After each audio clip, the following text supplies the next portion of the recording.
Chapter 1020. The Maganid faction opposed the continuation of the peace talks. They believed that the conditions proposed by the king of Dionia for the peace talks showed the greed and ambition of the Dionia people. They wanted to occupy the land and wealth controlled by Carthage, destroy Carthage's hegemony, and reduce Carthage to an ordinary city-state. This was unacceptable to all the citizens of Carthage. The elders had to give up the illusion of peace and make up their minds again. They had to use all their strength to support the Carthaginian army in Sicily and fight against Dionia to the end. Perhaps with the passage of time, there would be a turning point in the war. The neutral faction led by Isiruba said that the negotiations could continue, but they should not be too hasty. They could drag it on and increase the military support for Maganid and Morbar, hoping to use 1 or 2 victories to change the arrogant attitude of the Dionia people, so that the negotiations could proceed more easily. Because of the peace talks, the Senate had been debating for several days, but they could not reach a final decision. However, the situation was becoming more and more favorable to the Maganid faction. Because the news of the peace talks had leaked out, the people learned about the harsh conditions proposed by Dionia.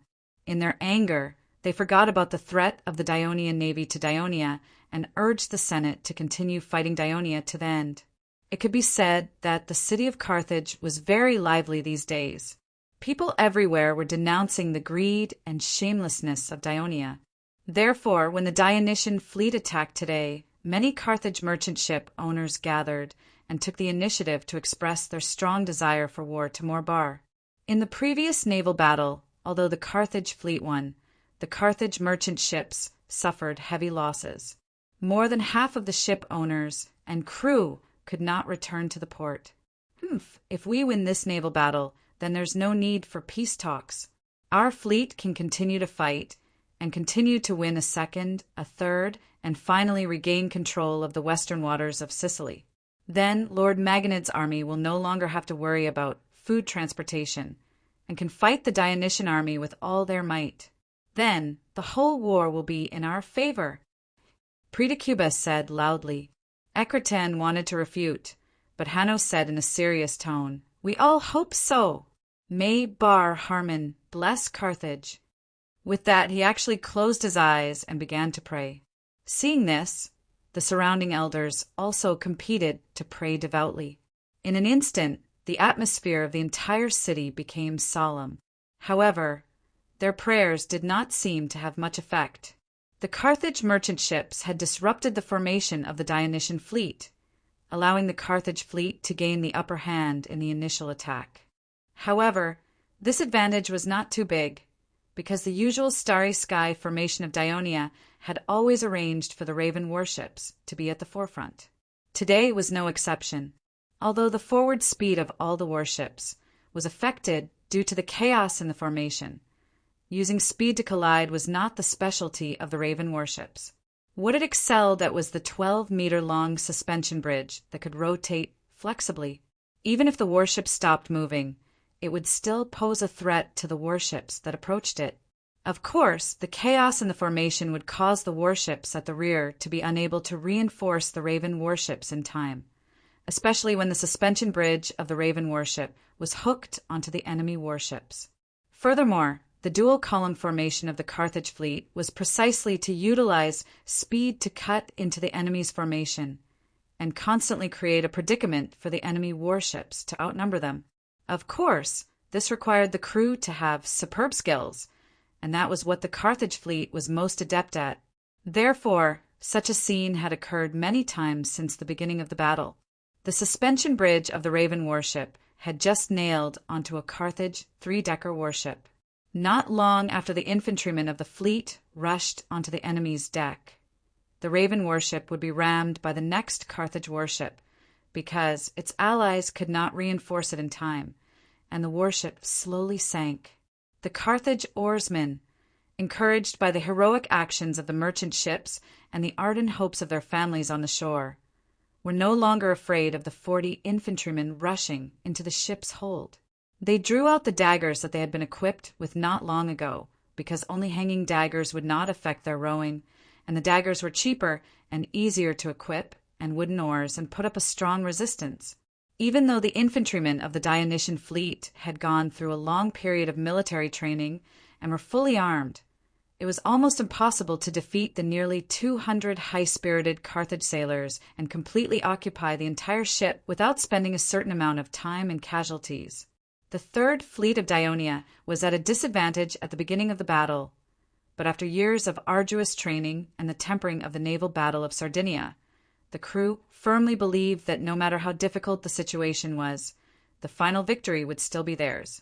Therefore, they fought with equal tenacity and worked hard to correct their previous mistakes. As time passed, the third fleet slowly turned the tide of the battle. The most important reason was that the warships of both sides had fully engaged each other, and the initial tactical contest had turned into a full-scale melee. Such a battle situation was more advantageous to the Dionysian fleet, which had been continuously trained for years.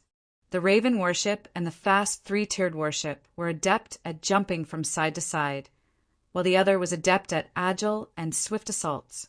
The tacit cooperation between the two began to show its power. On the other hand, there was only one type of three-tiered warship in the Carthage fleet, because the Carthage Senate considered the need to build more warships as soon as possible to form a new fleet. The four-tiered warships and the twin-headed dragon warships were not included in the construction plan for the time being due to the more time-consuming manufacturing process. The tactics used to coordinate with each other were relatively monotonous. The crew had to worry about not being nailed by the drawbridge of the Raven warship when the bow of the ship approached, and they also had to be wary of the sudden attacks of the fast warships. Often, they could not attend to one thing and lose sight of the other. When the naval battle reached its climax, most of the Carthage merchant ships had sunk, and the remaining few dared not enter the battlefield at all. Because the warships were so densely packed, both the enemy and the Third Fleet were fully focused on controlling the warships to charge, circle, turn and ram, and fight to the death with their opponents. They would not dodge the merchant ships at all. A light collision could capsize the merchant ships. Even the most arrogant Barikos had retreated to the coast with his merchant ship. After coming ashore, the people of Carthage bowed to him to show their respect. Then they shouted his name and applauded. This was the etiquette for a hero. Barikos could not help but feel proud. In front of the crowd, he boasted in high spirits about his adventure of piloting the merchant ship to tease the Dionia warship. Just as some of the people in the port were attracted by Barikos' story and exclaimed from time to time, there was a sudden commotion among the people on the beach. Some people kept exclaiming, "Our fleet seems to be retreating." "This is impossible." Barikos loudly wanted to refute these annoying voices. He did not want to see the opportunity created by his and his companions' risks and sacrifices be wasted in vain. But in the distance, all the warships of Carthage were indeed retreating. Up until now, even the flagship of the Middleades had joined the battle. The only one that had not joined the battle was the flagship of Carthage, where Morbar was. It had been stationed not far from the battlefield.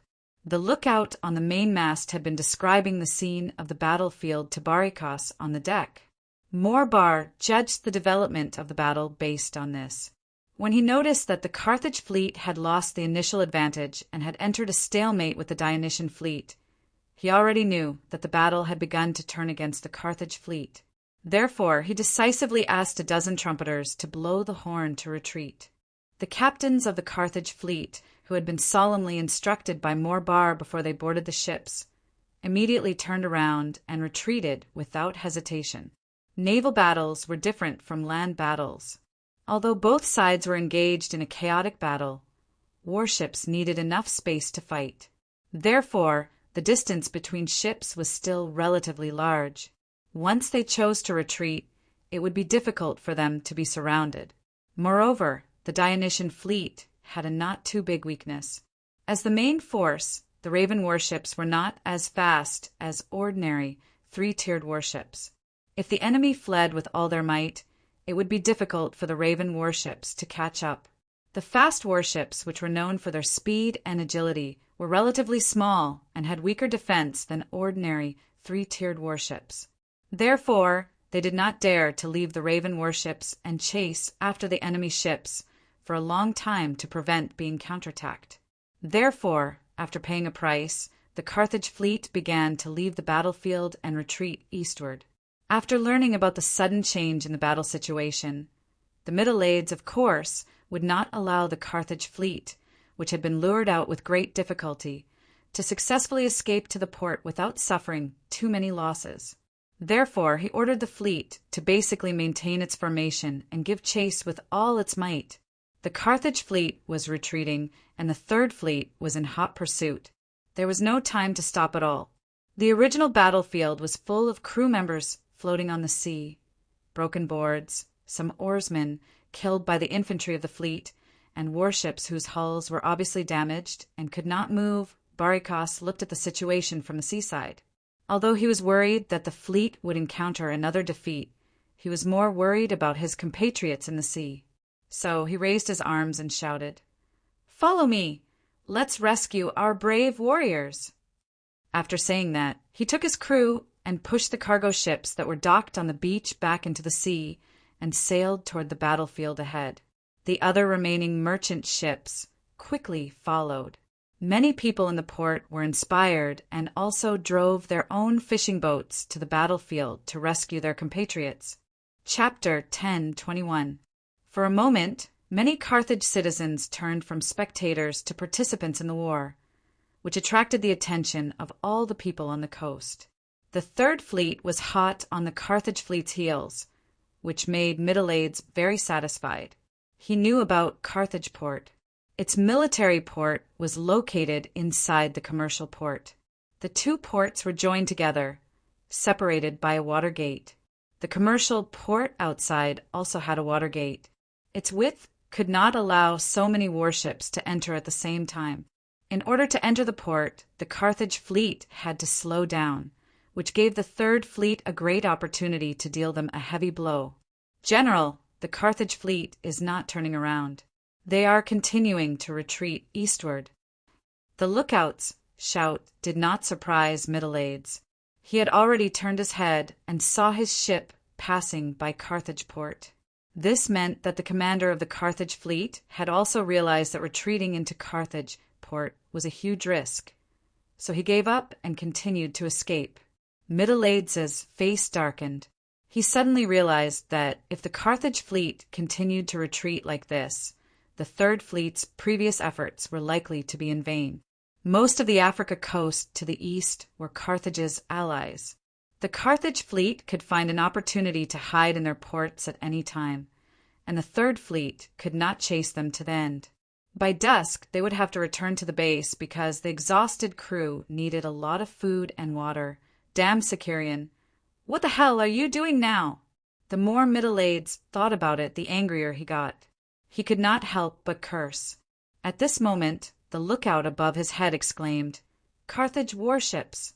There are dozens of Carthage warships rushing out of the port. Middle-Aides was shocked. He instantly understood that the Carthage fleet was not retreating, but luring the Third Fleet to the port so that they could attack the Third Fleet.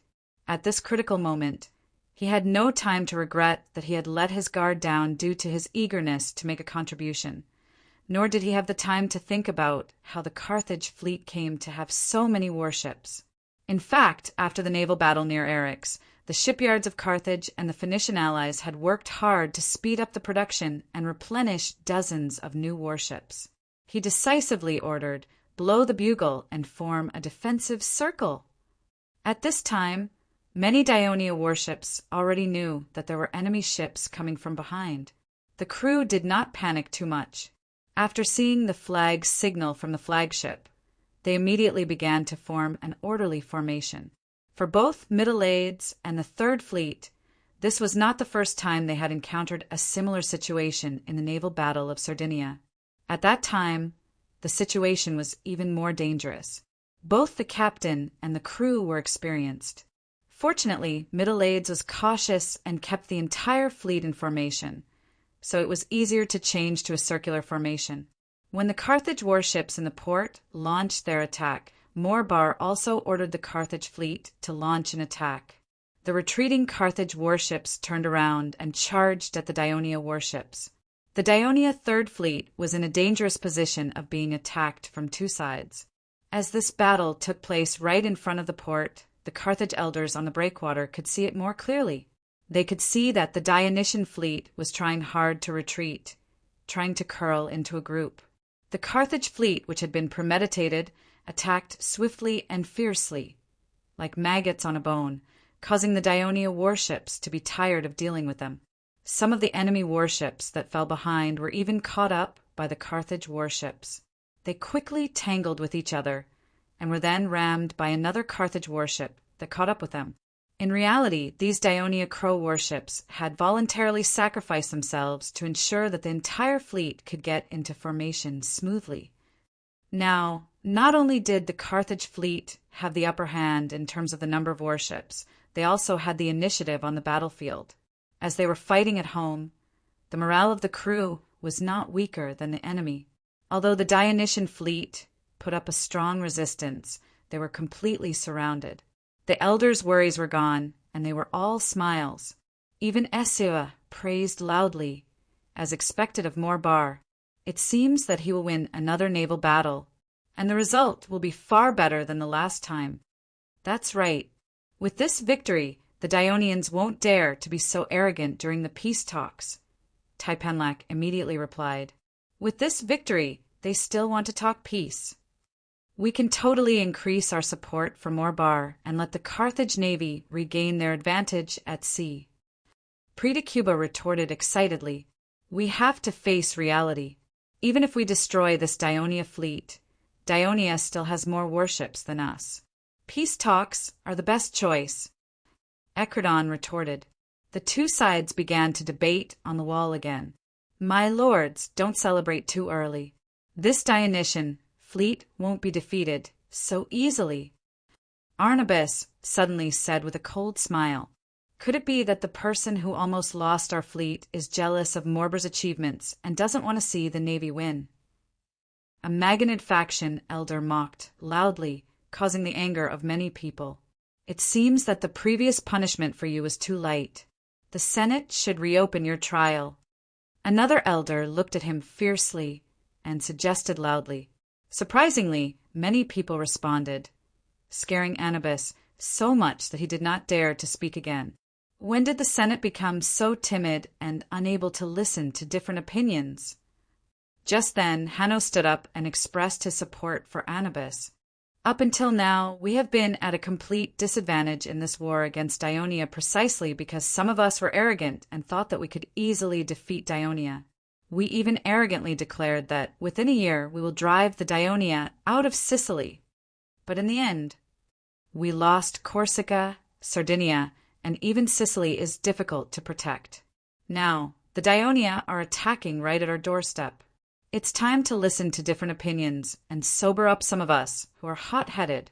Anubis, tell us, what's wrong with the situation? Hanno looked around at the crowd with a dignified expression. Out of reverence for this powerful figure, no one refuted him. Even Pretacuba fell silent because he felt wronged. Anubis coughed softly and said, although Lord Morbar used a scheme to trick the Dionysian fleet, he was not able to make them fall into chaos through a pincer attack. This is because the Daionia warships at the periphery did not care that they would be sunk and fought desperately to stop them. Their fighting spirit is very tenacious. Anubis could not help but sigh. He could not help but think of the naval battle in Sardinia. Actually, his scheme was quite successful at that time. Faced with a pincer attack from the front and a small number of warships, the fleets of any other city-state would have long been defeated. However, the Dionysian fleet fought a bloody path and turned defeat into victory. Their fighting spirit was so tenacious that it made people's hearts palpitate. Look, now our warships are not continuing to charge forward, but are circling to the sides. This means that the Dionysian fleet has formed a circular formation, causing our warships to not dare to rashly attack their formation. So what? The Dionysian fleet has already been surrounded by us. We're not attacking to reduce our casualties. Are the Dionians not attacking because they want to wait until nightfall to escape? Pretacuba's words caused a few of the elders to laugh. Everyone knows that the crew of the warships are greatly exhausted because they have been rowing and fighting for a long time. They need to replenish their energy and time, but the battlefield is in Carthage. The Dionysian fleet cannot get food and rest, and their base is hundreds of miles away. At night, surrounded by the Carthage fleet, will the exhausted Dionia crew still have the ability to row their warships back? I'm afraid they can only surrender, another elder of the Maganid faction added. We all know that for the Dionysian fleet, staying here is only waiting for death. There's no way the Dionia don't know that. I remember, in the naval battle of Sardinia that I commanded, it was also this fleet that was surrounded by us. In the end, they attacked bravely without any regard for anything. And in the end, not only did they break out of the encirclement, they even defeated us. When Anubis recounted the past that he did not want to remember, his expression was pained and worried. But this time, they are not in a hurry to set up a defensive formation, as if they have something to rely on. We can't help but be wary of this. Wary of what? Reinforcements from the Dionysian fleet. Hanno's heart skipped a beat. Before Anubis could answer, the port lighthouse not far in front of them suddenly rang out again. Dong! Dong! Dong! The bell rang. Why is the lighthouse bell still ringing? An elder complained subconsciously, because it had been ringing nonstop since the Dionysian fleet appeared on the sea near the port. I'm afraid there's a new enemy. Anubis was the first to react. He looked at the sea ahead with a nervous expression. Everyone was astonished.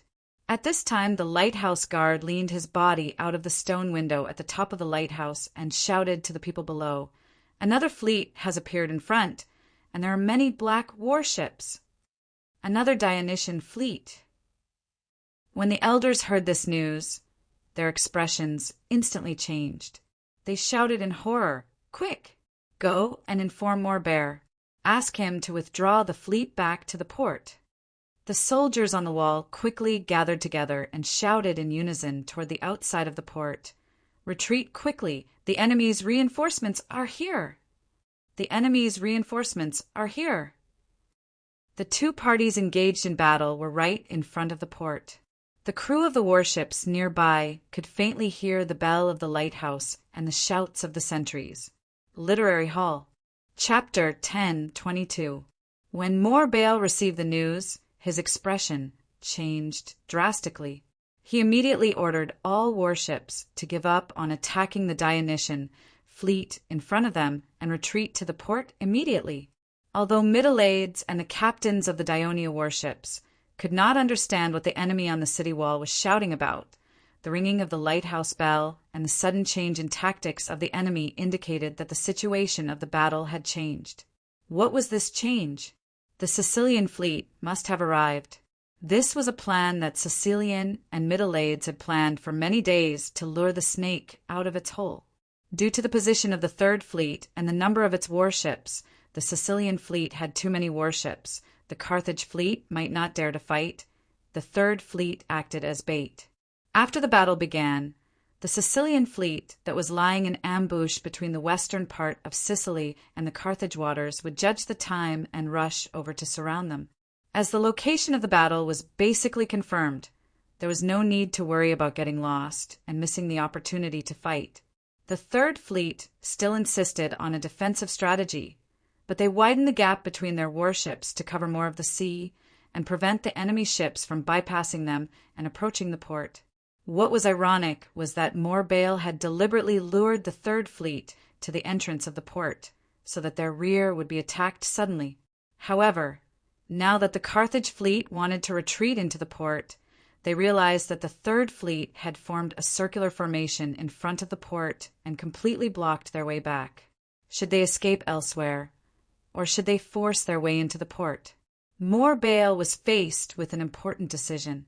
Time was running out, and the veteran had lost his previous calmness. His entire body was soaked in cold sweat. Finally, he gave the order, attack forward, break through the enemy's formation by force, and returned to the port.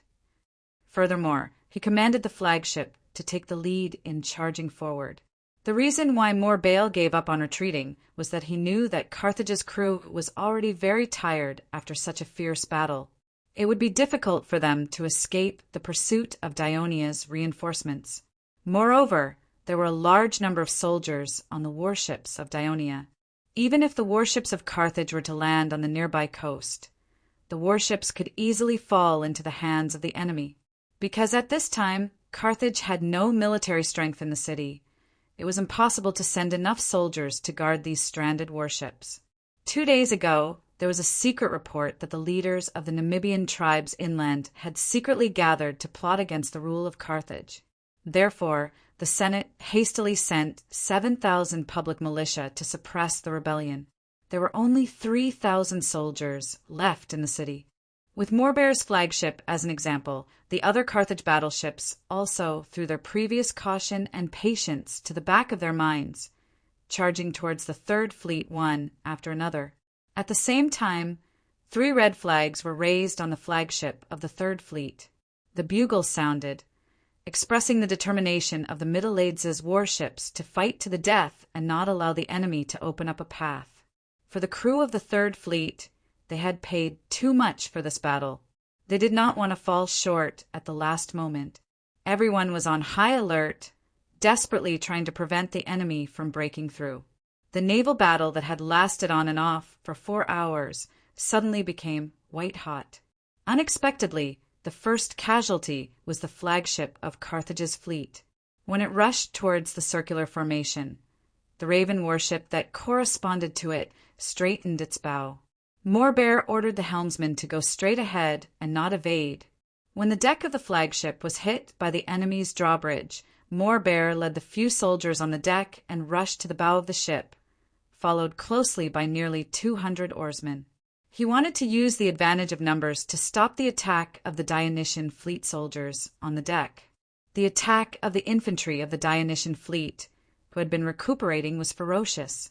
While they used their leather shields to block the spears of the soldiers on the deck, they relied on the armor on their bodies to rush forward and stick close to the enemy, stabbing at the enemy with the short swords in their right hands. Even though they were on a swaying ship, the movements of the fleet soldiers were still very brave, swift, and precise, as if they were stepping on solid ground.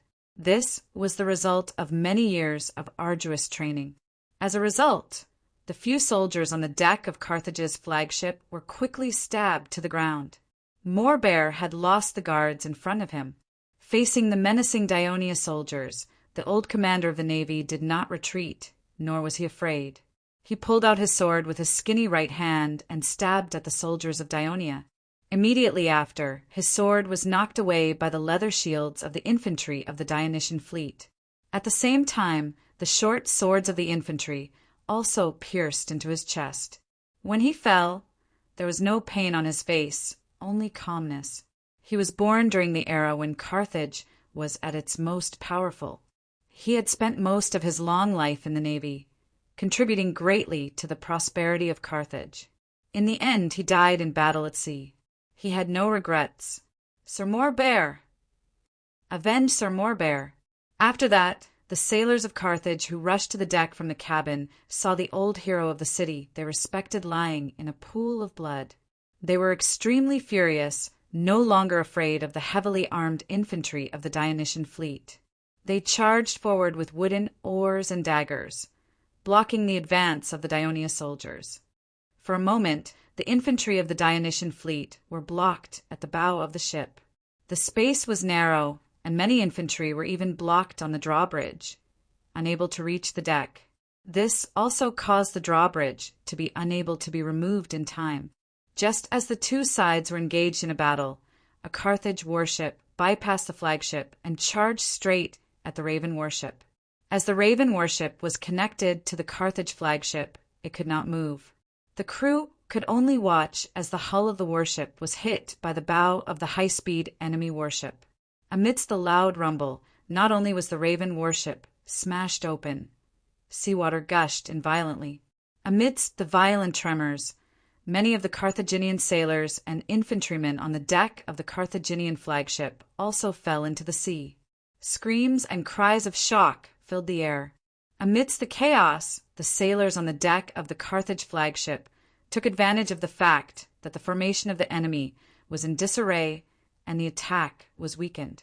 They pushed the enemy to the side of the ship, causing many infantry to be pushed into the sea. Following that, the other Carthage warships followed suit. This caused the Raven warship, which was at the forefront of the Third Fleet's circular formation, to suffer heavy damage. The Carthage fleet gradually broke through the periphery of the circular formation and began to cut in. Middleades learned the details of the battle from the lookout. Sensing the urgency of the situation, he resolutely issued an order. The Carthage are fighting with their lives on the line. We have no choice but to fight with our lives on the line. Inform all the Raven warships that once the drawbridge hooks onto the enemy's ship, all the sailors in the cabins are to go to the deck. If the enemy's ships come to attack, they are to jump to the deck and fight. If the Carthage sailors dare to do this, the Dionia will only be braver than them. Yes, sir. This time the captain did not remind Middleades that the order was too complicated. This was because, in the process of pursuing the Carthage fleet, Middleades had learned his lesson and recalled a few clippers, which were now clustered around the flagship. Due to the circular formation of the Third Fleet, the warships were positioned around the flagship, and the distance between the warships was relatively small. The order was quickly conveyed. Since then, the naval battle had entered an even more tragic stage. Not only were the warships colliding, but the soldiers were also fighting, and even the crews of both sides were killing each other. The senators standing on the breakwater were worried, and the people who were still watching from the port were even more anxious. In order to ensure that their loved ones could break through the blockade of the Dionysian fleet, many ship owners, in a moment of desperation, steered their cargo ships and bravely rushed towards the gigantic Dionia warships outside the port, risking the great risk of their ships being destroyed, to assist their own navy in the battle. It didn't take long for the Third Dionian fleet to fall into an encirclement. However, they didn't show any signs of chaos. Every warship held their positions and stubbornly obstructed the advance of the Carthaginian fleet. The predicament of the Third Fleet did not last long. The Sicilian fleet finally arrived. The 250 warships had already arranged themselves into a goose formation, consisting of only 2 ships, the fast warships at the front and the Raven warships at the back. They surrounded the Carthage fleet and launched a fierce attack on the Third Fleet. The Carthaginian fleet that could not break into the port in time was immediately surrounded. Without Morber's unified command, some of the Carthaginian warships still wanted to continue charging into the port, while some turned around and fled in other directions when they saw that things were not going well for them. The result of fighting on their own caused their resistance to be quickly crushed. Other than a few Carthaginian warships that managed to escape, most of the warships were either damaged, sunk, or captured by the Raven warship. The 2 Dionysian fleets that had won did not pursue the escaped ships. The Third Fleet stayed outside the port. While rescuing the crew that had fallen into the sea, they also attacked the many cargo ships that had left the port to assist the Carthage fleet in the battle to vent their anger. The Carthage cargo ships that were scrambling to escape to the port were chased and crushed by the Dionia warships. Many capsized. The Sicilian fleet, on the other hand, sailed to the west, where the Third Fleet and the Carthage fleet first fought. There were also many Carthage cargo ships there. They had rescued the Carthage crew that had fallen into the sea, but out of anger, they did not stop there. Under the leadership of Barikos, these ships continued to cruise in the sea. They used wooden oars to knock out the floating Dionia sailors, causing them to drown. Morbal even planned to dive into the sea to see if he could sink the warships that had been captured by the infantry of the Dionysian fleet. At this moment, the Sicilian fleet arrived. As this fleet had won the naval battle not long after arriving at the battlefield and joining the battle, the crew members were still relatively energetic. Moreover, They were facing the Carthage merchant ships that had once made them suffer, so their desire to fight was very strong. They relentlessly pursued and swept away all the Carthage ships on the sea. Even Barico's merchant ship was eventually overturned. Chapter 10:23. It was not until there was not a single Carthage ship in sight that the warships of the Sicilian fleet stopped their exhausting rampage. They began to rescue the Dionia sailors who had fallen into the water and place them on the Carthage warships that had been captured by the infantry of the fleet. Throughout the entire process, the citizens of Carthage on the shore went from excitement to panic to choking with sobs, and in the end, the crowded beach was silent. They had heard about the crushing defeat of the army in Sicily and the destruction of the allies of Carthage. Although they were worried, it was not as bad as witnessing the Ionian navy defeating their fleet and wreaking havoc in the waters that they relied on for survival. The strength of the enemy sent chills down their spines. The citizens of Carthage were not the only ones who suffered a heavy blow. The senators who were watching the battle from the walls of the breakwater were also the ones who were more affected. As they stood closer, they could see more clearly and had more thoughts, so the impact was even more intense. Fortunately, each of them was an elite noble of Carthage who had been tempered in the political arena for many years. After a period of silence, Hanno let out a long sigh and said with a heavy expression, "We should immediately start negotiations with Dionia in order to achieve peace as soon as possible regarding the conditions that Dionia has proposed. I think we should make some appropriate concessions." This time, Hanno's proposal was immediately responded by many senators. "Sir Hanno is right. Now that our navy is finished and our army is trapped in Sicily, for the safety of Carthage, we must stop the war with Dionia as soon as possible, even if we have to pay a price. Pay a price. I'm afraid that if the people know about this, they will never agree and will even go to the Senate to protest. You're too optimistic. Look at those lowly people. I believe that after watching today's naval battle, they will definitely be more anxious than us to stop this war." The Magonid faction, led by Pretacuba, remained silent. After all, the defeat of this naval battle made them deeply aware that the army led by Mago in Sicily would fall into an even greater predicament. Negotiating for peace was the only way to help them out of danger. At this time, Tapenrak wasn't ready to let them go, as he said in a pained tone, "My lords, today we have all witnessed the defeat of the Marines. It can be said that this war, our Carthage, is a complete failure. In order to negotiate for peace, we will pay a heavy price. Shouldn't we reflect on this matter?" Half a year ago, Lord Hanno, Lord Ecriton, and many other elders emphasized that Dionia's military is strong, and if we wage war against Carthage, we hope that we can maintain peace. Why did some people insist on waging war, resulting in such a terrible situation today? Shouldn't we hold them accountable? As soon as he said that, everyone was shocked and subconsciously looked at Pretacuba. The declaration of war against Dionia was a resolution unanimously passed by the Senate. Pretacuba replied coldly, "If it weren't for you frequently inciting the people to put pressure on the Senate, that resolution wouldn't have been passed at all. Also, the theft of the Iberian silver mine by a Dionia merchant ship is also very suspicious. I propose that this matter should be reinvestigated in detail. We must not let some people escape punishment for crimes that harm the interests of the city for their own interests, and let us, who truly love Carthage, bear the anger of the people." Tepenlaco's words reminded the elders around him, and their eyes lit up. The failure of this war and the possible heavy price to be paid in the future would inevitably arouse the anger of the people of Carthage. The Senate did need a scapegoat to bear this huge responsibility, and Margot, who actively started this war, was undoubtedly the best target. Not to mention that the Magonid family, whose strength and prestige had suffered a serious blow in the war, had also made them less awestruck. Therefore, many elders expressed their approval one after another, hoping that the Senate would reinvestigate the matter of inciting the people to start a war against Ionia and the theft of the Iberian silver mine by a Dionia merchant ship.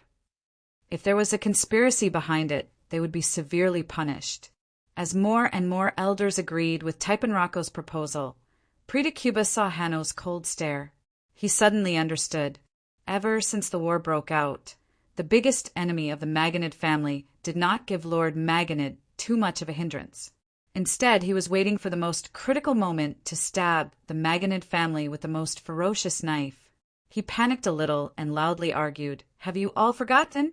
The reason why Carthage started the war is because Dionia declared war on Rome, and Rome is our ally. We must fulfill the covenant. Don't you think so, Lord Esiruba?"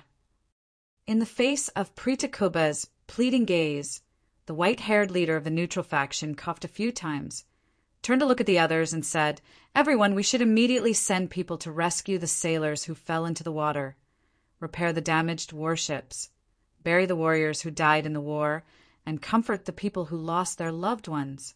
We also need to discuss what concessions we might make in the armistice negotiations with Dionia and send envoys to negotiate.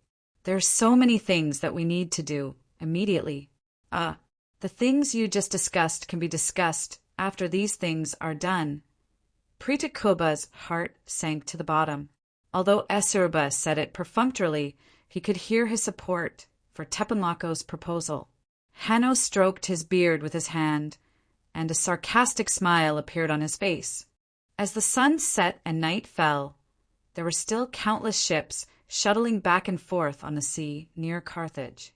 Shouts and cries resounded in this once largest city-state in the western Mediterranean Sea for a long time. In this naval battle, there were about 180 warships on Carthage's side and 390 warships from the two fleets of Dionia. A total of 570 warships participated in the battle. After fighting fiercely for half of the day, the Carthage fleet lost 135 warships, and its commander died in battle. The third fleet of Dionia also lost 76 warships, and its flagship was also hit and sunk. When the Middle-Aides were rescued from the sea, they were shivering in the cold. In the history of the previous naval battles in the Mediterranean Sea, such a high casualty rate for both sides was unprecedented. However, the third fleet of Dionia paid the heavy price of more than half of the casualties in exchange for the near destruction of the Carthage fleet. It was difficult to recover in a short period of time, and they could not pose a threat to the navy of Dionia. This allowed the navy of Dionia to sail boldly in the waters of Africa, and they could directly oppress and blockade the city of Carthage. This was a great strategic victory for them. Therefore, after receiving the news of this naval battle, Devers was very excited. He publicly praised the seamless unity of the two fleets, their fearlessness of sacrifice, and won this important victory for the kingdom. He called on the entire army to learn from them, and promised that all the crew who participated in the battle would be recorded as a great merit. At the same time, he would urge the Ministry of Military Affairs to replenish the damaged ships of the Third Fleet as soon as possible. 2 days later, Ochradin, who was the envoy of Carthage's negotiations, rushed to Minoa, hoping to restart the peace talks. Devers readily agreed in person, but secretly instructed Henneborus to delay the negotiations as much as possible.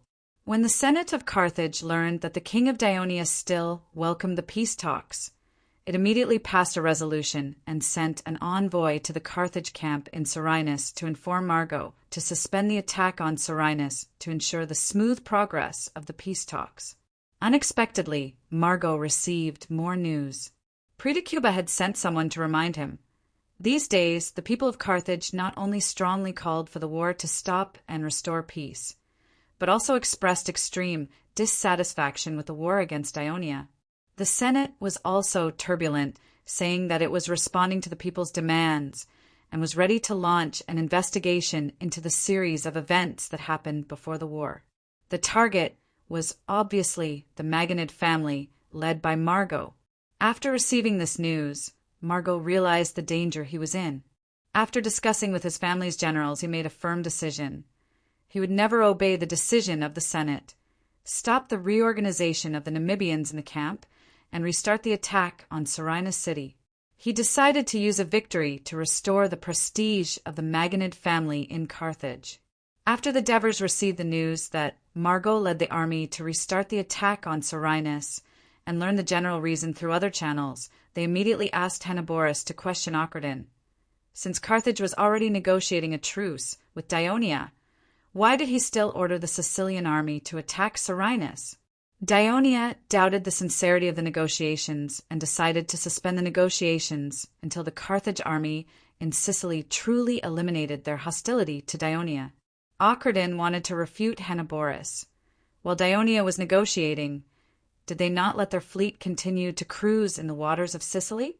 They even penetrated deep into the waters of Carthage, posing a great threat to the ships entering and leaving the port. However, the current war situation was extremely unfavorable to Carthage. Ocherdon shouldered the heavy responsibility of urgently reaching an agreement as soon as possible to safeguard the safety of Carthage's homeland. Therefore, he did not dare to say such harsh words. Instead, he sincerely promised that the attack on Serenus was not inspired by the Senate. It must be Margot's private action. He would immediately rush to Serenus to stop Margot's hostile actions, and the senators would also punish Margot.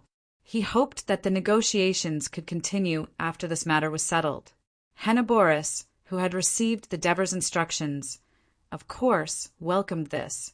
Although Ocherdon made a solemn vow in Minoa, in fact, he was not confident that he could persuade the noble and stubborn patriarch of the Maganid family to stop the attack on Serenus. Chapter 1024. Just as Ocherdon feared, the harmonious atmosphere between the two was no longer there. This time, not only did Margot reject Ocherdon's request to stop the attack, but he also loudly reprimanded the Hanoverians. Not only did the Hanoverians not unite to defeat the powerful enemy, but they also tried to incite civil strife and betray the interests of the city-state. This is treason. The two quarreled, and Ocherdon left angrily. Mago vented his anger, but he was not in a good mood. The original main force of the siege, the Namibians, had suffered too many casualties during this period, and coupled with the suspicion and scrutiny of the generals and team officers, now no matter how much the generals threatened and tempted them, they basically did not contribute. Time was very important to Mago, and he could not care less, and decided to let the Iberian army he trusted become the main force of the siege. Although the Dionysian army had been working hard on building the defenses in Selinus, time was short and they couldn't compare to the outer walls, which were made entirely of stone. After 2 days of fierce fighting, on the afternoon of the third day, good news came from the front lines. Lord Margot, General Hasdrubal, has taken over the western part of the inner walls. In fact, there was no need for the messenger to report. Mago, who was standing on the outer wall and watching the battle, could clearly see the Iberian soldiers in front of him climbing the wall.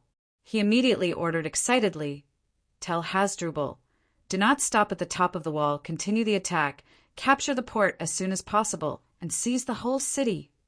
Also remind General Hasdrubal to be careful of the counterattack of the Dionia." Pamilka interrupted. Mago glanced at him, and then waved to the messenger. "That's it.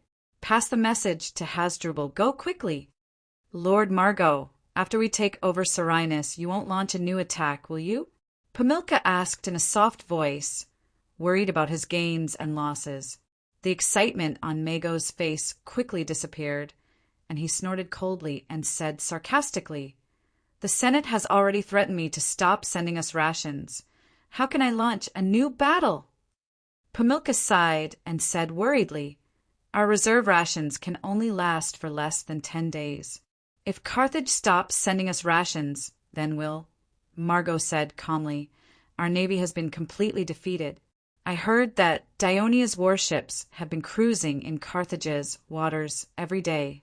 It's impossible for Carthage to transport military supplies here. What's the point of the Senate threatening us? Moreover, even if the Dionysian fleet were to lift the blockade during the negotiations, would the Senate really dare not supply us with food? You should know that this army is not only made up of Namibian and Iberian natives, but also citizens from Carthage and the Phoenician allies. If they starve to death, they won't be afraid of incurring the wrath of the people of Carthage."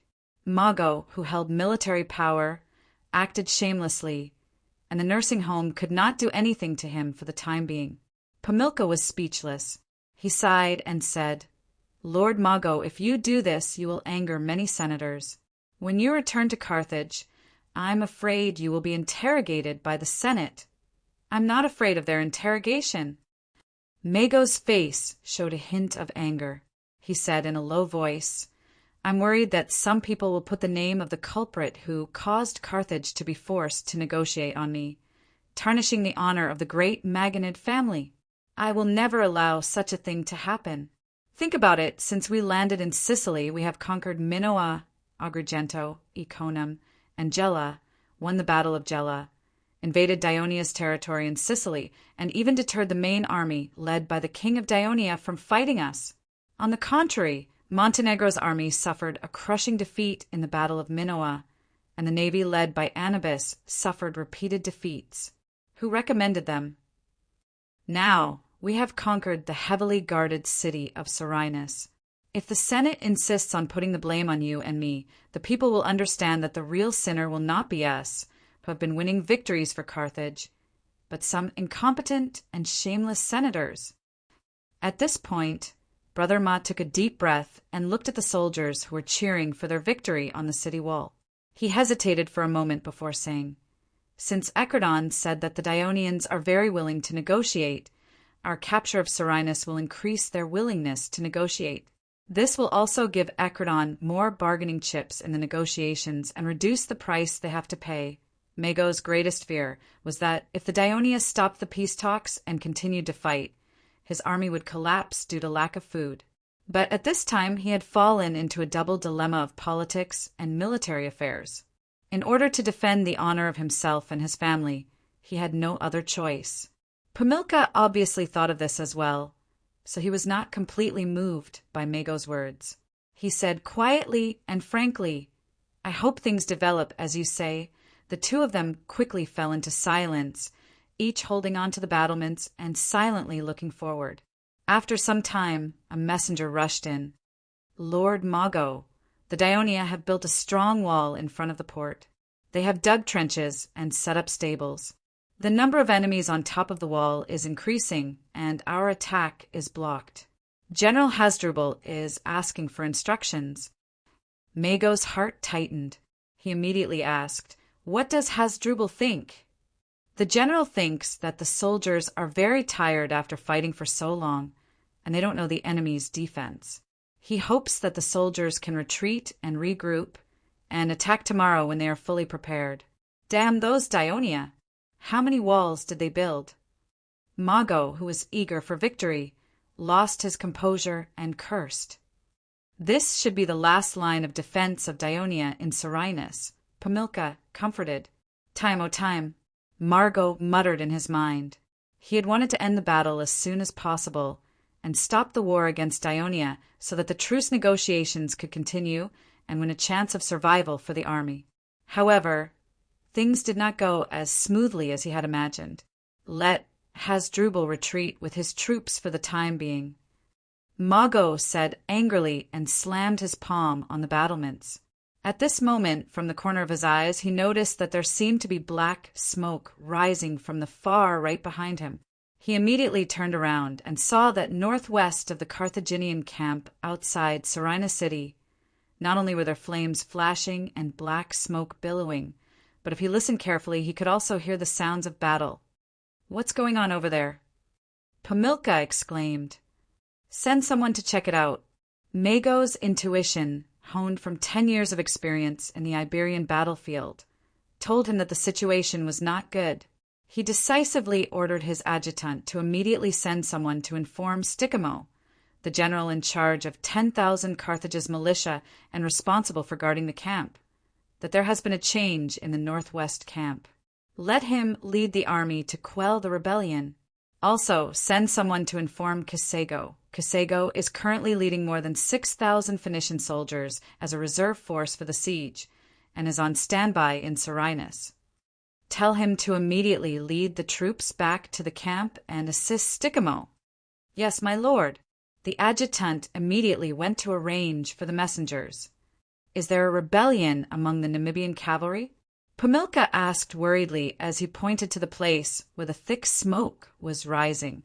As the Carthaginian army had built walls on both the north and south sides of the camp in order to capture the city of Serenus, it blocked Margot's line of sight at this time, making it impossible for him to see the situation inside the camp. However, that direction was mainly where the Namibian cavalry's camp was located, so Pamilka made this guess. "That's hard to say," Margot muttered. He dared not make a rash judgment because there were not only Namibian soldiers in that direction, but also Lusitanian cavalry and a small number of Namibian infantry. Moreover, the Dionysian army's successful raids on Palemos and Lily had left a shadow in Mago's heart. At this moment, he suddenly had a more terrifying guess. Could it be that the Dionysian army had secretly invaded the camp? He could not help but shiver a few times. Once again he shouted to the adjutant, "Hurry and inform Hasdrubal immediately. Tell him to leave 10,000 men to defend the newly captured inner city and lead the other troops back to the camp immediately." As soon as Margot gave the order, he saw several scouts galloping from the camp to the wall, shouting, "Lord Margot! Lord Margot! What's the matter?" Margot hurriedly poked his head out from the battlements. "Lord Margot, the Namibian soldiers who went out to patrol this morning suddenly attacked the soldiers stationed at the western camp gate when they returned to camp and occupied the camp gate. At the same time, there was a rebellion in their camp. The Namibian cavalry gathered together and not only burned their own camp, but also launched an attack on the nearby Carthage cavalry camp. After General Stickamo received the news, he was gathering troops to quell the rebellion. Before he could reach the western camp, he received news that the Namibian camp in the east was unstable. Some Namibian soldiers were attacking their officers and plotting to start a rebellion. General Stickamo believes that there are not enough troops to quell the rebellion in the entire camp in time. He hopes that you can send more reinforcements. This must be caused by the Dionia. We didn't clean up the Namibian army of spies, and those rebellious Namibian cavalry. They must have been incited by the Dionia."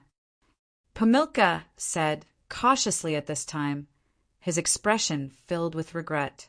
During the reorganization of the entire Carthage army, some Namibian spies released by the Dionia had been found.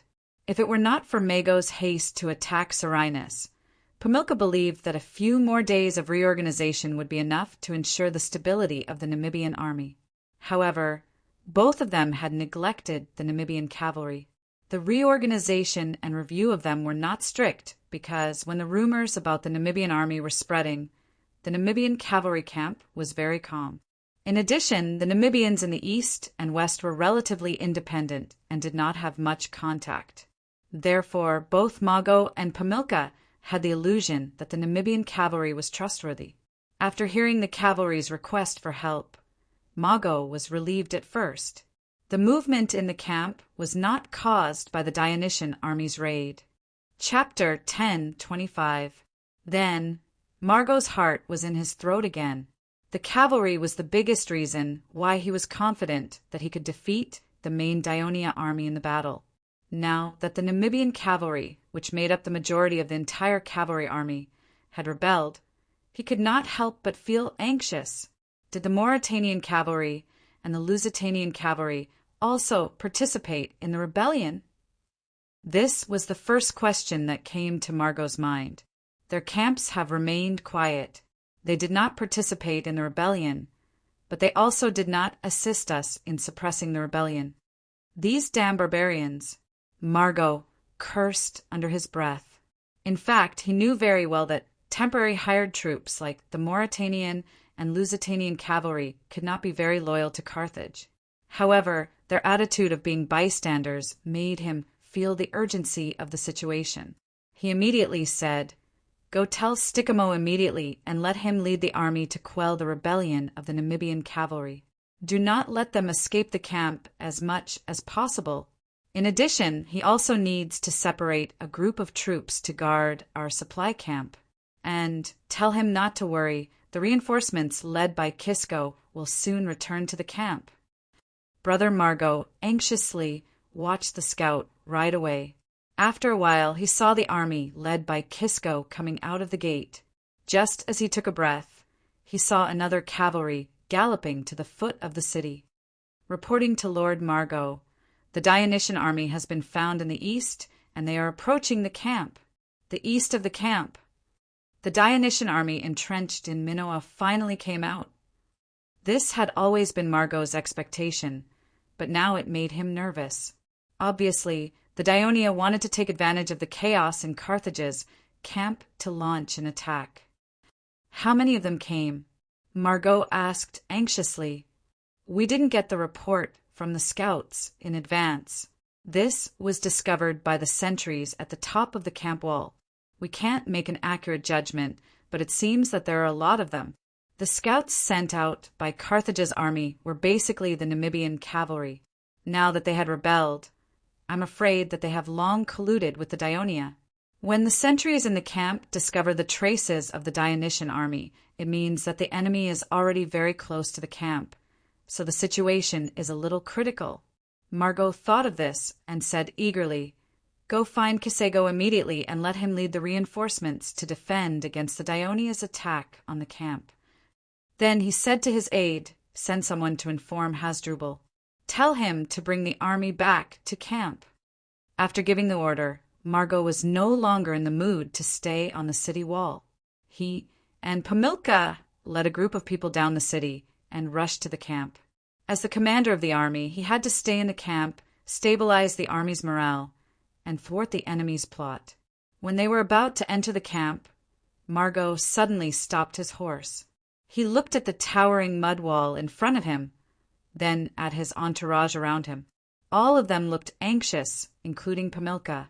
He smiled and said confidently, Don't panic, everyone. The Dionia's plot will not succeed. We have carried out a purge of the Namibians a few days ago, and we have those experienced Iberian officers with us, so the Namibian camp can't be in chaos. As for the Namibian cavalry, they can't play a role in the narrow camp. Stikamo will easily defeat them. I'm glad to see that the Dionysian army, which has been hiding like mice on Mount Minoa, has appeared here. In this way, not only can we block their attack with the walls we have built, but when all the troops are gathered, we can take the opportunity to launch a counterattack, defeat them, and reverse the situation on the battlefield. Everyone, this is a great opportunity. You will have the opportunity to become the heroes who save Carthage. Margot's words were like a beam of sunshine that drove away the haze in the hearts of his entourage. Their eyes began to shine, and they were eager to try the next battle. To the east of the city of Serenus, the Dionysian army formed a long line, slowly advancing along the coastal road.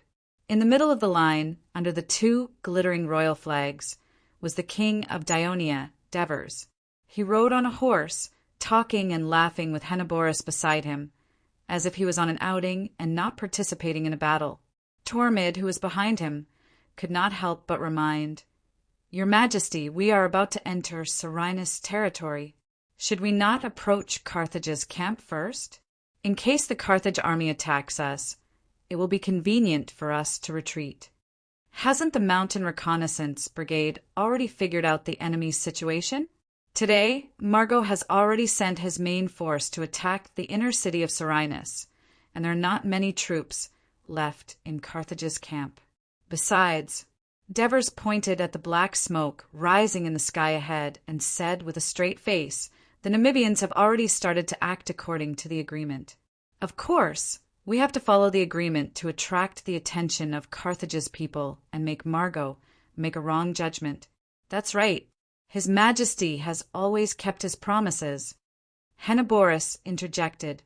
Tormid glanced at Henoboris and thought, You make it sound easy. But although the army led by His Majesty looks like it has a lot of people, in fact, there are only 6,000 Rome's reserve troops. They're temporarily wearing the black helmets and black armor of the wounded and dead soldiers of Dionia, a small number of reinforcements from Potentia and Samnies, and the 1st, 2nd, and 4th Cavalry Legions. The total number is less than 10,000. The soldiers behind the troops are the laborers of the various legions and the sailors of the transport ships in disguise. They do not have any combat power at all. If the Carthage army really counterattacked, He could not help but worry for his Majesty's safety. At this time, Devers turned around and said with a smile, "Don't worry too much. We can see the black smoke in Carthage's camp. Alexis, Amyntas, Martones, and Persosus must have seen it too. I'm afraid they have already started to act according to the plan. Can the Carthage still divide their forces to attack us? I doubt it." Between the city of Serenus and the largest port was a thick wall. This was built by the soldiers and sailors of Dionia during this period of time to increase the height and thickness of the original inner wall. After Margo's Iberian army broke through the inner wall of Serenus, it became the last line of defense for the Dionia's garrison to protect the port. Hasdrubal felt that it was a pity. He felt that if the wall did not act as an obstacle, his army would definitely pursue and completely defeat the remnants of Dionia's army, completely occupying the entire city of Serenus and the port. But if he could pass through the wall and enter the port at the back, he would be surprised to find that the remnants of Dionia's army was completely an illusion. The entire port was currently occupied by a dense number of Diolian soldiers. Black smoke surged everywhere, forming a clear boundary with the blue waters of the port. Among them were not only the 1st and 2nd legions that had suffered many losses in the past few days, but also the Legio III and Lucania's reserve legions that had been staying in the eastern mountains of Sicily, as well as the Legio IV, Legio VI, and the 10th legions that had been entrenched in Minoa. They had all been quietly transported to Serenus by the Sicilian fleet and the Catanae transport fleet in the night 2 days ago. At this moment, more than 50,000 soldiers had gathered together. Of course, it was not just to defend Serenus harbor. The fully armed soldiers were eagerly waiting for the orders from their legion commanders. And at this moment, many of the kingdom's high-ranking generals that the people of Dionia were familiar with were standing on the wall. Alexis, Amyntas, Epitines, Martones, Lazaru, Olivers, Trotires, Melisanda, and all the other commanders and legion commanders of the kingdom were all staring ahead, completely ignoring the swarming Carthage soldiers. The deafening sounds of battle did not affect their concentration at all. Suddenly, Melisanda shouted excitedly, "There's a fire! The Carthage encampment is on fire!" Amyntas immediately looked in the direction where Melisanda was pointing, but he did not seem to find anything. Just as he was about to reprimand Melisanda for lying, black smoke rose from the northwest. 1, 2, 3. Young people have good eyesight. Alexis smiled warmly. "Kid, I think you're more suitable to be the warships. Look out." Amyntas punched Melisanda awkwardly. The faces of every legion commander were brimming with excitement. Oliver said loudly, "Everyone, with the blessing of Hades, the Namibian cavalry has already acted according to plan. Should we start moving too?" "I think," before Amyntas could finish, Alexis hurriedly said, "Let's wait a little longer. Let's wait for the Carthage soldiers to retreat. That way, our soldiers can start attacking." Amyntas coughed dryly. Although there was no one commander in the attack plan on this side of the harbor, Alexis' words did make sense. All the generals expressed their agreement and decided to temporarily suppress their excitement and wait for the situation to change. In fact, they did not have to wait for long. The Carthage soldiers below the city began to retreat. "We can start attacking." Amyntas' words received enthusiastic responses from everyone. In order to carry out this attack plan, Serenus garrison had specially opened up 2 more gates on this wall. The left gate was under Martones' command, with the 2nd Legion and Legio VI. The middle gate was under Alexis' command, with the Legio III, Legio IV, and the 10th Legion. The right gate was under Amyntas' command, with the 1st Legion and the Lucaria Reserve Legion. The middle gate had the most troops and the most complete legion. This was because it would be the main force of the attack, and at the same time it had to support the allies on both sides. Chapter 10:26. Woo!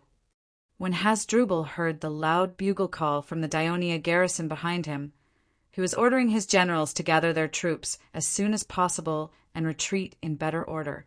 As he had fought the Dionysian army many times, he knew that the bugle call meant an attack, so he was a little surprised. Are the Dionia people crazy? If it weren't for the city walls, they would have been killed long ago. How dare they attack us? General, if the Dionia people are really coming out to fight back, that's a good thing. As long as we defeat them, we can seize the opportunity and successfully attack the port. One of the Iberian generals rushed to remind Hasdrubal. This was immediately agreed by the others, and Hasdrubal had the same intention. So he immediately changed his order. Go back at once and let your soldiers slowly retreat. Once the Dionia garrison is lured out, we can launch a counterattack. As soon as the generals left with the order, Hasdrubal received an order from Margot. The Namibians have started a rebellion in the camp. Hasdrubal was shocked as he looked at the sudden rise of black smoke in the northwest direction. He now understood why the Dionia garrison suddenly attacked. It turned out that they wanted to take advantage of the situation. He thought the same as Margot, that the Namibian rebellion would soon be quelled, so he did not want to obey Margot's order to lead the army back to the camp. Because of the stupidity of the Dionia garrison, the opportunity to capture the port was right in front of them. While he was hesitating, he received another order from Margot. The Dionia army is approaching the camp. Hasdrubal was shocked again. He finally understood why the Salinas garrison took the initiative to attack. They want to do their best to delay the siege troops led by me and prevent me from returning to the camp. Of course, Hasdrubal could distinguish between the camp and Salinas. Just the fact that there were provisions and supplies in the camp was enough for him to make up his mind. Hurry up and inform the generals to immediately lead the troops back to the camp. Not long after, the messengers returned with a shocking piece of news. The Dionia garrison was very large, and they were attacking Carthage's troops fiercely. Is the Dionia garrison trying to stall us? Or was he really launching an attack? Hasdrubal was so confused by the news that he decided to go to the front lines to see what was going on. Before attacking the inner walls, not only did Margot appoint Hasdrubal as the commander of all the attacking troops, but he also emphasized that Hasdrubal could not charge at the front like he usually did. It was his first time commanding such a large army, and Hasdrubal obeyed. He stayed at the rear. When the battle was going well, he did not feel anything was wrong, but when the situation became complicated, he could not keep track of the situation at the front. After the bugle was blown, the 3 gates on the left, middle, and right side of the walls opened wide. The Legion of Dionysia lined up in columns and rushed out. Carthage's army deliberately retreated, giving them more time and space. This allowed the Dionia garrison to boldly form a formation in front of the walls. And so, Carthage's soldiers were surprised to see the enemy rushing out of the city gates, then moving left and right in an orderly fashion, soon forming a continuous line. Carthage's generals felt uneasy and began to prepare to give the order to attack. Just then, Hasdrubal's messengers arrived and ordered the troops to return to the camp immediately. The generals were dumbfounded. Retreating in front of the enemy was taboo, but Hasdrubal's order was firm and strict, as if something more important had happened. Some of the generals carried out the order, while others, such as the Lusitanian and Celtic leaders, refused to carry out the order, saying that Hasdrubal had given 2 completely different orders in such a short period of time, which was completely out of his mind. The Carthage army's disagreements in carrying out the orders resulted in some troops retreating and some attacking. Before the battle even started, the entire army was in chaos. The Dionia's various commanders seized this opportunity and immediately launched an attack. The legionnaires shouted the name of Hades and charged at the enemy like a tidal wave. Although his vision was blocked by the soldiers, the thunderous roars shocked Hasdrubal, who had just caught up. He immediately realized that what the messengers said was true. The attacking Dionia army was not only numerous, but also had high morale. But at this moment, both sides were already fighting, and it was too late to change the order. The Legion of Dionysia on the left, center, and right sides of the army that had never fought in Sicily before, such as Legio III, Legio IV, Legio VI, and the Lucaria Reserve Legion. After landing in Sicily, they had been staying in the barracks. Other than training, they had heard news of victory after victory, and were envious of their allies fighting on the front lines. So when the order to attack was given, these legionnaires, who had rested for more than a month, roared thunderously, ran like the wind, and charged like tigers. After a loud crash, shields were broken, spears were broken, and Carthage's soldiers were either stabbed or knocked down. Due to the constant changes in orders, the formation of Carthage's troops was in chaos. Only the Lusitanian and Celtic warriors managed to hold off the charge of the Legion of Dionysia. Under the city wall in front of the port area, from the east to the west, there was not a single spot where the Carthaginian army was not attacked. There were surging black figures everywhere, and deafening sounds of fighting could be heard everywhere. Quick! Hurry and inform Casago. We need reinforcements here. Tell him to bring the troops here immediately. Hasdrubal shouted anxiously at the soldier who had given the order. With that, he rode his war horse and galloped back and forth behind the battle formation. Together with his subordinates, he loudly boosted the morale of the soldiers, encouraging them to persevere in the battle and that reinforcements would arrive soon. In response, many Daionia soldiers at the rear followed the plan and shouted in Carthage's language in unison, "The Namibians are rioting!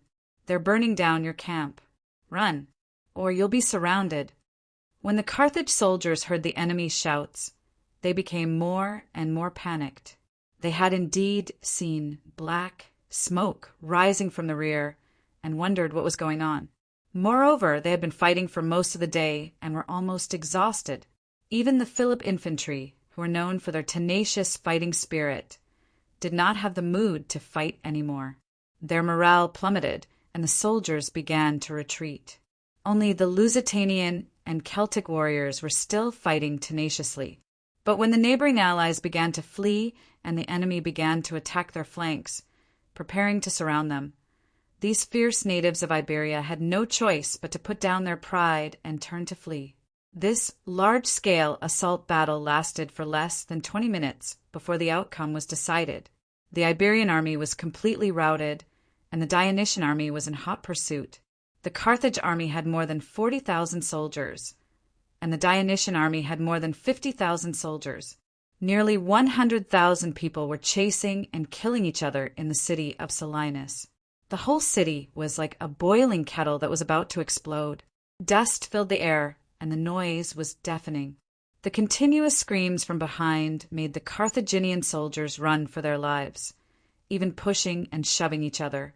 The ruins of the residences in the city, as well as their vision that was blocked by the dust, made them even more anxious. There were people constantly falling and being trampled on. When Margot went to the camp, he left some soldiers on the outer wall of Selinus. When the earth shook, the sound waves surged, and thousands of soldiers approached. The soldiers standing on the city wall were stunned. Even though there were black figures moving everywhere under the city at this time, throwing a javelin or shooting an arrow would not miss the target. It was an absolute opportunity to kill the enemy, but no one chose to do so. They felt like they were a small boat facing a huge storm that was about to hit. If they hesitated even a little, the boat would be destroyed and the people would die. Therefore, the soldiers on the city wall chose to flee without hesitation. So far, it took Margot nearly 2 months, countless manpower, and a lot of sacrifices to capture the city of Selinus. The Dionysian army took just over half an hour to recapture everything. They did not stop there and continued to pursue. When Margot returned to the camp, he immediately climbed the outer wall of the camp to observe the approaching Dionysian army. He saw the 2 flags of the kingdom of Daionia shining in the sun, and immediately realized that the king of Daionia was most likely in this army. As the Dionysian army got closer to the camp, the experienced Margot noticed that something was wrong with the army. At least half of the soldiers of Daionia did not behave like elites. This suddenly gave him a strong idea. Why not go out of the camp to face the enemy? This may be a great opportunity to defeat the king of Daionia and turn the tide of the war. At this time he received the news that the garrison of Daionia in the port of Selinus had attacked, and Hasdrubal's army could not return soon. At the same time, the Namibian cavalry who rebelled in the northwest of the camp noticed that the army led by Stikamo was coming in a hurry. They did not dare to fight and quickly fled the camp. Stikamo did not pursue them. Instead, he led the soldiers to put out the fire that was spreading. The army, led by Kasego, had arrived at the Namibian camp in the southeast of the camp and was quelling the riot there. The entire Carthage camp had basically been restored to stability. Chapter 10:27. At this time, Margot's mind was filled with the idea of going out of the camp to fight and defeat the king of Dionia. He did not care about the news that the defenders of Serenus had attacked. Instead, he sent a messenger to inform Hasdrubal to defeat the defenders of Serenus as soon as possible, and then rush out of the camp to fight with him. At the same time, he sent a messenger to inform Stikamo and Kasego to get ready. The camp had been restored, and the Dionia defenders were no longer a threat. Instead, it was more advantageous for them to capture the port. Preparations for the battle outside the camp were also in progress. Everything was in Carthage's favor. Margot stood on top of the city wall, his hands on the bricks as he stared at the two dazzling banners of the Dioninian army outside the camp like a tiger lurking in the bushes, ready to pounce on its prey. However, an anxious cry broke his fantasy. Lord Margot! Lord Margot! Not good. The Dionysian army attacking from the port is very large, and their attack is fierce. Our troops in the city have begun to retreat. What? Margot, Pamilka, and the surrounding attendants were shocked. What the hell is Hasdrubal doing? Margot roared angrily. Lord Margot! No wonder there may be less than 20,000 enemies outside the camp. They may have hidden their main force in the port of Serenus. Pamilka suddenly realized. Of course, Margot also understood. Since Dionia had colluded with the Namibians, taking advantage of the Namibian rebellion and the unrest in the camp, it would be more difficult for the Dionian army to attack from the outside because the Carthaginian camp was protected by the city walls. On the other hand, it would be easier to launch an ambush in the port and launch a counterattack when the Carthaginian attacking army was tired. Margot had no time to reflect on his negligence. The situation had taken a turn for the worse. He immediately realized that Hasdrubal's army had been defeated by a strong enemy.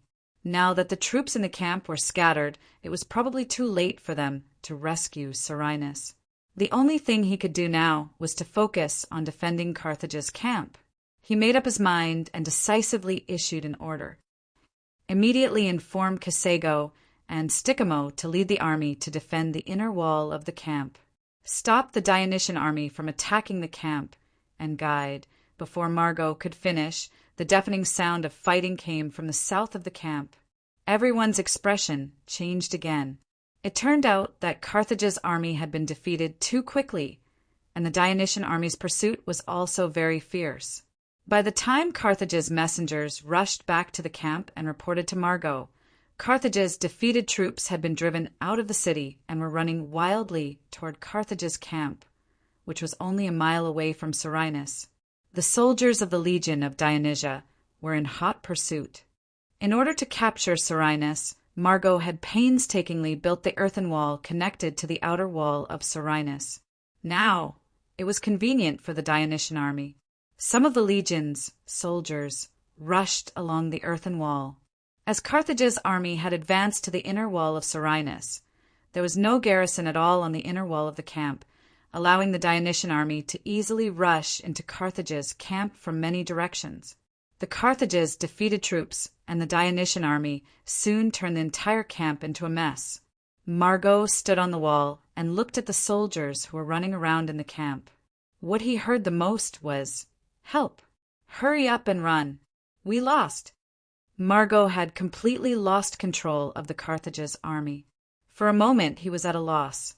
At this moment he saw another army in a more complete formation, rushing from the south. The general leading them was Kisco. He rushed to the wall and shouted, "Sir Margot, the Namibians have all rebelled. The situation is very critical. I will lead the troops to escort you. Let's quickly escape from the camp." The Namibian camp was mainly in the southeast of Carthage's camp, not far from the wall where Margot was. Kisco had led the army there, so it was not a big surprise that he could arrive in time. However, in such a chaotic situation, it was not easy to ensure that the army under his command was basically intact. Margot stood on the wall, looking around at the huge camp where the defeated soldiers were running, crying, and screaming. He remembered the ambitious vow he made a few months ago to lead 100,000 troops to land in Sicily, but in the blink of an eye, it all became a bubble. Why did it suddenly become like this? Margot was very unwilling. Finally, his eyes fell on the Dionysian army outside the camp. The flashing golden flag was so dazzling. An idea suddenly came to his mind. He shouted, "Kisco, lead your troops and follow me out of the camp." The Carthaginian camp was filled with dust, and the clamor was deafening. There were still soldiers escaping from the camp gate. The Dionysian army outside the camp naturally noticed it. It was obvious that the plan they had drawn up beforehand had succeeded. Divers and the rest were very excited. Hence, Divers gave an order: advance the army. Approach the eastern gate of the camp and stop the escaping soldiers. This time, Tormid did not raise any objection, but not long after, he loudly reminded, "Your Majesty, the Carthage soldiers who have just left the camp seem to be preparing to attack us." Of course, Devers also noticed this unusual situation. The number of Carthage soldiers who had just rushed out of the camp was large. Instead of running away in panic like the other soldiers, they gathered together, faced them, and actually began to form a battle formation. "Go and call Sextus." Not long after the Devers finished speaking, Sextus, the captain of the Rome Reserve Battalion, rushed to him. "Sextus, didn't you complain that you did not let the Rome Reserve Battalion participate in this battle? Now, the opportunity has come." The Devers pointed to the front and said seriously, "Do you see it? The Carthage people are preparing to attack us, and they want to make up for the failure of their camp through victory. You should be very clear that in this army, except for the Rome Reserve Battalion and the cavalry, the others are just there to make up the numbers.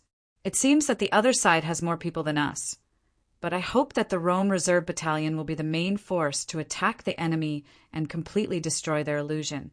Can you do it?" After hearing this, Sextus gave a strong military salute and said confidently, "Your Majesty, don't worry. Leave this battle to the Rome Reserve Battalion." The Devers immediately returned the military salute and said, "Tell my brothers that I will go with them. My safety depends on their victory." Sextus felt a great responsibility at this moment. He looked at the determined expression on the Devers' face and swallowed the words of persuasion he wanted to say. He turned around and ran to his own battalion. At the same time, the 3 commanders of the cavalry, Leds, Cuccio, and Asidames, also rushed to the scene. The Devers looked at them and said in a deep voice, "I know that the cavalry has not played a big role in the battle against the Carthage people so far. The next battle may be the last battle in Sicily. I hope you can revive the reputation of the Dionia cavalry." The 3 commanders looked at each other, their eyes burning with fighting spirit. Led said excitedly, "Your Majesty, just give the order. We will definitely let the Carthage people see the power of the Dionia cavalry." "Very good. The 1st Cavalry Legion is on the left flank of the Rome Reserve Battalion, and the 2nd and 3rd Cavalry Legions are on the right flank. After the bugle is blown, immediately launch a frontal attack on the Carthage people's front line. After defeating the enemy, continue to pursue all the defeated soldiers who escape from the Carthage camp." "Yes." After Leds and the others left, the Devers immediately told Tormid, "Send someone to inform the Namibian cavalry to immediately come and attack the rear of the Carthage army." "Your Majesty, those Namibian cavalry may not necessarily obey the order," Tormid said with some worry. The Devers smiled slightly and said confidently, "The reason why the Namibian cavalry is willing to cooperate with us to carry out today's battle plan is that they know the news that the Carthage fleet was almost wiped out. Now that the Carthage army is about to be wiped out, these smart fence-sitters will make the right choice." as they were getting closer and closer to the Carthage camp. The Rome Reserve Battalion at the front of the army had gradually changed into a checkerboard formation. In the previous Rome, they had practiced this set of tactics very skillfully. The Legion of Dionysius' tactics were roughly the same, just more detailed and complicated. After repeated practice during this period, they had mastered it. Sextus rode to the forefront of the formation, raised his hand high, and attracted the attention of the soldiers. He then shouted loudly, "Brothers, after becoming a citizen of the kingdom of Dionia like me, you have seen the strength and prosperity of the kingdom, and obtained land and rights. We are all very grateful that we have made the right choice, but we also have shortcomings.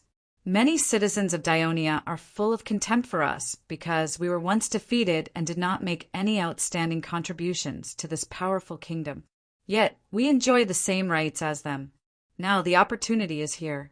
This time we will become the main force of the battle and face the Carthage army in front of us. Show all your strength and courage, defeat them, and use victory to tell the other citizens of the kingdom that we, the people of Rome, are not weak." Roar, roar, roar. The morale of the Rome soldiers hit their long shields with short swords and let out a deafening roar. At this time the bugle sounded. Sextus turned his horse around and waved his hand forward. "Advance!" Outside the Carthage camp, Margot, the military commander of Carthage, was also shouting to the panicking soldiers to boost their morale. "Citizens of Carthage and the Phoenician allies, we have failed in this war with Dionia. Our fleet has been destroyed, and we are trapped on Sicily. We are about to become prisoners of Dionia and become their slaves. We will work in the dark mines until we die, and our homes in Africa will soon be invaded by the people of Dionia. Are we willing to bear the miserable fate that the lowly people of Dionia want to impose on us?" The soldiers raised their heads one by one, and their eyes that were originally depressed were now focused on Margot. Margot struggled to point to the front and roared, "Do you see the Dionysian army in front of you? The king of Dionia, who brought us disaster, is in that army. Warriors, show your courage, defeat them, and capture the king of Dionia, and we can go home safely." Chapter 10:28. The soldiers tightened their grip on the spears in their hands and rekindled their desire to fight. "Lord Margot, the Dionia army has sped up and seems to be ready to attack us first." Kisco hurried over to warn him. "Just in time. Let the soldiers speed up too." Margot said, dismounted, and slapped the horse's buttocks. The war horse neighed and turned to run away. Then Margot said to the guards behind him, "Give me a shield and a spear." Kisco quickly stepped forward to stop him. "My lord, you should be commanding from the back, not." Margot interrupted him loudly. "Don't say any more. Today, I want to fight with the soldiers." At this moment, the people around him were deeply moved. Pamilca, the adjutant, and the young nobles of Carthage, who were once ridiculed by Margot, dismounted, picked up their shields and spears, and stood beside Margot. Margot looked at them, smiled, and said with pride, "Today, let us fight together for Carthage." Kisco hurriedly took more than 6,000 Phoenician soldiers out of the camp. In addition, when Margot learned that the Dionysian army had appeared outside the camp, he urgently asked Sicamo to transfer 4,000 Carthage militia. Due to the impact of the defeated soldiers, there were still more than 3,000 people following Margot. Carthage had nearly 10,000 soldiers who could fight, which seemed to be a lot less than the number of Dionysian army on the opposite side. Moreover, the huge cavalry that the Devers had been afraid of before was now only a few hundred cavalry. Due to the single type of troops, the formation was very fast. Margot, Pamilca, Kisco, and other generals were holding shields and spears and walking at the forefront of the formation. The soldiers naturally followed them with firm steps. The terrified, defeated soldiers behind them were crying and fleeing, but they could not shake their fighting spirit for the time being. On the Dionia side, the Rome Reserve Brigade was in the middle, and the Potentia and Samni reinforcements were at the rear. Both flanks were cavalry, and the Devers led more than 200 palace guards to follow behind the center of the formation. Meanwhile, the temporarily formed army of nearly 10,000 soldiers was evenly divided into two groups. They were positioned behind the two flanking cavalry, but there was a distance of 200 meters between them. After the bugle was blown, all the soldiers sped up, especially the cavalry on the two flanks. They quickly closed in on Carthage's army. Hundreds and thousands of javelins flew into Carthage's formation, and screams filled the air. This Carthage army only had a small number of light infantry, so they could not attack the Daionia cavalry from afar. The heavy infantry could only move forward quickly, trying to close the distance with the enemy and engage in close combat. But the well-trained Daionia cavalry quickly turned their horses around in order to widen the distance between them and throw their javelins. The heavy infantrymen who were running were unable to defend themselves well. Many of them were hit by the javelins, which forced them to slow down and hide behind their shields. As a result, only Carthage's army, which had not been attacked yet, continued to advance with large strides. "Prepare the javelins!" the team officers shouted. It was the first time for the soldiers of Rome's reserve brigade to throw javelins in actual combat, but they were not rusty at all. The rain of javelins covered the sky. Margot only had time to shout, "Be careful and defend!" and hurriedly hid behind his shield. Then he heard a shrill scream beside him. His adjutant fell on the grass. Margot's heart was burning with anger. He raised his spear, turned around, and shouted, "Follow me! Charge forward!" He slanted his shield and rushed forward. The soldiers also roared angrily and followed closely behind. Seeing that there was not enough time to throw the second round of javelins, the soldiers of Rome's reserve brigade immediately launched a charge. Soon the two sides collided. One side was fighting for survival, and the other side was fighting for honor. Both sides fought with all their strength from the beginning, and the battle was very fierce. A few minutes later, the Daionia cavalry finished throwing javelins and galloped to the outside. The Carthage's army on both flanks abandoned hundreds of injured and wailing soldiers and resumed their forward speed. Soon, they began to fight with the Dionysian army. Most of these temporary Daionia soldiers were citizens who were about to become citizens or free people who aspired to become citizens of Daionia. Although they lacked military training and the fighting skills of the heavy infantrymen, their desire to win was no less than the Rome soldiers. As long as they were rewarded for their meritorious service, they would take a big step closer to becoming a real citizen of the kingdom of Daionia. Therefore, they fought very bravely. In addition, there were many of them. The Carthage's army on both flanks had just been hit by the javelins of the cavalry. Their morale had dropped, so the recruits of Daionia actually had the upper hand at the beginning of the battle. At this time, the Daionia cavalry quickly adjusted their formation and assisted the recruits to launch a direct attack on the flanks. They lined up in a long single-file formation, straightened their spears, accelerated their horses, and swept past the rear of the Carthage's army on both flanks. When the enemy used a round shield to block the spear, the cavalryman would quickly let go of the spear in his hand. At the same time, he would hold the horse's neck tightly with his other hand to prevent the recoil from causing him to fall off his horse. Even though the soldiers of Carthage's army used the round shield to block the spear of the Daionia cavalry, the powerful impact caused him to stagger. His arms were sore, and he could not even hold on to the round shield. The next second spear could easily pierce his body. The attacks of the Daionia cavalry were continuous. It was like peeling an apple with a dagger. It did not look fierce, but it was lethal. As time passed, the Carthage's army on both flanks was on the verge of collapse. The morale of the soldiers plummeted, and they began to flee. The middle was still in a stalemate. Margot felt exhausted after fighting for so long. He panted and looked at the enemy in front of him. Their faces were different from those of the Greeks, but they were familiar to him. At the same time, he was puzzled and angry. Rome? They turned out to be Rome's people. Carthage was involved in this war to help Rome, but these former allies were blocking his way at this time. They wanted to take away his only hope of winning. Did they forget that it was Dionia who destroyed Rome?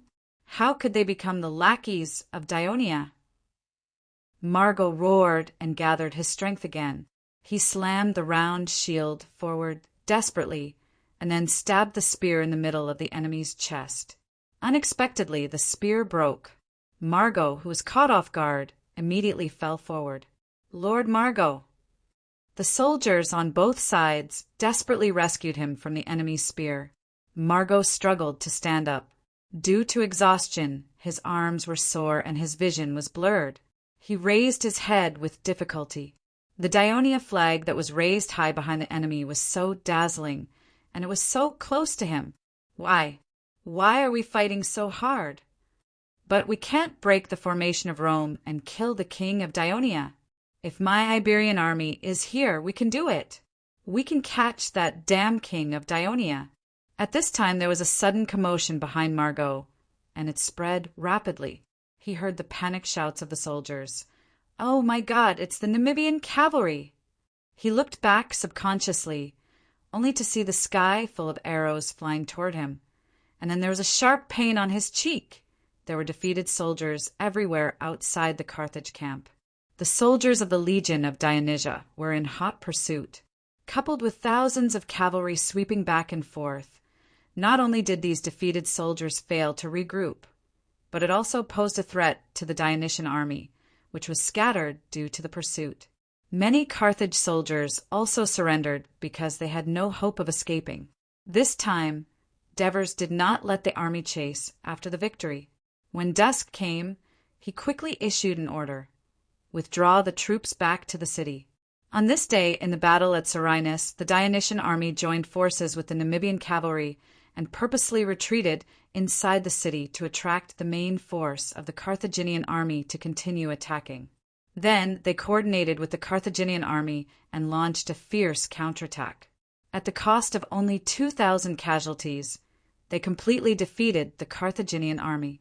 On the other hand, on the Carthaginian side, more than 30,000 Namibian soldiers and Namibian generals rebelled one after another. The rest of the troops had experienced the siege of the city and 2 battles, suffering more than 6,000 casualties. In the process of escaping, nearly 8,000 people were captured. The remaining Alpha, Beta, and Gamma soldiers either fled west to Mazara City or north to Segesta. A small number of soldiers fled in the wrong direction in panic. They spent a night in the mountains in the east, starving and cold. The next day, they took the initiative to return to Serinus City and asked the Dionian army to take them in. At dusk, Devers led the palace guards into Serinus. He decided to hold a banquet, which he rarely did. Due to the long siege, the 2 sides repeatedly fought in the city, leaving it in ruins. The banquet was held at the temporary residence of the commander of the Sicilian fleet in the port area. After intense preparations, food and drinks were served on the table in the evening. The legion commanders and 2 staff officers arrived one after another. They were surprised to find that the specific location of the banquet was not in the hall, but in the courtyard behind the entrance. This relatively spacious open space was filled with dozens of tables, and their king was sitting at the centermost table. This made it impossible for them to sit down according to the usual custom. They could only sit in a circle around Devers under the guidance of Marcius. Devers did not order the banquet to start immediately. Instead, he first asked about the process of today's battle and the casualties of the army. Except for the 1st and 2nd legions, which caused a little more casualties when they defended the inner city wall against the fierce attack of the Carthage army at the beginning, the other legions basically suffered little casualties. However, they seized a lot of loot. In addition to capturing nearly 10,000 soldiers, they also completely seized the supply camp of the Carthage camp. The mountains of food and a large number of ordnance made the logistics officers, who went to count them, smile from ear to ear. Not to mention, they also seized more than 2,000 war horses. Therefore, every legion commander looked relaxed and talked happily. Chapter 10:29. At this moment, the guards outside the gate shouted, "The leaders of Namibia have arrived!" Subsequently, dozens of Namibians in shabby clothes, some of whom had not even washed their clothes, walked into the courtyard uneasily. Only then did the generals understand why so many tables had been set up. The Devers stood up and said loudly with a smile on his face, "Welcome, our new friends of the Kingdom of Dionia. Please sit down." As soon as the Devers finished speaking, Henoboris, who was next to him, immediately translated loudly. He did not speak Namibian. He spoke Carthage. Over the years, he had assisted the King of Devers in researching information about Carthage, so he began to learn Carthage on his own. He was now fluent in it. Under Carthage's rule for a long time, most of the leaders of the Namibians could speak Carthage. After Henoboris translated, the Devers immediately began to applaud. The generals followed his lead and clapped one after another. The Namibian leaders felt the goodwill of the Dionia people and felt a little relieved. They were led to their seats by the soldiers. After seeing everyone sit down, the Devers picked up a glass of wine and said loudly, "Today is a day worth celebrating. Under the excellent command of our generals, the heroic battle of our soldiers, and the cooperation of our new Namibian friends, we have completely defeated the Carthage army. From now on, we will no longer defend, but attack and attack. So, for this glorious victory, let us toast. Cheers! Cheers!" All the generals were excited and raised their glasses high. Even Matonis and Olivers knocked on the table with their hands and cheered loudly. After listening to Henoboris's translation, the Namibian leaders also raised their glasses. Everyone drank in one gulp. The Devers immediately refilled their glasses and said, "This second toast is to our new friends of Namibia. In the past, Dionia and Namibia were strangers to each other due to the distance between them. Before this war, both sides had fought each other many times. Of course, you were forced to do so by Carthage's people. However, there's an old saying in the East that goes, 'No discord, no concord.' You and I, who were forced to be involved in this war, have come together in the end. In the past, we had never worked together, but you trusted us unconditionally. You took great risks and successfully executed the plan in today's battle, making our victory easier and fewer casualties. I thank you on behalf of all the soldiers of Dionia. In the name of Hades, I promise you that my promise to you will not change. Dionia wants to be a long-term ally of Namibia. Let's drink to that." After hearing this, the Namibian leaders were finally relieved. They held their wine glasses excitedly, stood up, and said in a trembling voice, "Good, good." They gulped down their wine. The Devers then picked up another glass of wine and said seriously, "Although we have won a great victory this time, Carthage is still a powerful city-state. Whether it's us, Dionia, or Namibia, don't let down your guard. We should continue to strengthen our cooperation, continue to launch attacks, and completely defeat the people of Carthage. Only then can we ensure the safety of Dionia and prevent the freedom of the Namibians from being taken away. For this, let's drink to that." Everyone in the meeting raised their glasses and drank in one gulp. The Devers could not help but burp. He wiped the foam from the corner of his mouth, looked around at the crowd, and said with a smile, "Today is a joyous day. I wanted to toast a few more glasses of wine, but I'm afraid that you'll criticize me and say, I've been fighting for a day, and I'm starving. How can I just drink until I'm full? So, from now on, you can eat as much as you want. Due to the lack of time and limited conditions, the dishes are not very plentiful.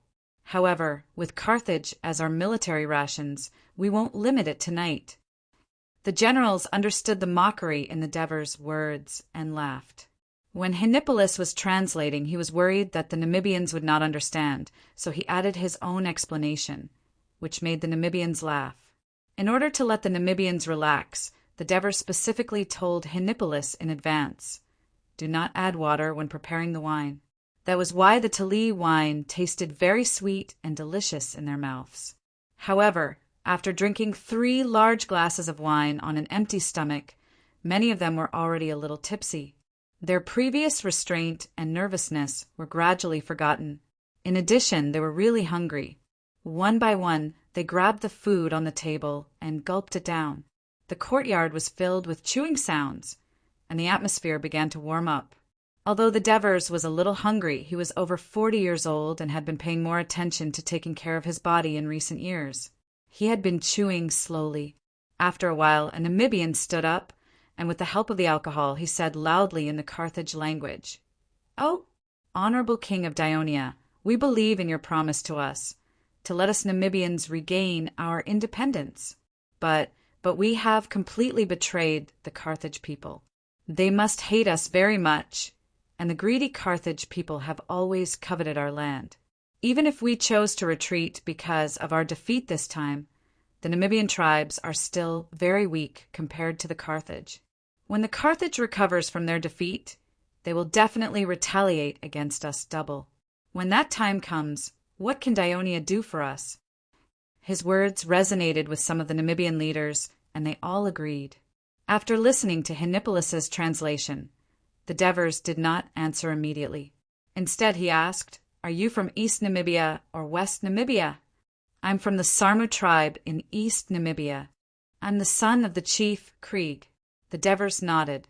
The Namibians he had asked Henipolis and Tormid to invite to the banquet this time were either tribal leaders in West Namibia or influential figures in East Namibia. The Devers knew very well that compared to the West Namibians, Carthage's control over East Namibia was stricter and more oppressive. This also made the East Namibians very afraid of Carthage. When he sent spies deep into the Carthage camp in an attempt to unite with the Namibians, the West Namibians were more active. Today, they were the first to rebel. Although the East Namibians were more numerous, they did not respond as much. Of course, this was also related to their different organization in the Carthage army. In the end, when they saw the main force of the Carthage army, the Iberian army was completely defeated and the legion of Dionysia soldiers were right in front of them, they hurriedly launched a rebellion. It was more like an act of desperation to save themselves. The Devers understood this better. He said with a gentle expression, "Through this cooperation, I believe that we both know each other's sincerity. Since we have a common enemy, why don't we continue this cooperation and let Dionia and Namibia become a long-term alliance? Whether it's a year later or 5 years later, as long as another force dares to attack one of us, the other side will take the initiative to declare war on that force. Both sides will work together to defeat the enemy. What do you think? Establish a long-term alliance." Krieg thought for a moment and smiled in relief. "This is a very good suggestion. In this way, we have nothing to worry about. It's good to become a long-term alliance." "I agree."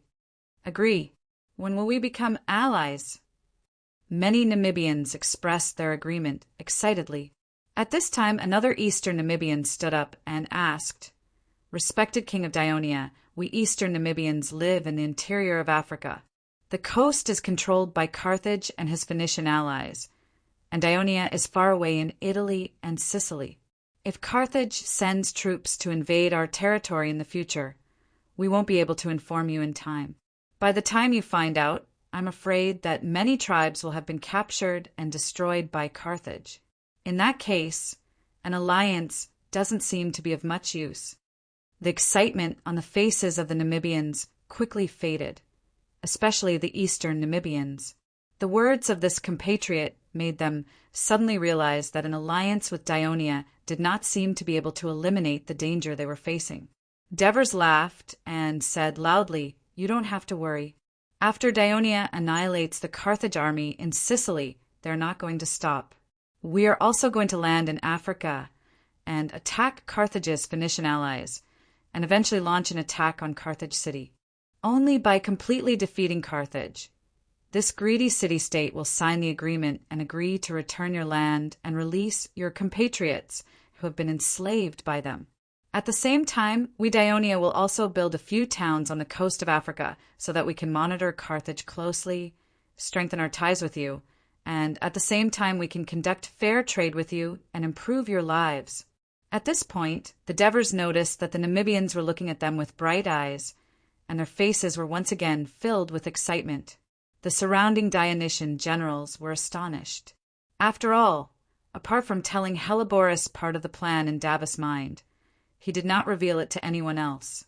However, the eyes of people like Amyntas, Matones, and the others were also shining because this meant that even if the war in Sicily ended, this war would continue, and they would have more opportunities to contribute. The Devers then said, "Of course, our Dionysian army is completely unfamiliar with Africa, so we still need the full assistance of Namibia. Let's work together and finally force Carthage to surrender." Chapter 1030. That's great. We're very willing to join forces with Dionia to attack Carthage city. Almost all the Namibians were overjoyed. The words of the Devers had completely dispelled their doubts. One after another, they expressed their willingness to form an alliance with Delnia. At this moment, a voice suddenly rang out. "Dear King Devers, I'm Tynum, the leader of the Asali tribe of West Numia. I have a question. Dionia is a kingdom, but our Namibia is not only divided into two parts, east and west, but each is composed of many tribes. Each tribe has different interests. Once we form an alliance with Dionia, if a war breaks out between the tribes, who will Dionia, as an ally, choose to help?" The Devers looked at the lanky Namibian leader with a gloomy gaze. He was not unfamiliar with the name.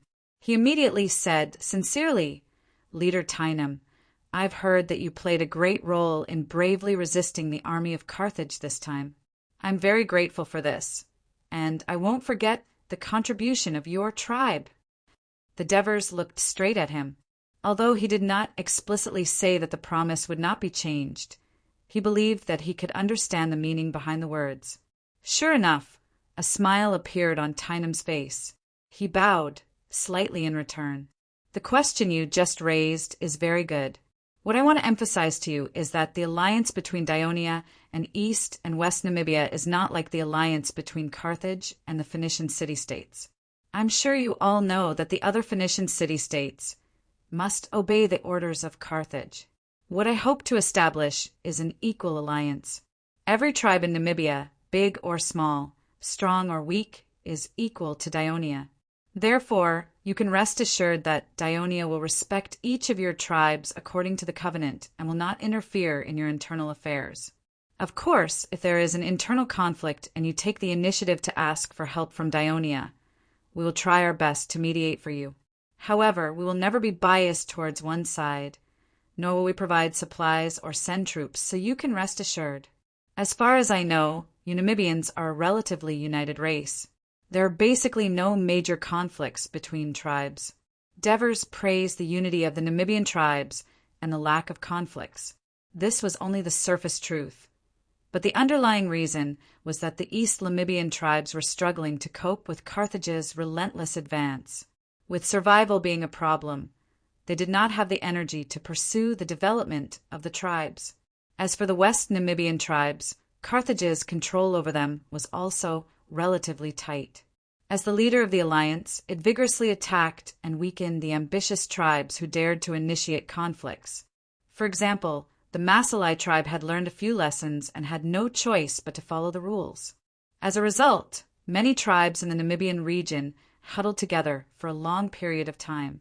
Not only did they maintain peace, but they also maintained good relations. However, the shrewd Devers would never mention that when the threat of Carthage was eliminated in the future, whether the Namibian tribes could still maintain such peace. However, most of the Namibians did not have a long-term vision and did not think deeply. Instead, after listening to the Devers, they nodded repeatedly, their faces filled with pride. Now, they were very satisfied with the Devers' answer, dispelling their doubts and worries, leaving only one thought. Dionia was indeed different from Carthage. It would become the strongest ally that the Namibians could rely on. Therefore, they raised their glasses and toasted the Devers to express their gratitude. The Devers and the generals also raised their glasses in return, and the atmosphere of the banquet became even more enthusiastic. Late at night, the banquet ended. One by one, the Namibians left drunk and satisfied. The generals also returned excitedly because the war would not end soon. Only Helleboris did not leave. He followed the Devers into the living room. The servants brought hot water and clean linen. The Devers covered his face with the linen that occupied the hot water. He immediately felt that under the hot air, all the pores on his face opened up, as if the smell of alcohol had been taken away, and his spirit was refreshed. He lay on his back for a long time until the linen became cold. Only then did he get up and take it off. Seeing that Henoboris was still sitting quietly next to him, he asked with some surprise, "Henny, is there anything else?" "Your Majesty," Henoboris bowed and asked softly, "we have completely defeated the army of Carthage. You also said that the banquet tonight that we're going to land in Africa and attack Carthage city. So, is there still a need to negotiate with the people of Carthage?" "Of course, there is a need to continue negotiating." The Devers explained patiently, "Our army cannot relax against the remnants of the Carthage army that escaped into Segesta and Mazara. We have to continue attacking. Also, Mazara, Segesta, Eric Sicans. These remnants of Sicily Island need time to subdue and deal with them to ensure that we do not have to worry about the future. So, if the army wants to land in Africa, I'm afraid it will take some time. And during this time, I don't want the people of Carthage to completely see through our true intentions and think of all ways to fully prepare for defense. This will cause great difficulties for our landing army. So, we have to continue acting with them, relax their vigilance, and buy us time. Your Majesty, this victory will probably make the people of Carthage even more anxious to negotiate with us. If we continue to negotiate according to the previous conditions, it is very likely that the people of Carthage will agree." Henoboris' reminder made the Devers fall into deep thought. After a moment, a smile appeared at the corner of his mouth. "Henny, you are right. Since we have obtained a new major victory, it is natural to ask for more benefits. Who asked the envoy of Carthage to not agree to the conditions we proposed earlier?" "Yes, in the last negotiation, I also specifically reminded the envoy called Ocradin." Henoboris also had a smirk on his face. "This new condition is to let the people of Carthage cede the southern part of Iberia to us. What do you think?" The Devers asked. The gold and silver mines in the southern part of Iberia are an important source of precious metal trade. We previously occupied Sardinia, and now we want the southern part of Iberia. If the people of Carthage agree, their precious metal trade will be completely destroyed, and their treasury revenue will also plummet. I don't think they will agree easily. What's more, the interior of the southern part of Iberia was developed by the Maginid family after more than 10 years of painstaking effort. It is their foundation, and they will definitely not agree to this condition. This way, we can bargain with the people of Carthage and achieve the goal of stalling for time." Henoboris seriously analyzed. "Yes, in Carthage, the enmity between the Maginid faction and the Hanoverian faction is very deep, and there are many contradictions.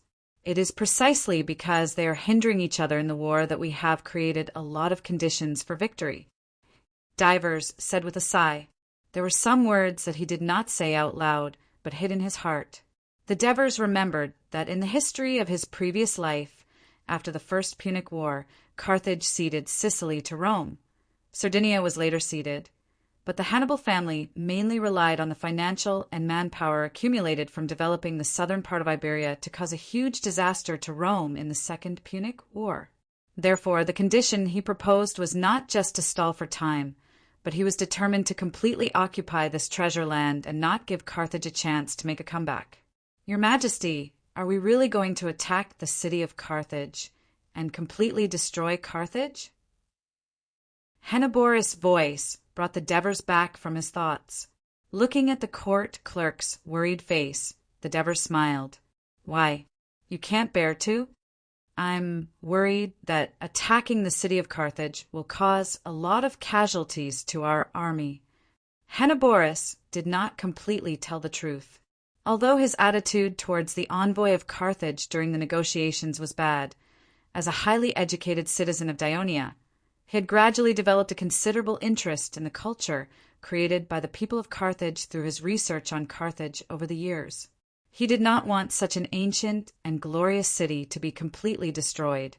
The Devers did not expose his thoughts and calmly said, "In ancient times there was a giant snake. It was ferocious and extremely powerful, and no one dared to provoke it. But it had a shortcoming, and that was that it was very gluttonous. It ate from morning to night, and in the end it ate itself to death." Henoboris blinked and said, "Your Majesty, are you worried that expanding the kingdom too quickly will lead to danger?" The Devers stretched out his hand and counted down with his fingers. Campania, the Samanai Mountains, the Latin region, Corsica, Sardinia, all of Sicily, and if possible, the southern part of Iberia and the new towns in Africa. In this war, the land that Daionia has obtained has already exceeded the original size of its territory. Just to digest and absorb these lands and integrate the people of these lands into the kingdom of Daionia, we'll have to spend a lot of time, manpower, and materials. This is not something that can be done easily. Africa, on the other side of the sea, is an even wider continent that we are completely unfamiliar with. The people of Carthage have lived there for hundreds of years and have great influence. To completely destroy them, we will have to pay a great price. And if we destroy Carthage, will we be able to replace Carthage's position in Africa? The Devers looked at Henoboris with a solemn expression. Chapter 1031. Henoboris thought for a while but did not answer. Devers said in a low voice, "No, I don't think so. Because Daionia has no foundation in Africana, those Phoenician city-states will be secretly dissatisfied with us. The Namibians in the east and west will pursue their own interests because Carthage has been eliminated and the shackles on their heads are gone. If we want to replace Carthage's position, we may have conflicts with them. There are also Mauritanians and Libyans in the land of Africana. These are all races with a large population. Once Carthage no longer exists, Africana is likely to be embroiled in disputes, and we will be involved. It will consume a lot of our energy and material resources. Is it worth it? After all, the center of the kingdom of Daionia is in Italy. Not only do we have to consolidate our rule in Italy, but we also have to continue the strategy of developing northward. We can't neglect the essentials." Henoboris listened carefully and pondered for a while. He suddenly said, "We want to take Sicily, Sardinia, and southern Iberia to eliminate the threat of Carthage to the kingdom, but at the same time let Carthage continue to exist as a major force in the land of Africana, ensuring that the Namibians continue to rely on us. And we, Daionia, can mediate between the various forces, mediate disputes, and continue to increase our influence in Africana." Devers nodded and said, "Henny, you understand well. So in future negotiations, we need to grasp this well. Of course, our army will continue to exert pressure. I think Carthage will eventually agree to all our demands." When Devers said this, he could not help but think of Carthage in the history of his previous life. After the Second Punic War, they had lost all their colonies, but after decades of development, they regained their prosperity. This made the people of Rome nervous and eventually destroyed them. From the Devers' point of view, the people of Rome were frightened by Carthage. They always had a kind of persecutory paranoia. In fact, at that time, it was impossible for Carthage to pose any threat to Rome. When the people of Rome got angry, Carthage immediately sent out a large number of hostages. Today, Daionia did not have the fear of Rome. They had destroyed Rome and defeated Carthage in one battle. They were even more confident and powerful. Daionia was not afraid of Carthage, even if they were only competing in terms of trade.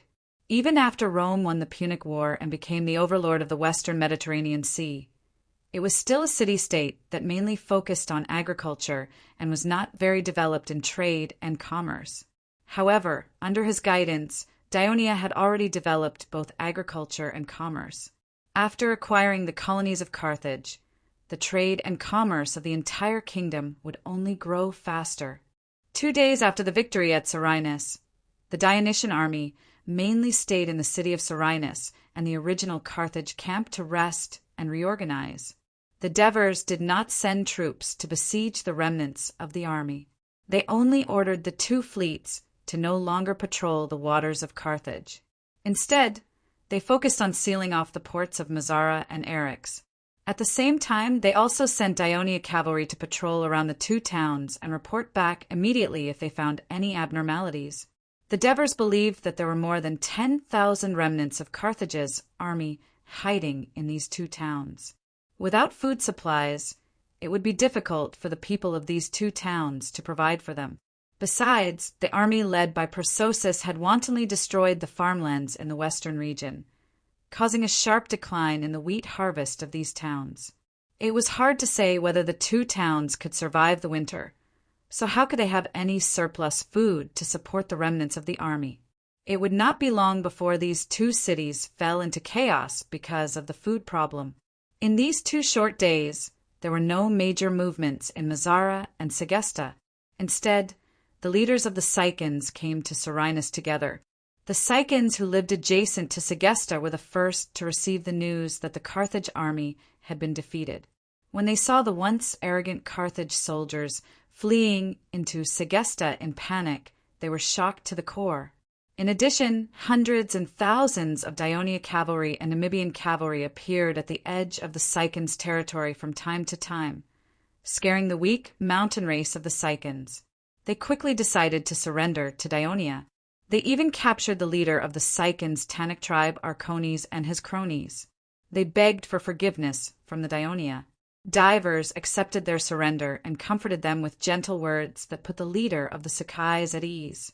But then, in front of them, the Devers ordered their men to take Arcones and his cronies into custody and announced that they would be escorted to Mount Siccar, where all the tribes who had been attacked by the Carthage army and lost their territories and people would be publicly judged and executed. In the words of the Devers, any ally who betrayed Daionia should be severely punished. It made the leaders of the West Kai tribe nervous and alarmed them in their hearts. Margot refused to obey the Senate's order and insisted on attacking Serinus. This caused the anger of the other elders, except for the Maganid faction. The Senate held meetings for several days, fiercely debating whether to give this bold military commander the most severe punishment.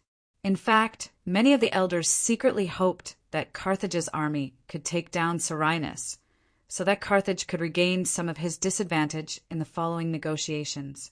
On the night when the Carthaginian army was defeated, Mazara City sent out a few cargo ships. They took a huge risk and quietly sailed towards Carthage in the dark night. In the end, there was only one ship that successfully reached its destination. When the elders learned of this news, they were shocked for a long time and did not come back to their senses. Previously, the navy was almost completely annihilated, and now the army suffered a crushing defeat.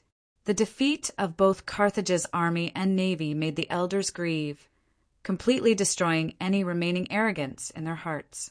In order to save the remaining army trapped in Sicily and the large number of soldiers captured by Daionia, the Senate held an emergency meeting. Unlike the usual debates in the meeting hall, the Maganid senators had heard from Mazara's messenger that although Hasdrubal had fortunately escaped to the city of Mazara, there was no news of Margot. Therefore, they were eager to restart the negotiations immediately and try their best to agree to the terms proposed by the Daenians so that a truce could be reached as soon as possible. But under such difficult conditions, negotiations with Daionia would definitely face more difficulties.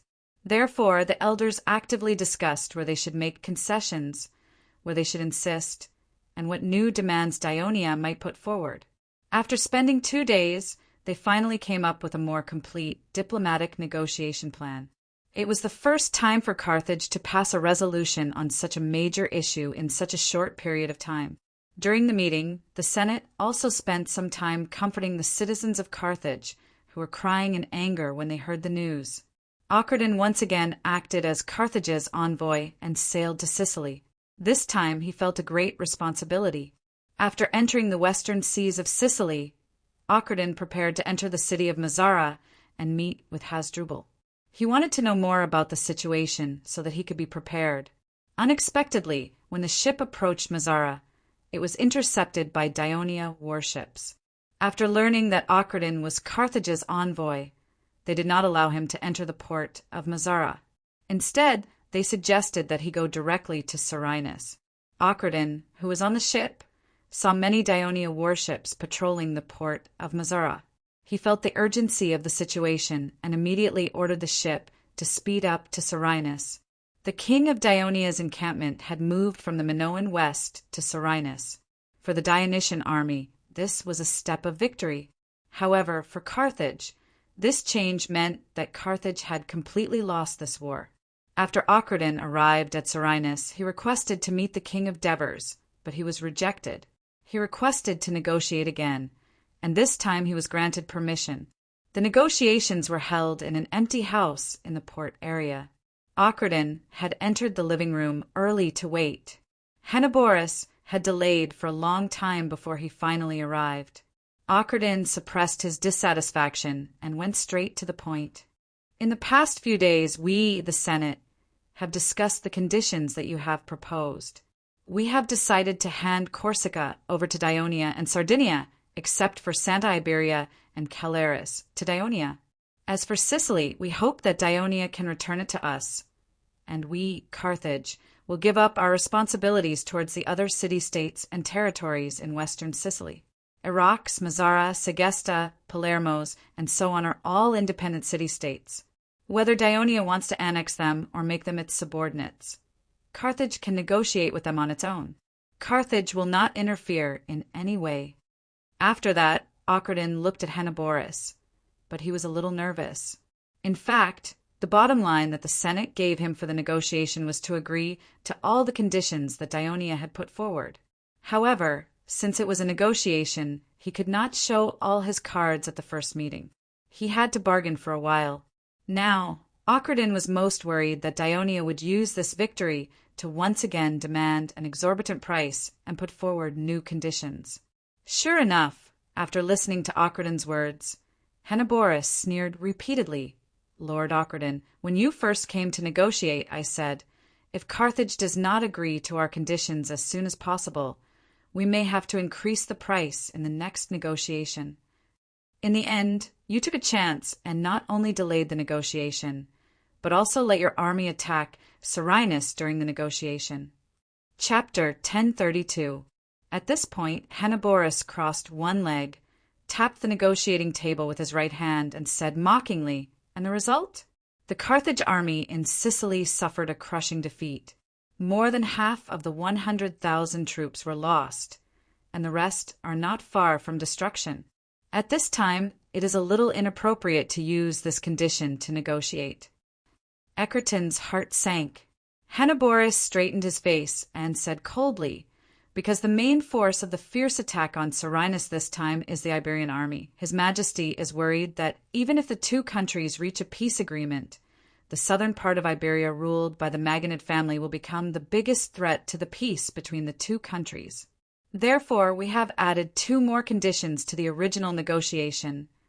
Henoborus stretched out a finger and said loudly, first, the entire southern part of Iberia, the Carthage colony, will be handed over to Daionia.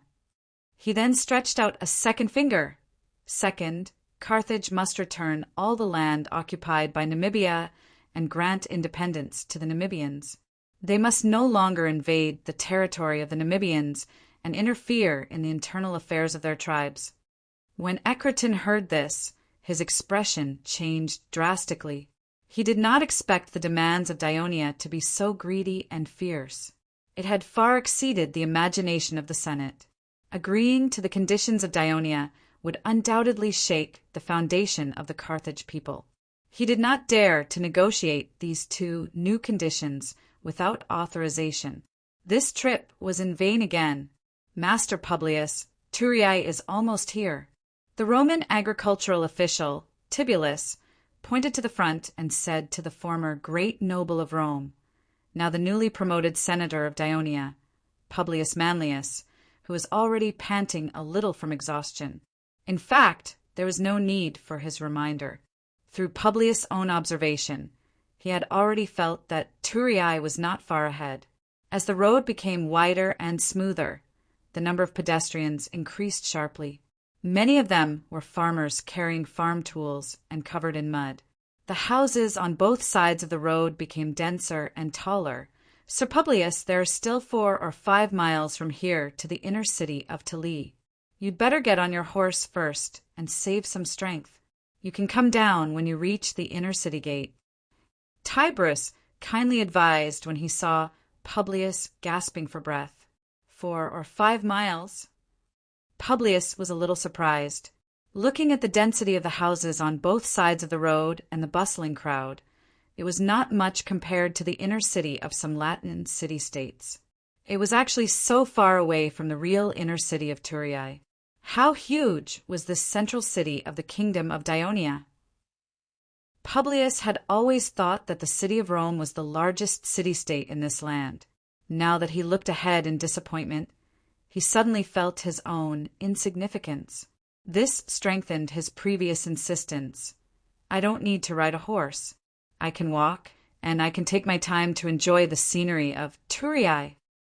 After passing by the Thurii barracks, he heard the officials of Rome who came back with him talking about that except for special duties such as cavalrymen, horses were generally not allowed in the inner city of Thurii.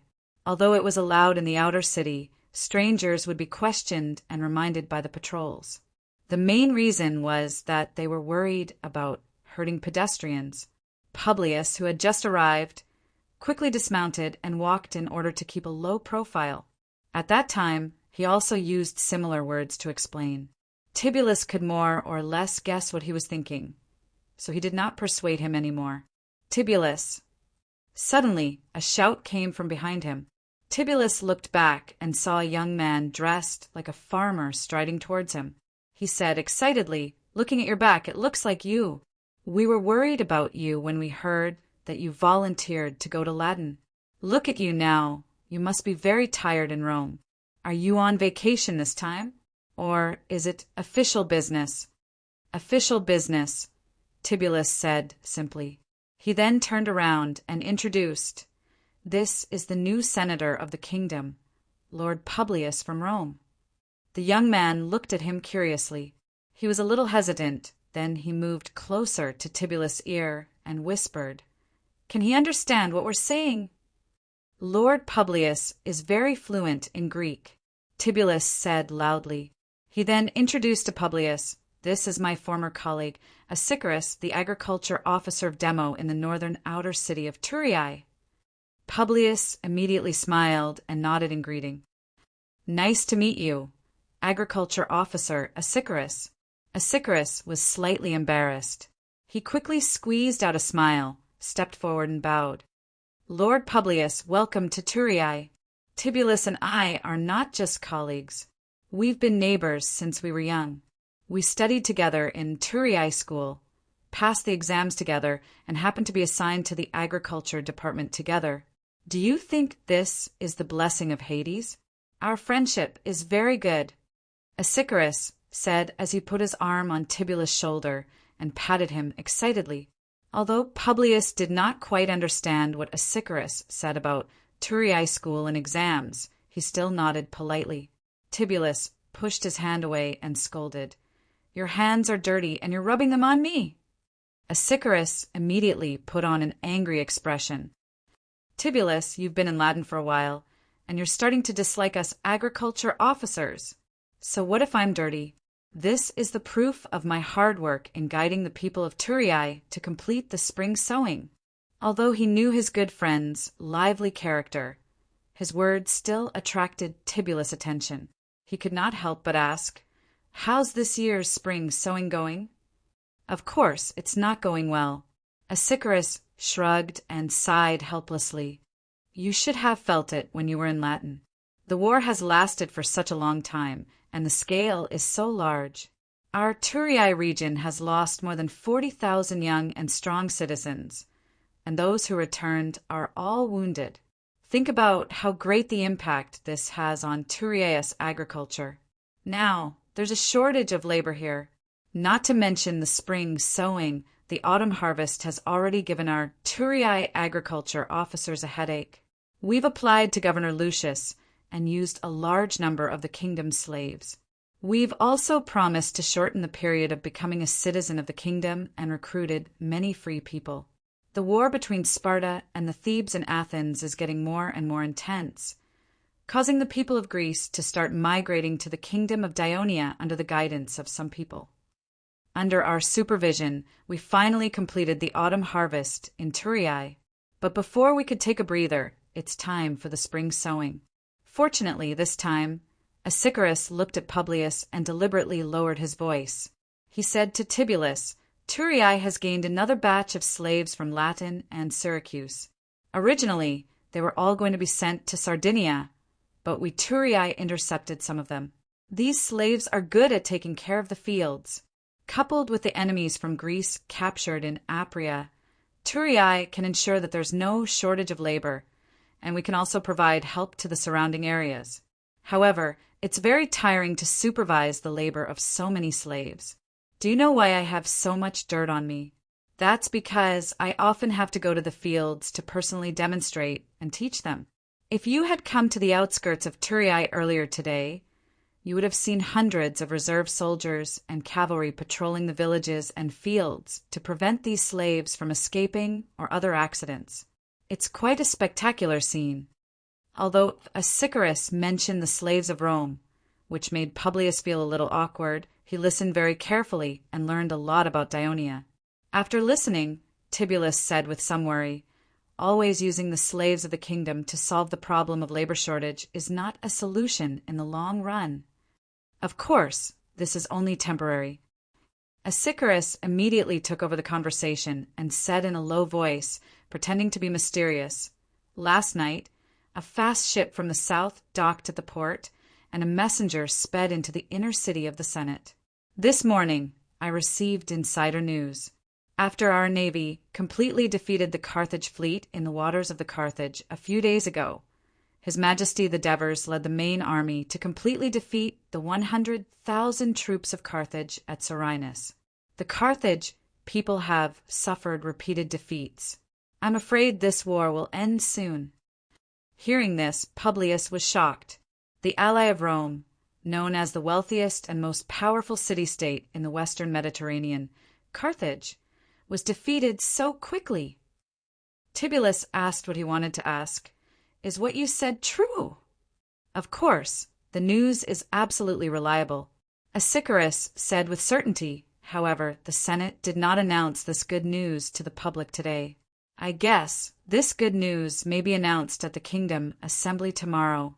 By the way, Sir Publius, are you also here to participate in the Kingdom Assembly?" "Ah, yes." Publius came back to his senses. "Hey, you guys!" Suddenly, a shout came from the front. Publius looked over, thinking that the soldiers of Rome had come to Turiae. He saw a group of patrolling soldiers in red helmets and red armor walking straight toward them. The patrolling soldiers were originally black helmets and black armor, but in recent years they had changed to red helmets and red armor, mainly to distinguish them from the legions of the kingdom.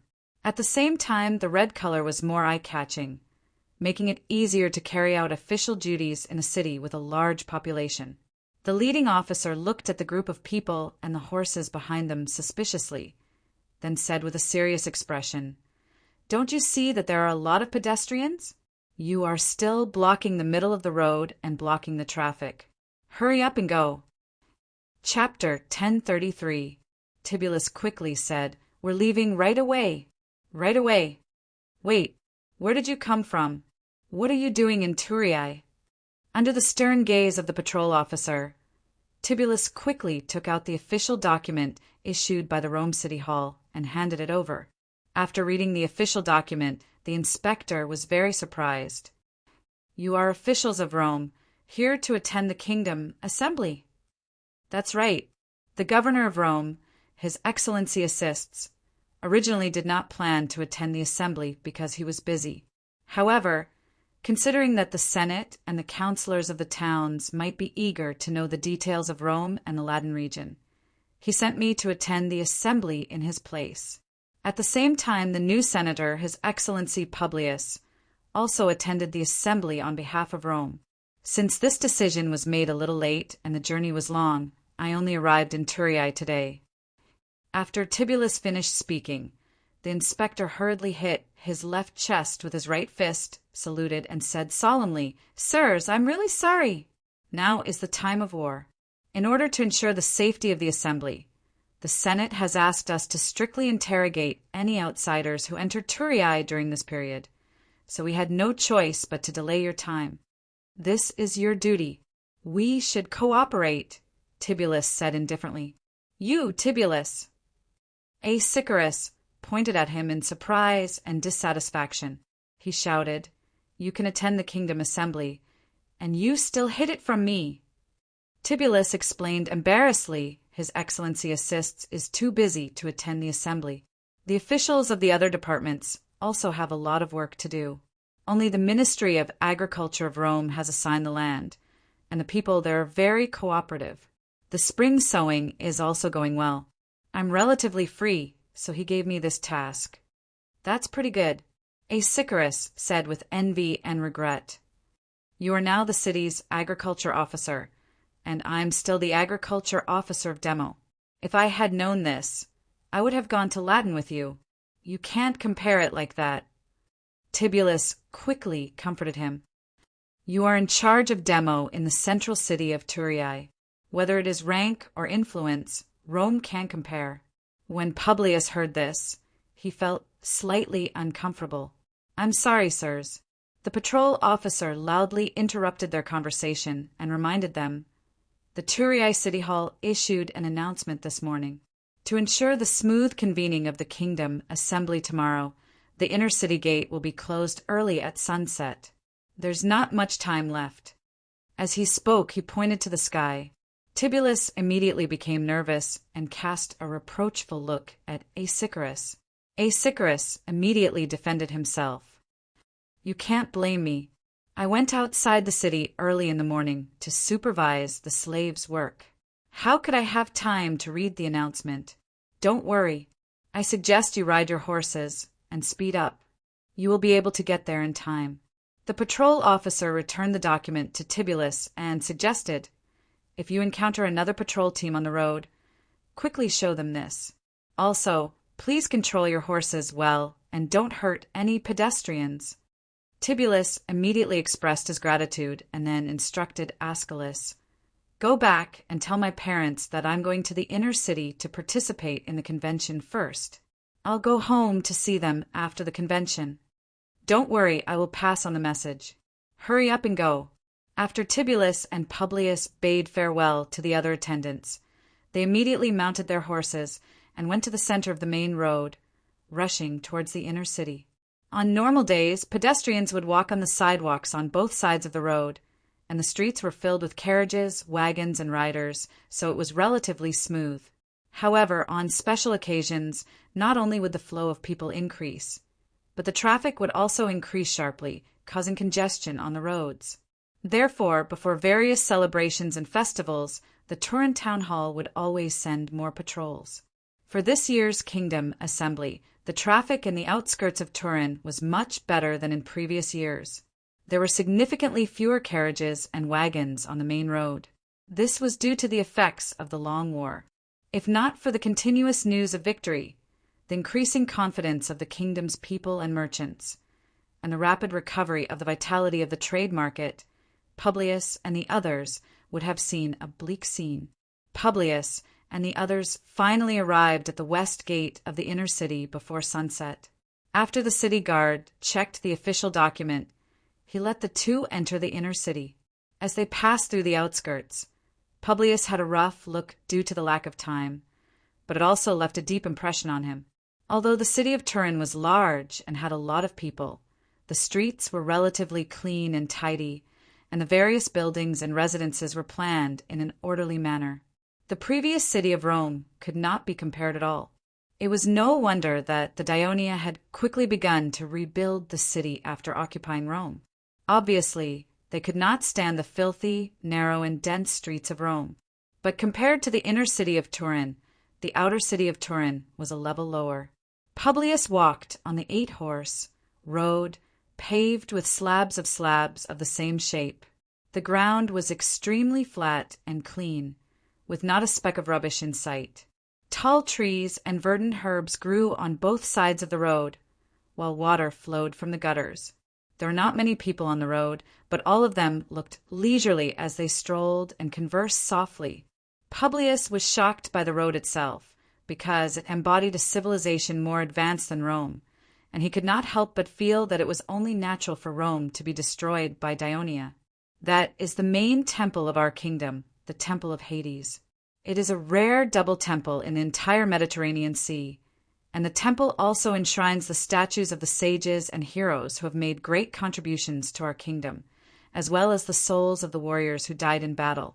You must find time to go up the mountain to worship. That is the palace of Dionia. Let me tell you, a year ago I followed Officer Buckos to the palace and was received by His Majesty. This is a high water bridge. It diverts the clear river water from the Zabari plain into the city, so that the people in the city do not have to leave the city to have clean water. It is said that its original design was inspired by His Majesty the Devers by Pluto.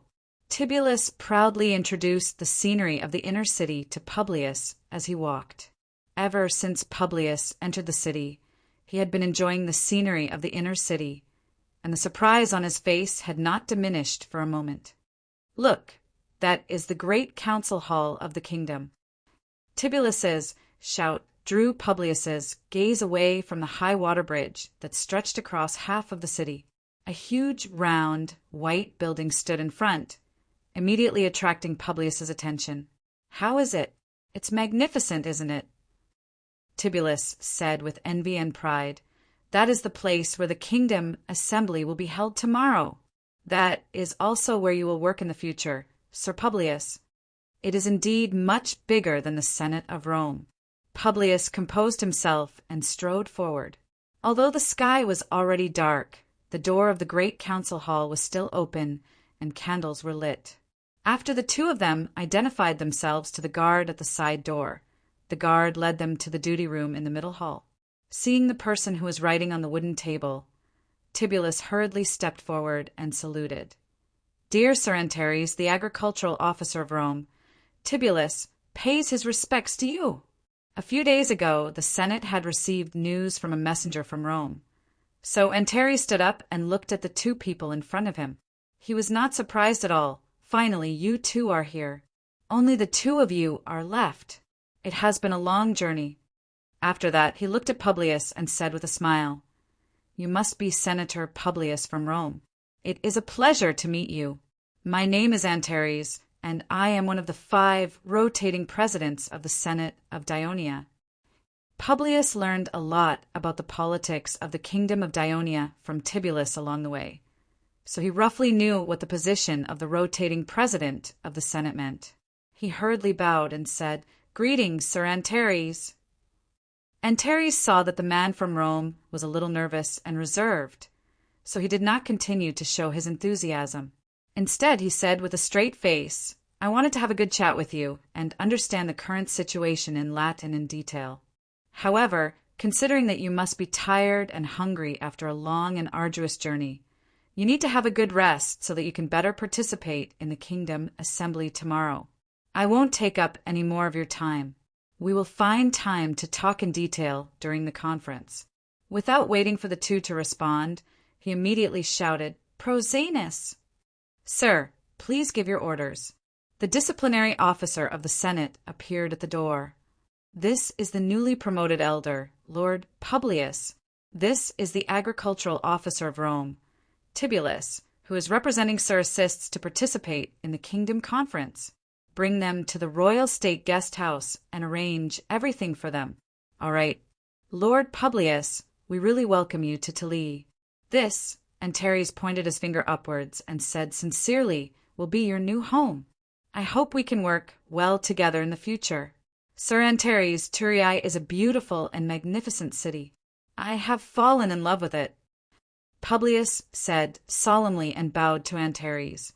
On the way across the Victory Square to the Royal State Guest House, the disciplinary officer, Prozaenus, also introduced to Publius the place where Hades performed the miracle, the Turi spring pool. After listening to this magical story, Publius even took some time to walk around the pool. The Royal State Guest House was a hotel funded by the Kingdom of Dionia.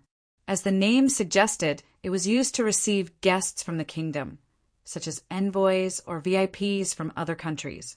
Chapter 1034. The Kingdom Guest House was a hotel funded and built by the Kingdom of Dionia. As the name suggested, it was used to receive guests from the kingdom, such as envoys or VIPs from other countries. However, at this time, the Kingdom Guest House was mainly used to receive the counselors and civil guards from various towns who came to participate in the kingdom's General Assembly. It was a large number, and the original building alone could not accommodate so many people. Therefore, the Senate specifically recommended in the announcement sent to all towns that the participants of the General Assembly who had relatives or friends in Turin should try to stay in their homes. In the past few years, the Ministry of Construction had built 3 or 4 similar buildings and a few separate villas to the south of the Kingdom Guest House. They were all collectively known as the Kingdom Guest House, which basically met the needs. It was almost the opening time of the General Assembly, so the hotel should be overcrowded. Even if there were rooms left, the conditions would not be too good. However, according to the replies from the town hall of each town, the Ministry of Foreign Affairs had prepared a list of accommodation in advance and sent it to the person in charge of the hotel. Publius and Tibullus, of course, had specially reserved rooms with very good conditions, especially Publius. He was not only a noble senator, but also a representative of Rome who had just joined the kingdom. He was assigned the best room in the entire hotel, a detached villa. The villa had 3 floors. The first floor was mainly the living room and kitchen, and the second and third floors were the bedrooms. The Ministry of Foreign Affairs had built these villas in consideration of receiving some VIPs who came with their families to stay for a longer period of time. The hotel attendant led Publius into the villa. After a brief understanding of the situation in the villa, Publius immediately invited Tibullus, who came with him, to stay with him. Tibullus readily agreed and quickly checked out of his original room. It was still winter in January. Even though Turin was close to the sea, the weather was still relatively cold. However, Publius stepped barefoot on the smooth marble floor of the living room. He had a strange look on his face because the floor was actually hot. Tibullus did not immediately answer his question.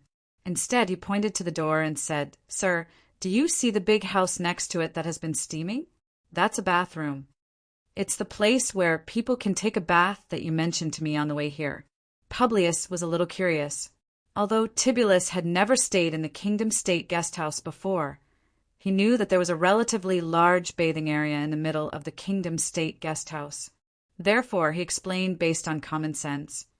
The reason why the floor is hot is that they must have directed the heat from the bathroom to the bottom of the floor and heated it up.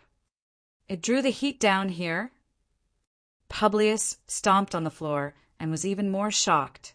The underground isn't completely solid. When building this house, the craftsmen created many gaps under the floor to facilitate the flow of heat.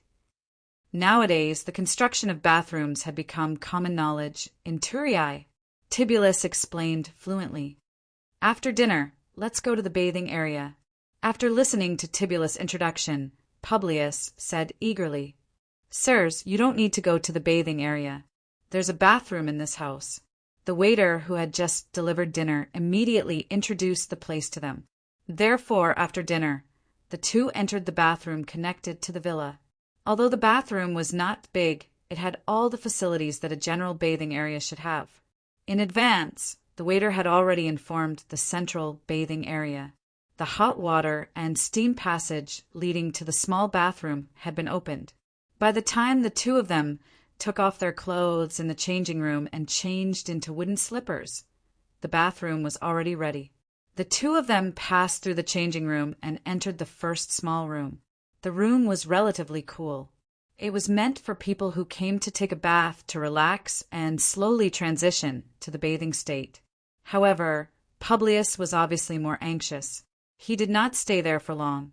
Instead, he pushed open the wooden door and entered the next small room. The temperature in this room was a little hot, and the temperature in the next room was even hotter. After passing through 3 small rooms in a row, The temperature became higher and higher. Publius began to sweat. When he pushed open the next wooden door, he saw a circular pool inside. He stepped on the stone steps and walked to the side of the pool. He stretched out his foot to test it. It was warm water, so he immediately jumped in. Publius submerged his entire body in the water, allowing the warm water to envelop his body and drive away the cold that he had suffered from the past 2 days of trekking in the mountains. After a while, he broke the surface of the water and shouted, "Ha!" He felt energized.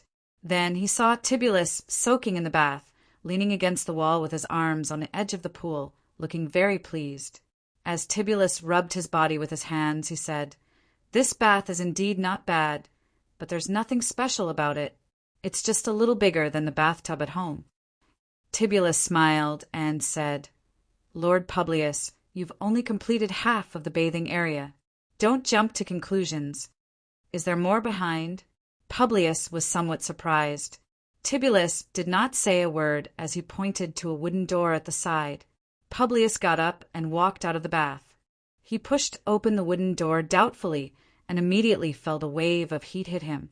The room was shrouded in white mist, and it was indistinct. Publius was still hesitating about whether to enter when Tibullus walked in first.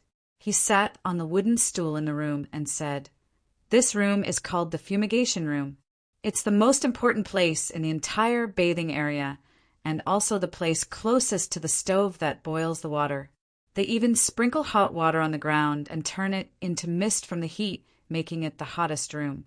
But according to the tourist doctors, moderately increasing the heat in the body will train the various organs in the body, speed up the blood flow, and eliminate the waste in the body. It's very beneficial to protect the body's health. I heard that most of the old senators like to fumigate like this." Before Tibullus could finish speaking, Publius immediately walked in and sat on the wooden stool. Soon he felt that the room was hot and humid, and even breathing became a little difficult. Soon he began to sweat profusely. Mixed with the mist, the sweat clung tightly to his skin, making his body feel especially heavy. Publius wanted to immediately get up and walk out of the room, but when he saw Tibullus's figure still sitting opposite him, he remembered what Tibullus had said. "The longer you persevere, the better it is for your body." So he endured it and leaned back in the chair to make himself more comfortable. In such a quiet room, the surrounding mist was thick, and he could not even see Tibullus's face clearly. The heat made him feel dizzy, as if he was drunk, and he had the urge to speak. Turis is really a huge city. It's more prosperous than I imagined. It's much better than Rome. Publius said with a sigh, "According to the Senate's request, I'm moving to this city this year. But I think it won't be easy to have a house with so many residents in Turis." That's true. The population of Turis has been increasing rapidly in recent years. I remember that last year the population of the entire city and the entire Sabari Plain, excluding the other towns in Turis, was 49,000. That's about 238,600 people, and this doesn't include the free citizens, slaves, and other floating population. With such a large population, the land for housing is very tight. You saw it when we entered the city. The outer city is so big because of the city's continuous expansion. Many of the cultivated lands have now been built with houses. The rent that the tourists get from renting out their houses is several times what they get from farming. The Ministry of Agriculture has reported this to the higher-ups several times, but His Majesty said, as long as the kingdom grows stronger, Turis will definitely develop rapidly. This is in line with its position as the center of the kingdom. The tourists have contributed a lot to the kingdom. Being able to earn money by renting out their houses is also a benefit that the kingdom has given them. As long as they pay taxes normally, there's no need to force them. As for the problem of food, the entire kingdom is providing for tourists. The people don't lack money, so we don't have to worry about them not having bread. His Majesty is right. The kingdom's territory is vast.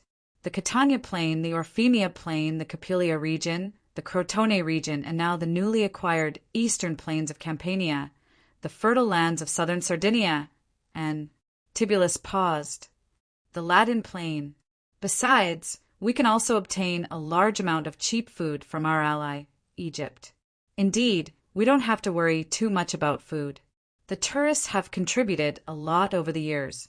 They are the main force in every major war, so the casualties are the highest. Just like this time before the war even ended, the civilian soldiers in the entire Tali region have already suffered more than 10,000 casualties. They indeed deserve more. Tibullus had worked in the tourist Ministry of Agriculture for many years. When it came to land and housing issues in the city, he could not stop talking. Since tourists do not allow the sale of land, owning land here is like holding a golden hen that can continuously lay golden eggs. You don't have to worry about food and clothing in the future. However, the entire Sabari plain, no, the entire tourist region had already completed the distribution of land 10 years ago. It is almost impossible for a new citizen to obtain land in Turis, unless he marries a tourist widow whose husband is dead and has no children. Just like this war, I believe there will be many widows. Sigh. Publius suddenly interrupted him. I have a question. If a tourist citizen dies in battle and has no children, can't the land be inherited by his family or other relatives? Literary Hall. Chapter 1035. Tibullus understood what he was thinking. He shook his head and said, there are no clans in the kingdom of Dionia, and the law states that women also have the right to inherit. After the husband dies, as long as it is proven that his wife has always been virtuous, she can inherit all of her husband's property. However, if she marries again, her new husband has to be married for at least 5 years before he can share his wife's property. Of course, that is unless there are special circumstances. However, you're a senator of the kingdom, so you don't need to worry about housing. Although there is no more empty space in the inner city, there is still a lot of public land in the outskirts of the city hall. This is all thanks to the order that His Majesty issued after the city was built. All land within 2 miles of the inner city of Turin shall be public property and shall not be sold. Now, it seems that it was a wise decision. Later, the Senate also issued similar orders to other towns based on this order. When the time comes, the senator will definitely designate a piece of residential land in the outskirts near the inner city and give it to you free of charge. He will also let the construction department send people to build your house according to your needs. You don't need to spend a single opal. After hearing this, Publius felt relieved. He used his hand to wipe away the sweat on his face and said gratefully, Tibullus, thank you very much for your explanation. You've always taken care of me on the way from Rome to Turin. No matter how you feel, I've already regarded you as my first friend after joining Dionia, a true friend. Ah, I really didn't expect it, but I'm really honored to be your friend, Sir Publius. Then please allow me to regard you as a good friend. Tibullus' voice was trembling, and he was obviously a little excited. That's great. When I move to Turin, I'll still need your guidance and help. Sir Publius, if you need my help, just let me know. I grew up in Turin, so I'm very familiar with this place and have many friends. But when you get a foothold in Turin, I'll still need your help. The two of them laughed and suddenly felt much closer to each other. Thus Publius asked directly, Tiburus, what is the best way for me to establish myself in Turii as soon as possible? Tibullus thought for a while before saying, Lord Publius, it depends on what you want first. If they wanted to live a comfortable life, they could choose not to accept any position. They could just attend the Senate meetings as a senator, express their opinions, and cast their votes. This way, they could receive a handsome monthly salary. Some senators lived like this, and they lived very comfortably. But I don't think you're such a person. If you want to make a difference, you must first familiarize yourself with the laws of Dionia. I know that Rome is also a city-state that attaches great importance to the law, but the kingdom's laws are not only extremely numerous, but they also cover a wide range of areas. If you understand them, You won't become the laughingstock of the people after you move to Turin and make mistakes. Also, when you express your opinions in the Senate, you won't make mistakes and be laughed at by the senators. Publius nodded and said, "You're right. When I was in Rome, I've already borrowed a law book from the assists and started to read it, but it's not careful enough. It seems that I need to put more effort into it. Secondly, you should hire a tutor to teach you how to speak Dionia. You speak Greek very well, but Greek is not equivalent to Dionia. Not only are the pronunciations somewhat different, but there are also many new words in Dionia. I believe you've already felt it in your previous contact with us. When you can really speak Dionia, the people of Thurii will truly accept you." Publius nodded solemnly. Tibullus continued, "You have to take every Senate meeting seriously. Attend it on time, abide by the order of the meeting, actively express your opinions, and have your own unique views. Don't just raise your hand and go along with it, like some people. Especially when it comes to Rome and certain aspects of the Latin region, you have to take the initiative to speak up and control the direction of the entire discussion. Because you're from Rome, you're more familiar with the place than them. Also, you have to frequently contact your friends in Rome and understand the situation there in detail so that you can take the initiative to propose issues to solve some problems in Rome or Latin. In the long run, you can represent the interests of Rome or the Latin people in the Senate and have a certain amount of influence in the kingdom." Publius was a little moved by his words and nodded repeatedly. However, Tibullus increased his volume and said, "However, no matter how much influence you have by speaking and moving your lips in the Senate, you won't get the respect of the people, let alone the attention of His Majesty. As far as I know, those who His Majesty summons to the palace to discuss matters, host banquets, and visit are all ministers with real power and have done real things. So if you want to achieve greater development in the kingdom, you have to do real things." "Real things," Publius muttered in a low voice. "That's right. In the past, some senators like you who joined the kingdom were unwilling to take up some middle and low-level public office because of their status. They always had the extravagant hope of directly becoming the chief executive of the town.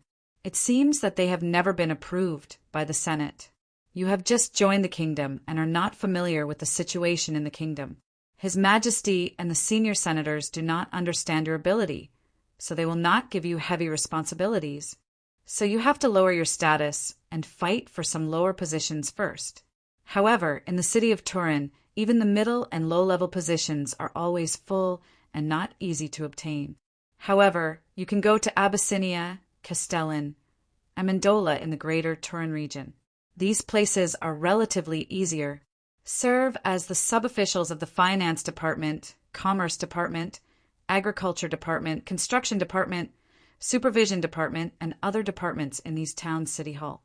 When you are familiar with government affairs, you will gradually be promoted to the person in charge of a town's department and finally serve as the town's adjutant.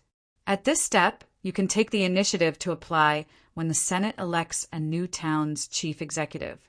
As long as His Majesty is satisfied with your past achievements, he will take you into consideration. About this method, how long will it take? It's not like before now. It's getting stricter. Probably 4 or 5 years. 4 or 5 years, that's so long, Tibullus sneered and said. It will only take 4 or 5 years to become a town's chief executive after joining the kingdom. This is already very good. For example, if we pass the examination and take up the kingdom's public office, even if we work hard for 20 years, as long as we do not become senators, we will not be able to become a town's chief executive. But to become a senator, sigh, how can it be so easy? However, I heard some rumors. His Majesty wants to discuss with the rotating chairman about changing the law so that officials with outstanding achievements and ability, but not senators, can also take up this position. I think this is not a rumor. This war has added a lot of land and many towns to the kingdom. It is not enough to only have senators as the town's chief executive. Moreover, I heard that there will be a fixed position of the kingdom's governor in the future. Governor. You don't have any extravagant hopes for now. The position of governor will definitely be given to senior senators who have outstanding achievements, are very capable, have made enough contributions, and are able to gain His Majesty's trust. You will have to wait at least 10 or 20 years before you have the chance. After a while, seeing that there was no response from the other party, Tiberius hurriedly asked, "Lord Publius, are you all right?" "I'm fine." Tiberius heard that his voice was weak and suddenly realized that something was wrong. He hurriedly said, "Lord, we have stayed in the steam room for too long. It is easy for us to feel dizzy. We have to leave quickly." As he spoke, Tibulus went over to help him up. The two of them looked as if they had just been fished out of the water. Their bodies were dripping with sweat as they staggered out of the fumigation room and entered another small room. The temperature here was relatively lower, and there was no mist. There were 2 wooden beds in the room. On the wooden bed was a stack of neatly folded towels. There was also a shiny copper pot and a few thin, curved stewing knives hanging on the wall. Publius sat on the edge of the bed and looked around as he recovered his energy. However, Tiberius shouted loudly, "Is anyone there?"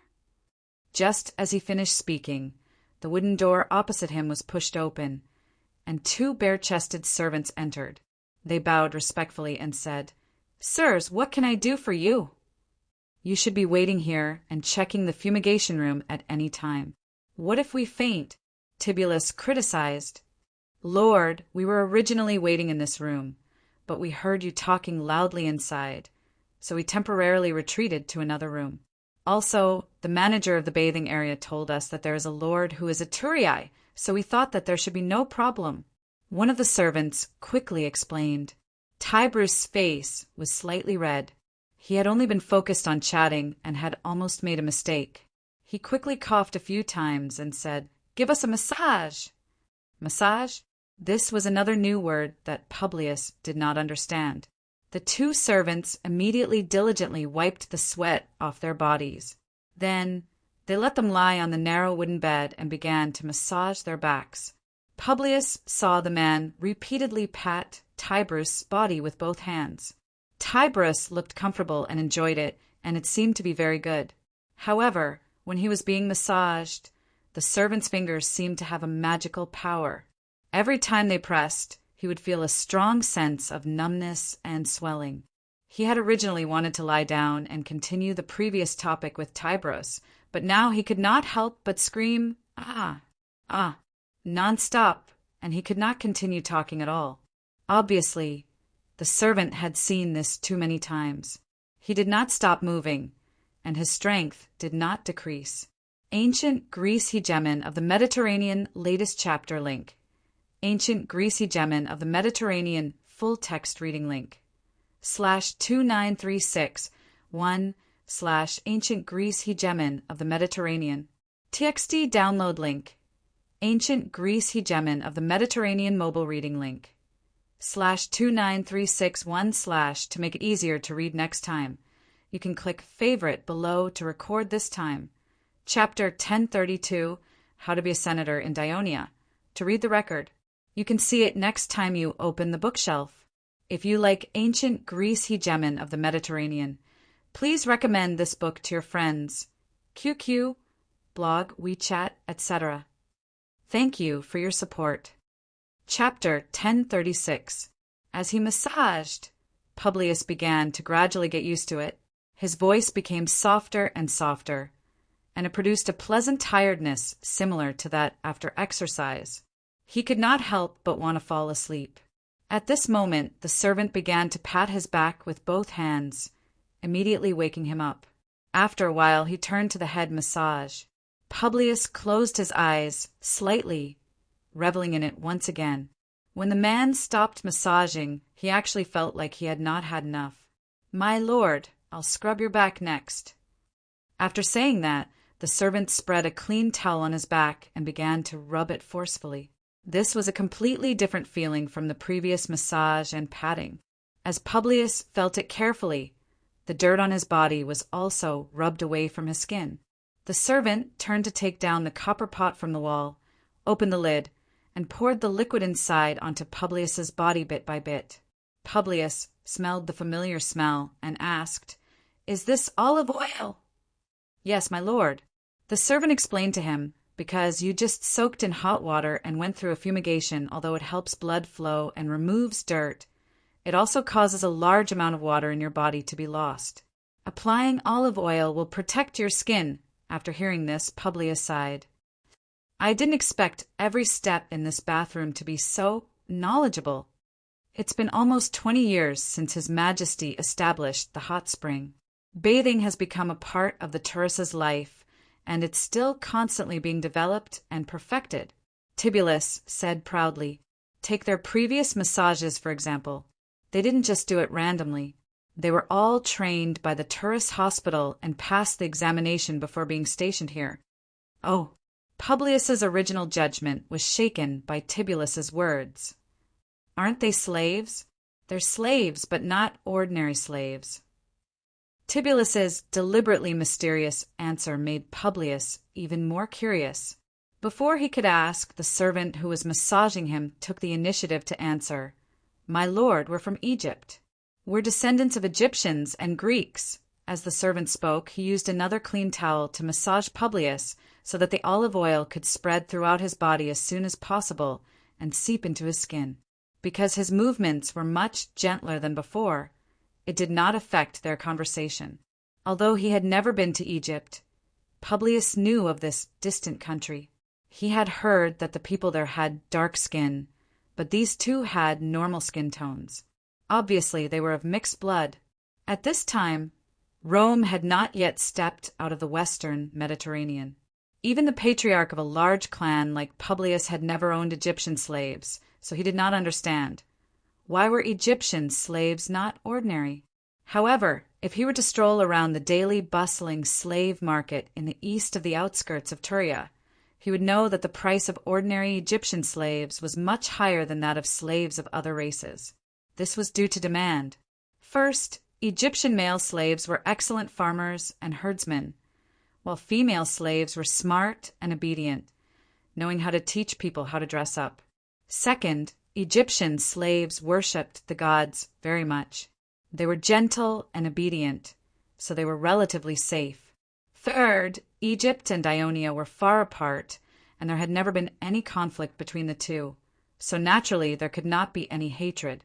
Egyptian slaves had no involvement with the races and forces around Ionia, so they were more assured to use Egyptian slaves. The Senate considered that the king's guest house would receive foreign dignitaries, and safety was the most important. Secondly, they had to know Greek, and their skin could not be too dark, so as not to frighten some emissaries of the mountain races who had never seen the world. That was why they had painstakingly chosen Egyptian and Greek slaves. "How long have you been in Turia?" Tibullus asked casually. "It's been more than 4 years." The younger-looking slave said with a little resentment, "Based on our past performance, we should have been freed after the Hades festival last year, but the officials of the Slave Management Office told us that due to the lack of labor due to the war, the release of the kingdom slaves was suspended for once. They will double the number of freed slaves during this year's festival, and we will also be given some compensation. But if the war is still going on in October, when you don't talk too much, just give him a good massage." The slave who was massaging Publius interrupted him and pleaded softly, "My lords, his daughter caught a fever yesterday and is receiving treatment in the hospital. His mood has been affected a little. I hope you won't take it to heart." Tibullus lifted his head to look at the slave standing beside him until he started to panic. "Since you've stayed in Tali for more than 4 years and stayed in this kingdom guest house, you should know what our kingdom of Dionia's envoys praise the most, right?" Tibullus slowly said, "Since you've stayed in Tali for more than 4 years and stayed in this kingdom guest house, you should know what our kingdom of Dionia's envoys praise the most." The slave was a little nervous and did not know what to say for a moment. The older slave quickly replied, "It's keeping promises." "That's right, keeping promises." Tibullus said in a deep voice, "What the Slave Management Office says is the decision made by the Senate. Don't worry, by this year's festival, you will definitely regain your freedom and receive compensation." In addition, your massage skills are very good, and we are not dissatisfied with it." When the two slaves heard this, they were moved to tears and thanked him repeatedly. The young slave said excitedly, "My lord, let me give you another massage." Tibullus waved his hand and said, "No need, it's time to shave me." The young slave had to turn around, take the curved, blunt blade from the wall, and aim it at Tibulus's back.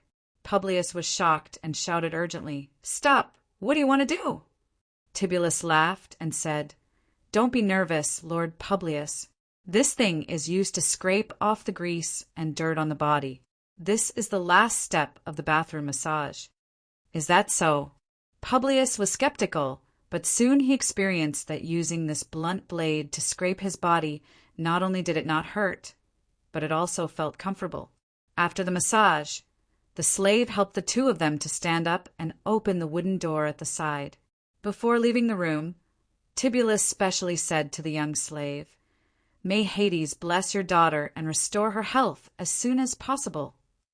The slave immediately became extremely excited and once again expressed his gratitude to Tibullus. After leaving the slave site, Publius could not help but sigh in a low voice, "Tibullus, you are too good to these slaves." However, Tibullus said seriously, "Lord Publius, I know that you people in Rome are more strict with slaves, but I advise you to change your attitude towards slaves in the future. In Dionia, the lives of slaves are protected by the law, and the kingdom has also set up a special department to manage them. Slave Management Office?" Publius blurted out the new term he had just heard. "That's right. Whether it's the kingdom's slaves or private slaves, they have to be registered with the Slave Management Office and be supervised. Not only that, if you mistreat slaves, you will also be condemned by the people, and it will also affect your political career because God Hades, who stresses fairness and justice, protects them. In addition, the kingdom is not like Rome. Slaves will not be slaves forever. As long as slaves have aspirations and are willing to work hard, they will gain freedom and then become citizens of Dionia, pass the examination, take up public office, and finally become a minister of the kingdom. All of these are possible. Several of the officials who came to Rome this time used to be slaves. Marigi, the Minister of Commerce, who is deeply trusted by His Majesty in the Senate, also used to be a slave, so don't casually humiliate slaves." Publius was quite touched. "By the way, Lord, how do you feel after the massage?" Tibullus asked. "My whole body is very sore."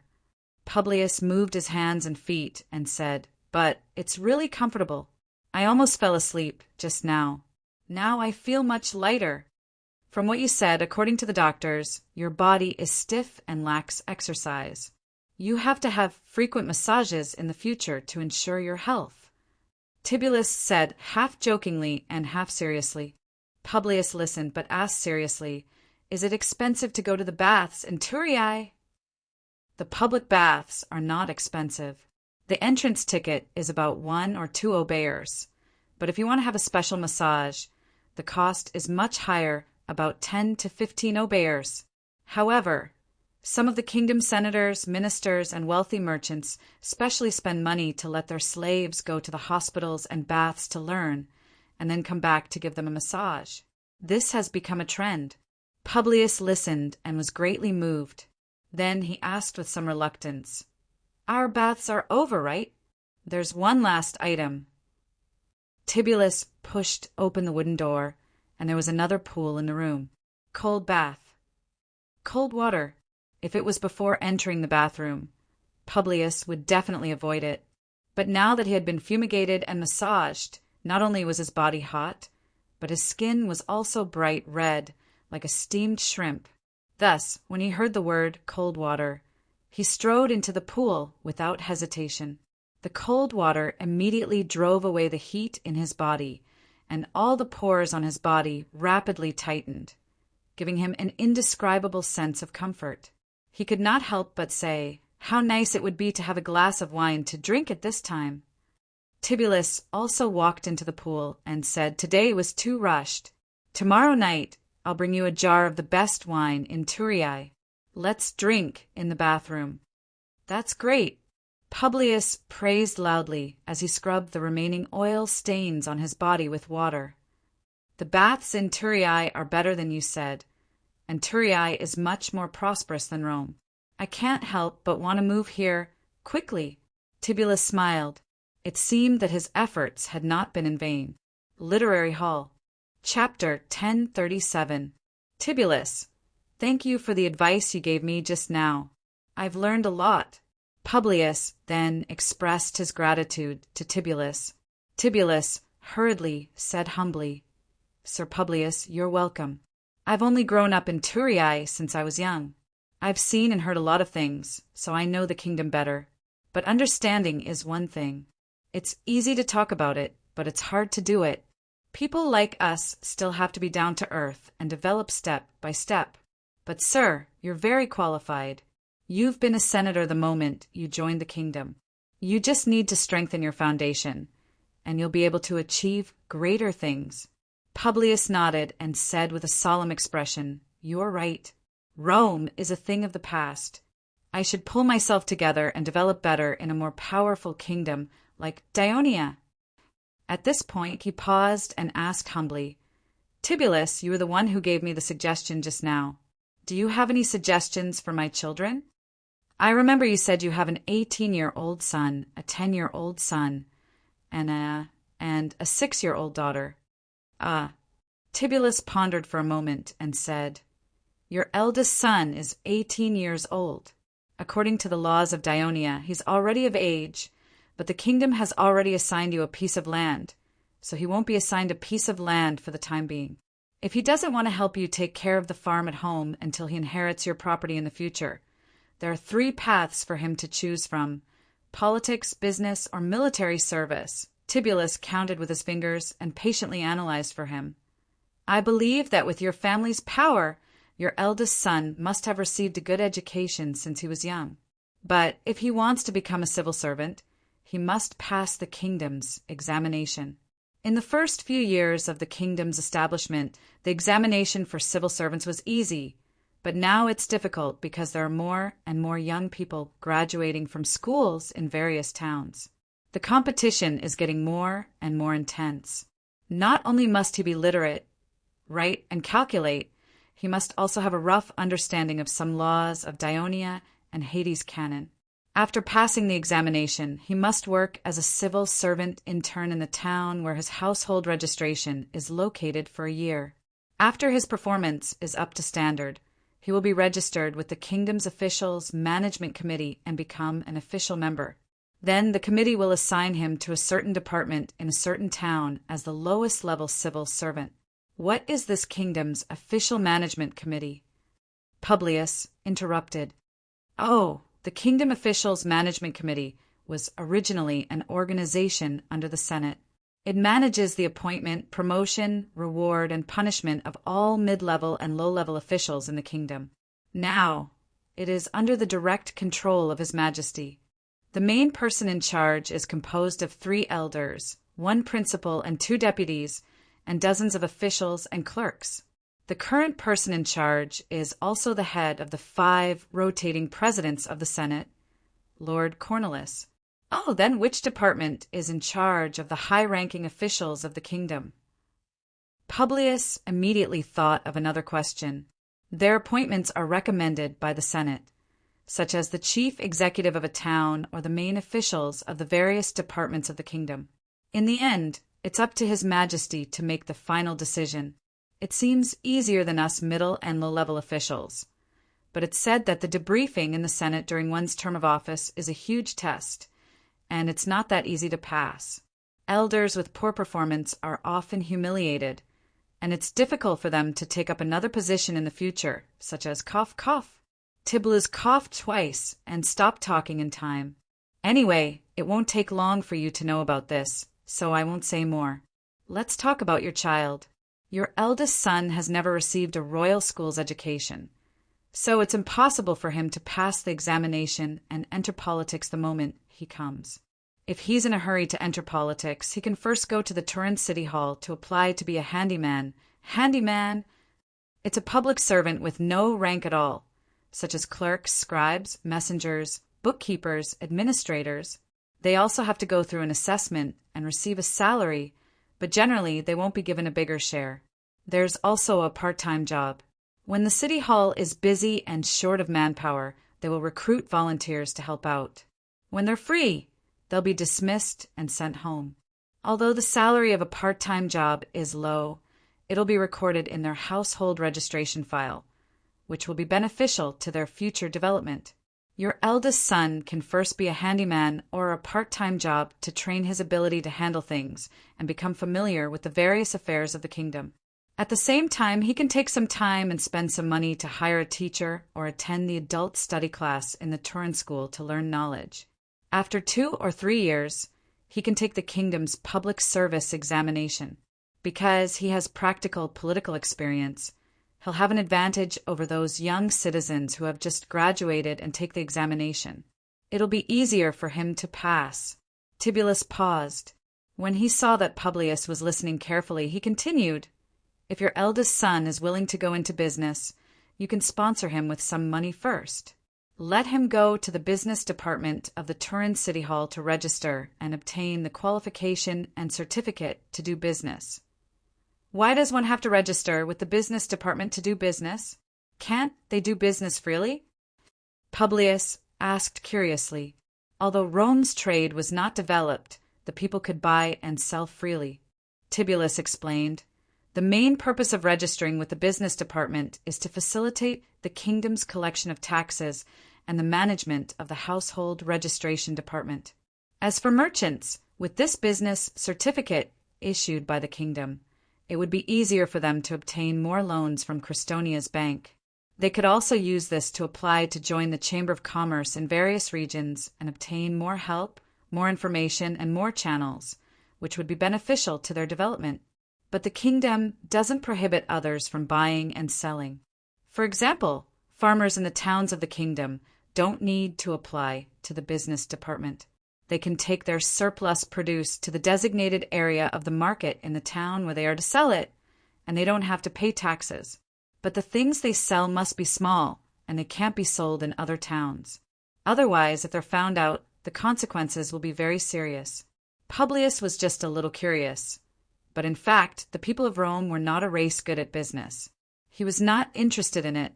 After understanding a little, he asked, "What if I choose to join the army?" "Master Publius, first of all, you have to know that according to the law of Dionia, male citizens between the ages of 18 and 45 are obliged to serve in the military and participate in regular military training. Whether you are a farmer, a craftsman, a businessman, or a public official of the kingdom, this is the same situation in Rome in the past." Tibullus had worked in Rome for several months, so he had some understanding of the things in Rome in the past. He solemnly reminded Publius, "But unlike Rome, the citizens of Dionia are competing to go to the battlefield and win the land and spoils of war awarded by the kingdom. But it's not easy to go to the battlefield. Under normal circumstances, only the regular soldiers can go out to fight. Only when there are casualties will the reserve soldiers be incorporated and replenished. The young citizens of Dionia receive military training from an early age. When they grow up, they are already familiar with the various basic military tactics of Dionia.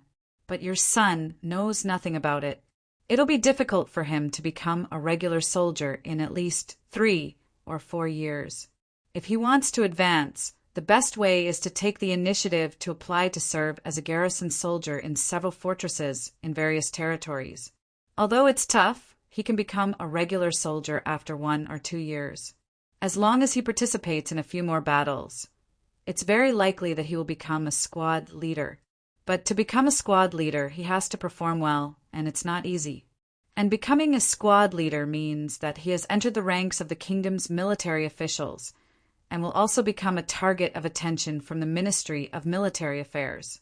As long as he doesn't suffer from major injuries and continues to make meritorious contributions, he may be promoted step by step and even become a legion leader. And after becoming a legion leader, he may enter the Senate and become a respected elder. Joining the army is a fast path. Not only can he get a lot of land rewards with his military achievements, but he can also hold a high position at a young age. For example, the current commander of Sicily, Prosos, will become the new elder of the kingdom at the age of 40 after this war. Tibullus said enviously, then sighed softly, but these are all exchanged with their lives. One careless mistake, and they may die on the battlefield, and the land and wealth they win can only be left to their wives and children. For example, the commanders of the naval fleet, Phralios and Miltias, have died in this war, so I'm not too envious of them. Although the promotion of an administrative officer is slow, it's safe. Is the promotion in the army the same for all citizens? Publius asked.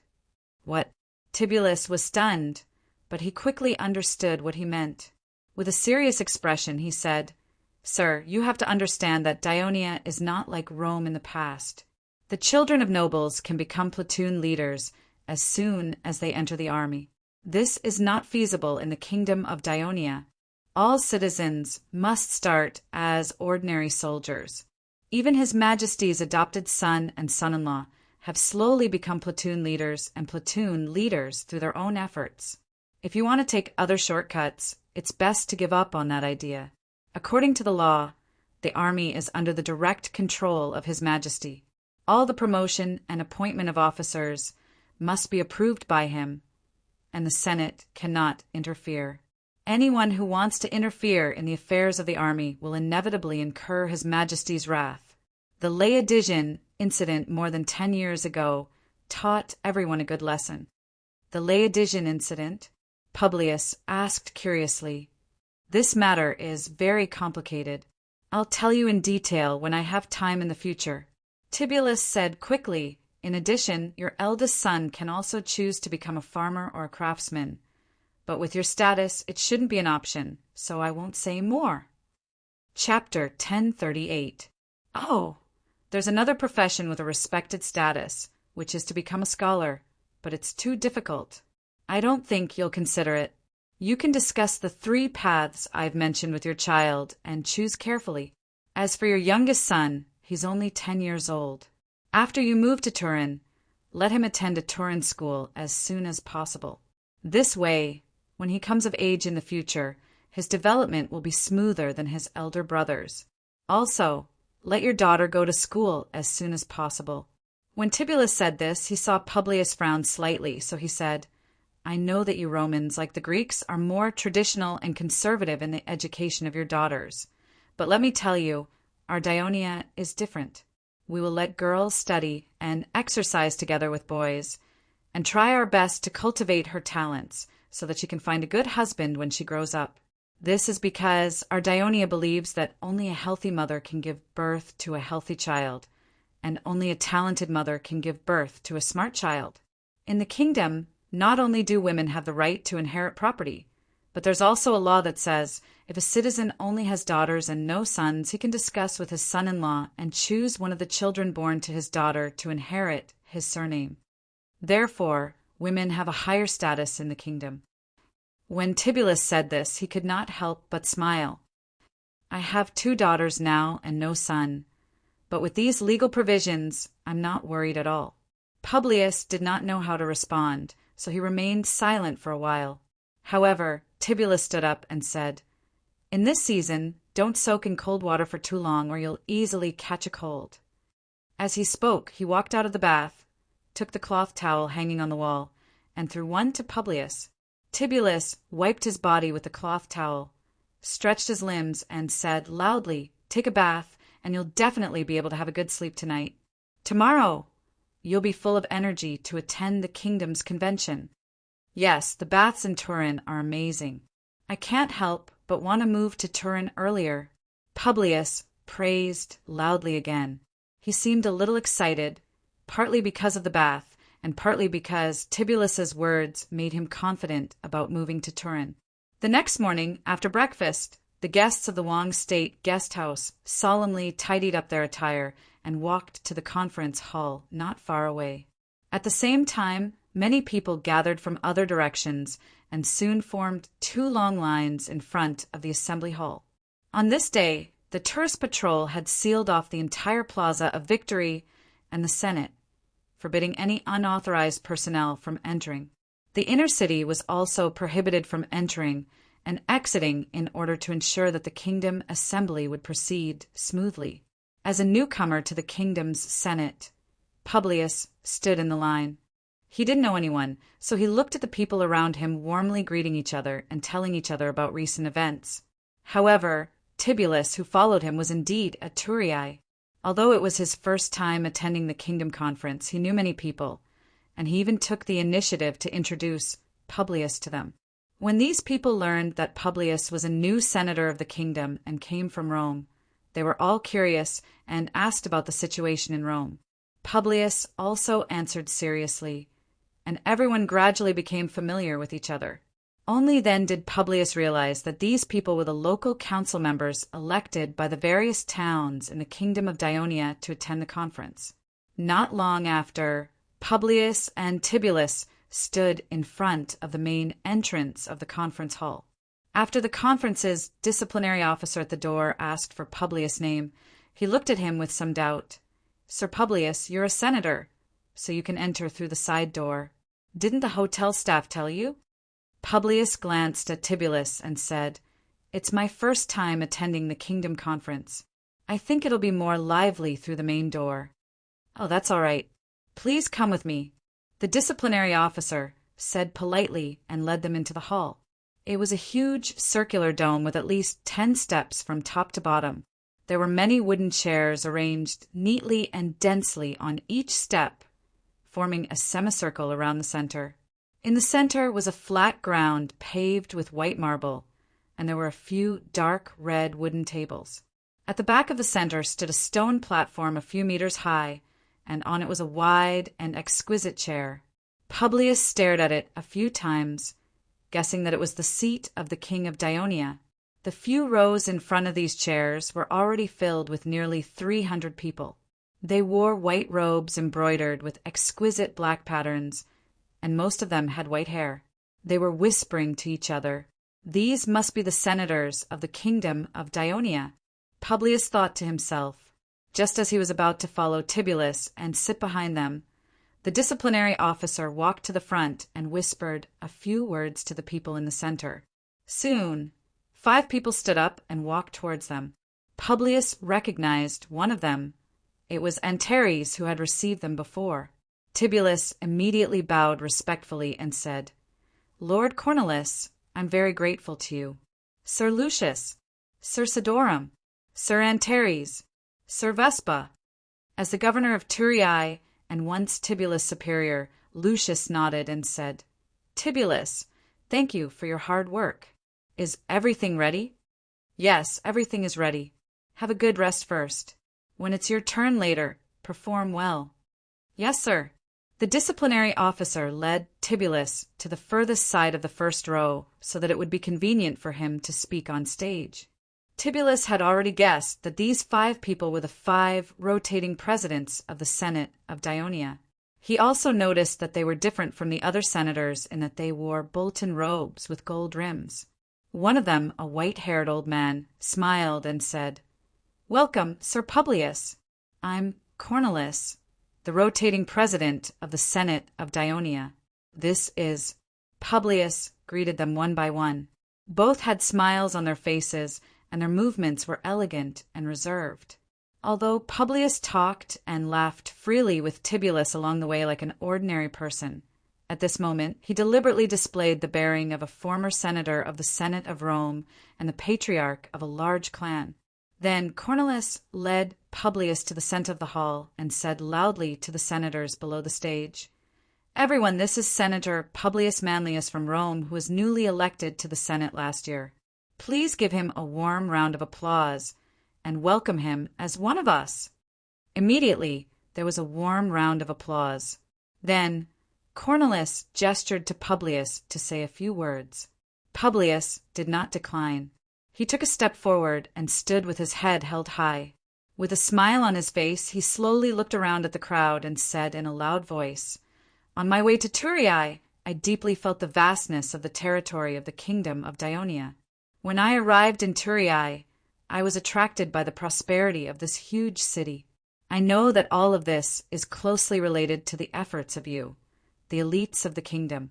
I'm very happy to be one of you and contribute to the strength of Dionia." The applause in the hall was even more enthusiastic than before.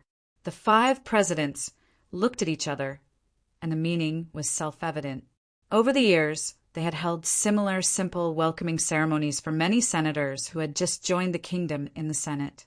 However, there were very few who could say such words in a manner that was neither servile nor overbearing.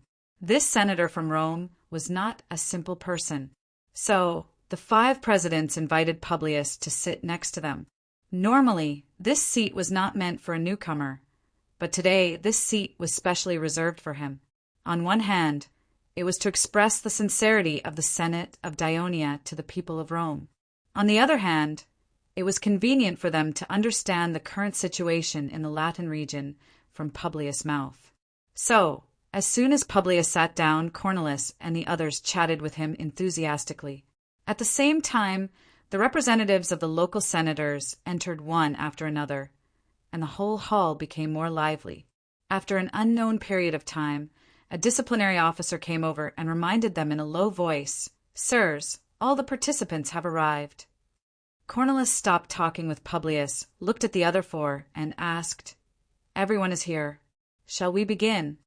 Hurry up and start. If we delay any longer, today's meeting may not end until the evening." And Terry said eagerly. Cornelis stood up, and the other 4 followed suit. Then they walked to the center of the hall together. The hall was immediately filled with thunderous applause, which echoed repeatedly in the enclosed circular space. Publius turned his head and saw that all the wooden chairs were occupied. It seemed that even the entrances and exits had added wooden chairs. Except for the center of the hall, everywhere was packed. There must be at least 1,000 people here. Publius was astonished. The 5 presidents walked to the wooden tables at the side of the center of the hall and sat down facing the crowd. At this time, the disciplinary officers of the Senate, who belonged to the Ministry of Supervision, stood in front and shouted in unison, "The kingdom's General Assembly is about to begin. Everyone, please remain silent." As soon as they said that, the hall immediately quieted down. The speed of everyone's reaction surprised Publius. Of course, he didn't know that if anyone dared to continue making noise, they would be expelled from the hall by the disciplinary officers for deliberately disrupting the meeting.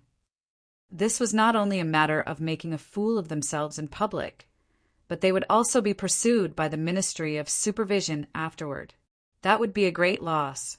At this time, Cornelis stood up and stood in the center of the hall. He looked at the crowd and said, "Everyone, I'm very happy that we are gathered in the Senate again today.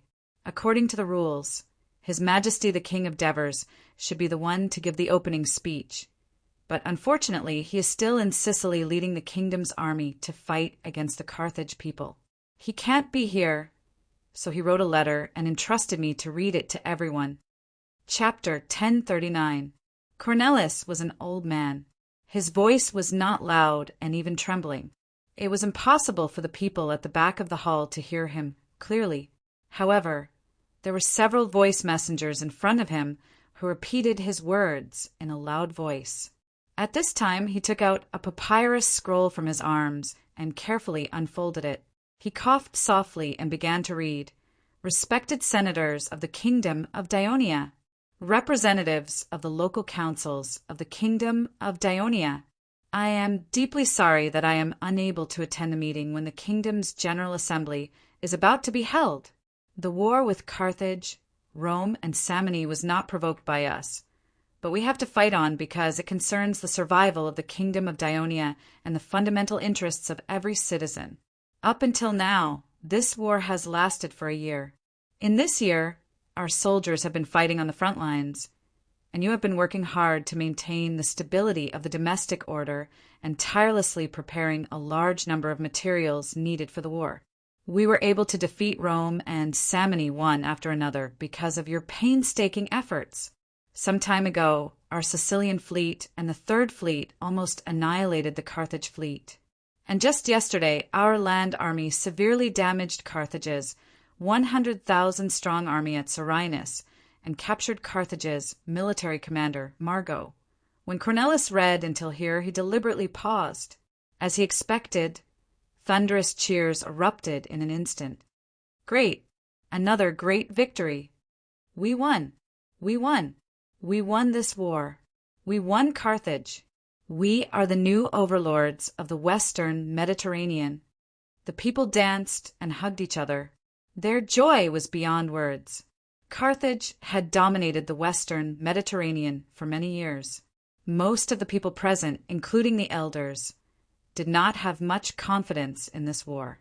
However, it was this unexpected result that made them particularly surprised. At this time, even the disciplinary officers in charge of the Order of the Hall had a smile on their faces. They did not immediately stop the commotion in the hall. After a while, they asked for silence again. Cornelis then continued to read. We defeated Carthage's navy and now Carthage's army. Carthage has basically lost the ability to fight against us, Dionia. So, they sent an envoy to ask for peace talks with us. Everyone, I know that this year's war has had a great impact on the kingdom. The treasury is almost depleted. Food prices are soaring, and a large number of young citizens have been removed. There is a lack of labor, and many soldiers have been injured or killed.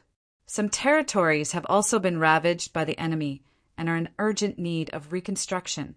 Many of you may hope that, after some benefits, you can negotiate with Carthage and restore the kingdom's order. However, although the Western Mediterranean Sea is vast, it can't accommodate two powerful countries.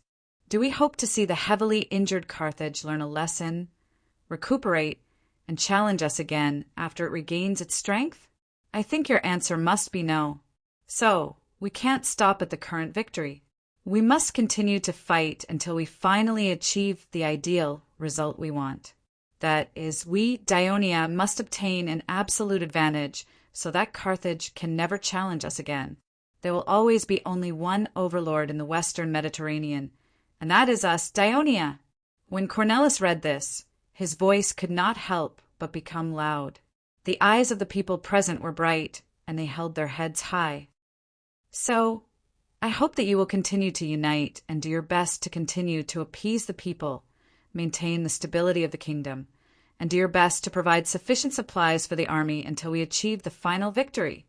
This is the content of the letter written by His Majesty. Cornelis finished reading the letter and handed it to Lucius next to him. At this moment, someone in the hall suddenly shouted, "Victory to His Majesty Devers!" Once again the hall became lively. Victory to His Majesty Devers! Victory to the kingdom of Dionia! Publius, who was sitting in the front of the hall, was shrouded in this passionate atmosphere. He never thought that on the first day he stepped into the highest temple of power in the kingdom of Dionia, he would feel the ambition of this kingdom, to become the only overlord of the Western Mediterranean. Although he was not as excited as the others, he felt a little more proud. At the same time, he breathed a long sigh of relief. Fortunately, I was lucky enough to become a citizen of this kingdom in time. At this time, Cornelis took the opportunity to say, "It seems that not only does everyone have no objection to the decision made by His Majesty, but they are also very supportive. In the next 2 days, we will discuss how to better fulfill the request made by His Majesty. But now, we will first invite the chief officials of each department to make a summary of the situation of the kingdom last year. Since everyone is interested in the military situation of the kingdom, let's first invite Minister of Military Affairs, Helos, to the stage. According to the previous procedure of the Kingdom Conference, first, the King's Devers would make a comprehensive summary of the situation of the kingdom last year. Then, the chiefs of each department would make a specific introduction of the situation of their department. But now that the Devers were away, the steady Cornelis and Lucius did not dare to overstep their authority, and simply skipped the first part. The speeches of each department usually started from the finance department. After all, money was the issue that everyone was most concerned about. But now, the military had become the issue that everyone was most concerned about. So, Helos was the first to speak. After years of training, this mercenary minister of military affairs stood in the middle of the venue with a calm and dignified bearing, attracting everyone's attention. He spoke in a comprehensive and concise manner, describing the whole process of the war between Daionia and Rome, Samni and Carthage from the beginning, development, and current situation. He also briefly talked about the strategies and tactics formulated by the King of Devers and the Ministry of Military Affairs against these three hostile forces. At the same time, he also mentioned the contributions of various legions and fleets in the war. Even though everyone had a general understanding of the war last year through various channels, Helos's comprehensive and professional presentation was still refreshing, so everyone listened carefully. For Publius, he finally understood why Daionia dared to ignore the attack of Carthage in the beginning and let the King of Devers lead the army to attack Rome first. It turned out that they had already seriously discussed and deduced, made careful preparations, and formulated a perfect plan. And how could Rome not be defeated in a hurry? Publius vaguely felt the horror of the Ministry of Military Affairs established by the Kingdom of Daionia. A group of people with rich war experience did nothing else but deal with military affairs. They only studied how to defeat the enemy every day. How could the nobles of Rome, who usually spend a lot of time on city-state affairs and diplomatic affairs, only gather citizens and think about tactics during the war? What surprised Publius even more was the series of data that came out of Helos's mouth. In the past year of war, the Kingdom of Daionia had used a total of 11 regular legions, 1 reserve legion for cavalry legions for fleets, more than 700 warships, and 110,000 soldiers on the ground alone, not counting the reserve soldiers that were added later. What a powerful military force!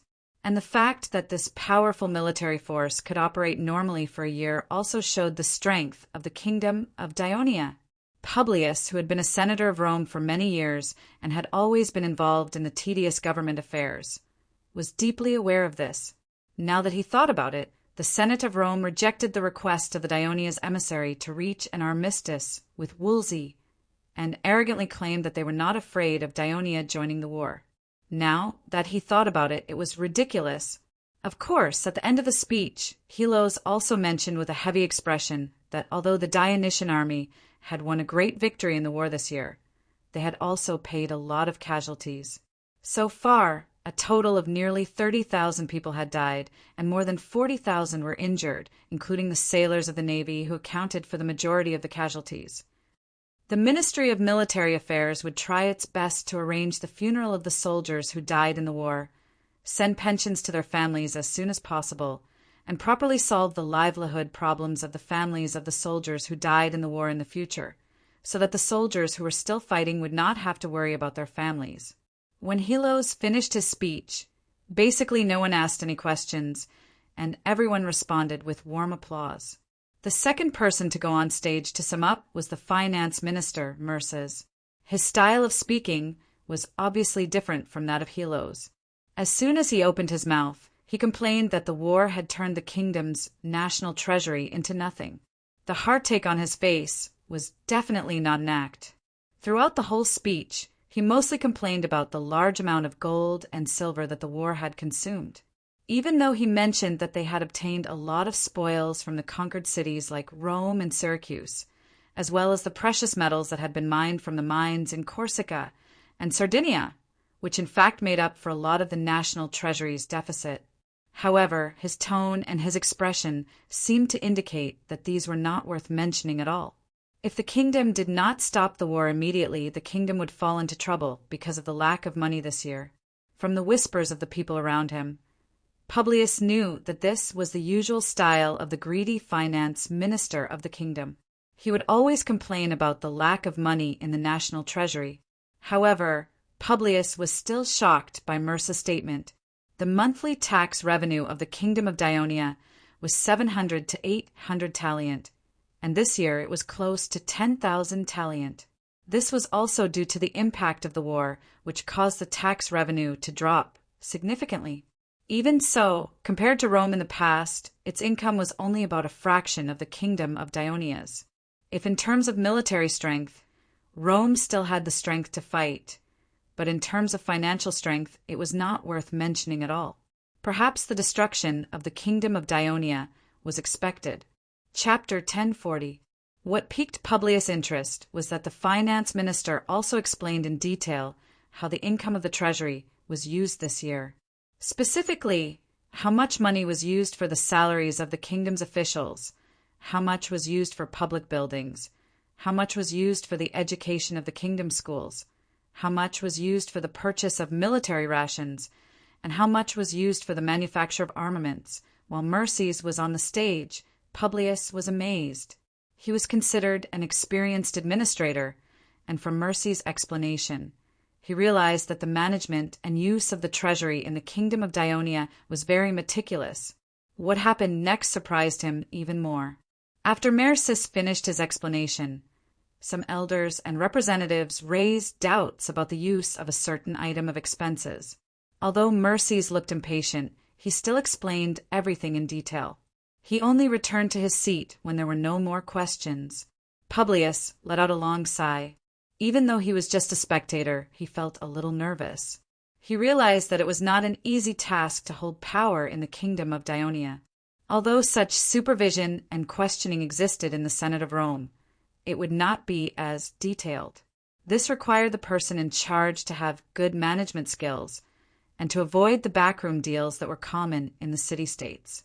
Merces had successfully concluded his summary, but if his answer did not satisfy everyone, it would not be so easy to pass the test. Publius remembered Tibullus mentioning the assembly of Dionia's civil officials that would be held the next day. He started to remind himself that this was Dionia, not Rome. He had to be careful when he was in office. The next person to walk to the center of the hall was the agriculture minister, Bucos. His speech was quite inspiring. First of all, after a drought, the entire kingdom's agriculture had a bumper harvest in September last year, greatly alleviating the predicament of the shortage of military rations. The people were also freed from the shadow of the drought. Bucos then mentioned that more than half of the eastern plains of Campania and Latin had been annexed to the kingdom, adding XXX acres of fertile land. The people who had migrated, there had been XXX acres of land, and there was still XXX acres of land left. The officials of the Ministry of Agriculture had taken measures to help the newly migrated people make better use of the land in addition. He also mentioned the 3 regions of Syracuse, Sardinia, and western Sicily. Although they had not been completely pacified, the Ministry of Agriculture had already started to plan the land there. Bucco's speech won a round of applause, but everyone also asked questions enthusiastically, mainly about whether the young people who had just reached adulthood in their towns could get a share of the newly occupied land. The Ministry of Agriculture had already considered this question, so Bucos answered it rather easily. Although Publius felt a twinge of bitterness when Berks mentioned the topic of Latin land distribution, he was also amazed that the Dionysian kingdom's leaders had indeed taken the initiative to consider distributing land to every citizen. The next person to appear was the Minister of Commerce, Marigi. This Persian man with a different appearance made Publius size him up curiously. Marigi's speech at the beginning was within everyone's expectations. The war had a great impact on the kingdom's trade. Over the past year, there had been a significant decrease in the number of merchant ships coming and going from the various port cities, and the markets had become sluggish. Everyone could see that and were not surprised by the decline in trade. Marigi then mentioned that the acquisition of the Latin region, the entire island of Sicily, Corsica, and Sardinia had greatly expanded the trade circle of the kingdom of Dionia in the western Mediterranean Sea, and they had entered the field of precious metal trade. This would inevitably lead to greater development of the kingdom's trade after the war. Furthermore, the alliance between the kingdom and Egypt had made the trade between the 2 countries closer and deeper, and the trade in the eastern Mediterranean Sea had also advanced to a higher level. Of course, Marigi was only talking about the general situation. Before the conference ended, the various departments of the kingdom would discuss their work prospects for the new year, and he would talk about it in more detail. But even so, some local councillors who were merchants still actively raised their concerns, and Marigi also gave a satisfactory answer. The next person to appear was the Minister of Household Registration, Raphias. During the war, the Household Registration Department was also a busy department. Citizens and even freedmen were transferred to participate in the war as soldiers or as laborers for transportation, whether they made meritorious contributions in the war or whether they were punished. These answers had to be recorded one by one. Due to the large number of people participating in the war, this was an extremely complicated work. Therefore, the Household Registration Department had the largest number of public servants among all the departments. There were many scribes, recorders, and archivists. With these detailed citizen files, other departments had a reference basis, and they could barely meet the requirement of the Devers to reward the citizens for their contributions and punish them for their mistakes. From Raphias's narration, everyone knew that the casualties of the people of Dionia in this war were not only limited to the soldiers on the battlefield, but also the ordinary people, such as the Dauni region that was attacked by the Simonians, the Catania Plains that was destroyed by the Carthage, and the Apulia region that was attacked by the remaining forces. Therefore, the number of casualties given by Raphias was much higher than that given by the Ministry of Military Affairs, but the total population of the kingdom was still a little higher than the year before. What was the reason? It was because the population of the newly incorporated areas had increased. The city of Rome alone had brought more than 50,000 people to Dionia, and many people from Syracuse had also surrendered.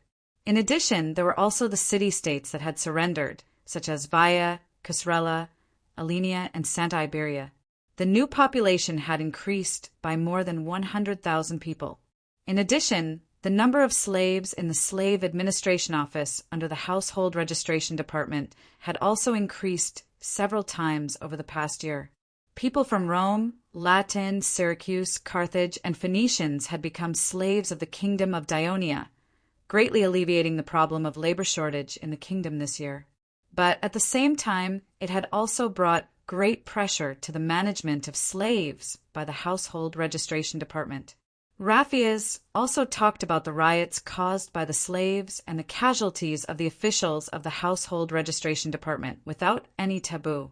In fact, it was to prepare an ambush in advance for the increase in the number of officials of the Household Registration Department and the establishment of slave guards that he would propose at the kingdom's General Assembly in the next few days. Publius listened very carefully to Raphias's narration because it involved his fellow Rome citizens who had become slaves. He also asked a question for the first time after Raphias's narration, asking about the current situation of the slaves in Rome and whether it was possible for them to be freed in the future. Considering that Publius had just joined the kingdom, Raphias specially explained to him the management regulations of the kingdom's slaves in detail. Slaves had simple but clean accommodation. 2 meals a day were guaranteed, and heavy manual labor was even 3 meals a day. Occasionally, they would be given meat. If they were sick, there would be specialized doctors to treat them. Those with families would not be separated. As long as they completed their tasks seriously and did not antagonize the management, they would not be beaten or scolded at will. Moreover, the union of male and female slaves was not prohibited. Slaves who performed well in the first year would receive a small monthly salary from the second year. If they continued to perform well, they might be put on the watch list from the third year until they finally obtained freedom during the celebration of Hades. Raphias also specifically emphasized that out of respect for Hades, and at the same time, many of the officials in the Slave Administration Office were slaves. Coupled with the random inspection by the Ministry of Supervision, the management of public efforts had always been carried out in strict accordance with the law, and the slaves lived well. On the contrary, the kingdom could only conduct regular monthly inspections on private slaves, and their living conditions were worse. After Publius heard this, the guilt in his heart lessened slightly. In fact, he knew that these slaves of Rome lived in the slave camp north of the city of Rome, on the Tino River. However, he had never thought of visiting them, because he would only be cursed and not thanked. The next to speak was the minister of construction, young Heraclius. As the kingdom had invested all the revenue from the treasury into the war, The construction and maintenance of domestic public buildings had been stopped. But this did not mean that young Heraclius had nothing to say. The reconstruction of the old city of Rome was a key point. Although Publius had personally experienced the process of reconstruction in Rome, it was a different experience for him to consider the reconstruction of the entire city of Rome from the perspective of a planner, so he listened very carefully. In addition, young Heraclius also mentioned that after these new territories were incorporated into the kingdom, the construction of roads was already in the process of planning. After the end of the spring sowing, the Ministry of Construction would organize labor, prepare funds, and extend the kingdom's roads to these territories as soon as possible so that it would be more convenient to travel with the old territories of the kingdom and more conducive to the kingdom's governance. The next minister to speak not only made the local councillors afraid, but also the senators often felt fear in their hearts. He was the minister of supervision, Sesta. This important minister of the kingdom, who had punished many officials and was known by the people as Rhadamandas in the sun, stood in the center of the venue, and the entire venue became much quieter. Perhaps because he had been engaged in supervision all year round, he had developed a cold and stern temperament. However, in his summary of the supervision work last year, in fact, there were fewer kingdom officials punished by the Ministry of Supervision than in previous years. One of the important reasons was because of the war. Because of this large-scale war, the entire kingdom was in a state of emergency mobilization. If they made a mistake at this time, they would be punished double. So few people dared to go against the muzzle of the gun at this critical moment. Chapter 1041. Among the officials who were criticized for their incompetence, the officers of the Ministry of Military Affairs made up the majority. The military judge in the army was also appointed by the Ministry of Supervision. After all, such a huge amount of resources and money were gathered in the Ministry of Military Affairs, and they needed to manage, plan, allocate, and transport them. It was indeed a difficult task, and it was the first time the Ministry of Military Affairs had experienced it. The lack of experience and manpower had led to a lot of mistakes. Sesta emphasized this point, hoping that the Ministry of Military Affairs could learn from it and improve its efficiency. Helos, Felicius, and the other officials of the Ministry of Military Affairs looked calm. In fact, around October last year, they had already realized this problem and took the initiative to cooperate with Mirzas. The Finance Department sent people to assist the Ministry of Military Affairs in managing and allocating resources, and the situation became much better. Minister of Foreign Affairs Ansatanos, Minister of Education Montodicus, Minister of Medical Affairs Herpes, one by one. They went on stage to make a summary. The last one to go on stage was not a minister, but the scepter priest of the Hades temple of the kingdom of Dionia, Plasinas. In fact, when the kingdom assembly was first implemented, the Devers had hesitated about whether or not to let Plasinas participate in the assembly. After all, when the idea that the Devers were the descendants of Hades had been deeply rooted in the hearts of the people of the kingdom, Hades had actually become the exclusive god of the royal family of Dionia, and Hades had become the most important god that the people of the kingdom believed in. The kingdom assembly was mainly to discuss the administrative affairs of the kingdom, and to let the human servant of the guardian god of the kingdom of Dionia be supervised and criticized by the representatives at the assembly was not only an offense to the god, but also disrespectful to the royal family. However, the Devers considered that in any era, religion was a double-edged sword. If there were no restrictions as time went by, it was likely to override the secular world and threaten the royal power. Moreover, the priests of the Temple of Hades did not only worship the guardian god of the kingdom, but they were also responsible for supervising and regulating the behavior of the priests of the other temples in the kingdom, which naturally included a lot of administrative affairs. After much consideration, the Devers finally decided to let Plasinas participate in the kingdom's General Assembly at the beginning of every year. He would be the last minister of the kingdom to make a conclusion on the first day of the General Assembly. In fact, ever since Plasinas had participated in the conference, he had been asked a lot of questions. Of course, they weren't about the Temple of Hades itself, but about other temples. Ever since its establishment, the kingdom of Dionia had been a country that believed in many gods. Not only did the Greek gods worship among the people, but there were also gods worshipped by other races. It was not easy to balance the interests of all of them. However, the opinions of the representatives also contributed to the gradual improvement of the kingdom's management of religion, nipping any bad signs in the bud as soon as possible. After Plazienus's speech, there were also many questions. Even Publius raised his second question in this conference. Of course, his question was naturally related to, can the temples of the Rome gods be treated fairly? Can they continue to worship in the kingdom? And so on. Prince Placienus answered seriously. Although he was not very satisfied, Publius was still a lot more relieved. At this point in the conference, according to the usual practice, the agenda for the day was over. But this time, the kingdom's General Assembly was different. Because it was during the war, the schedule of the entire conference had to be shortened as much as possible to avoid accidents. In order not to affect the war, for the stability of the kingdom, and in addition to the busy government affairs, the governors of some important towns in the front lines could not even come. They only sent representatives such as Rome, Catania, Lusnia, and so on. But it was already afternoon, and the representatives had been sitting for most of the day.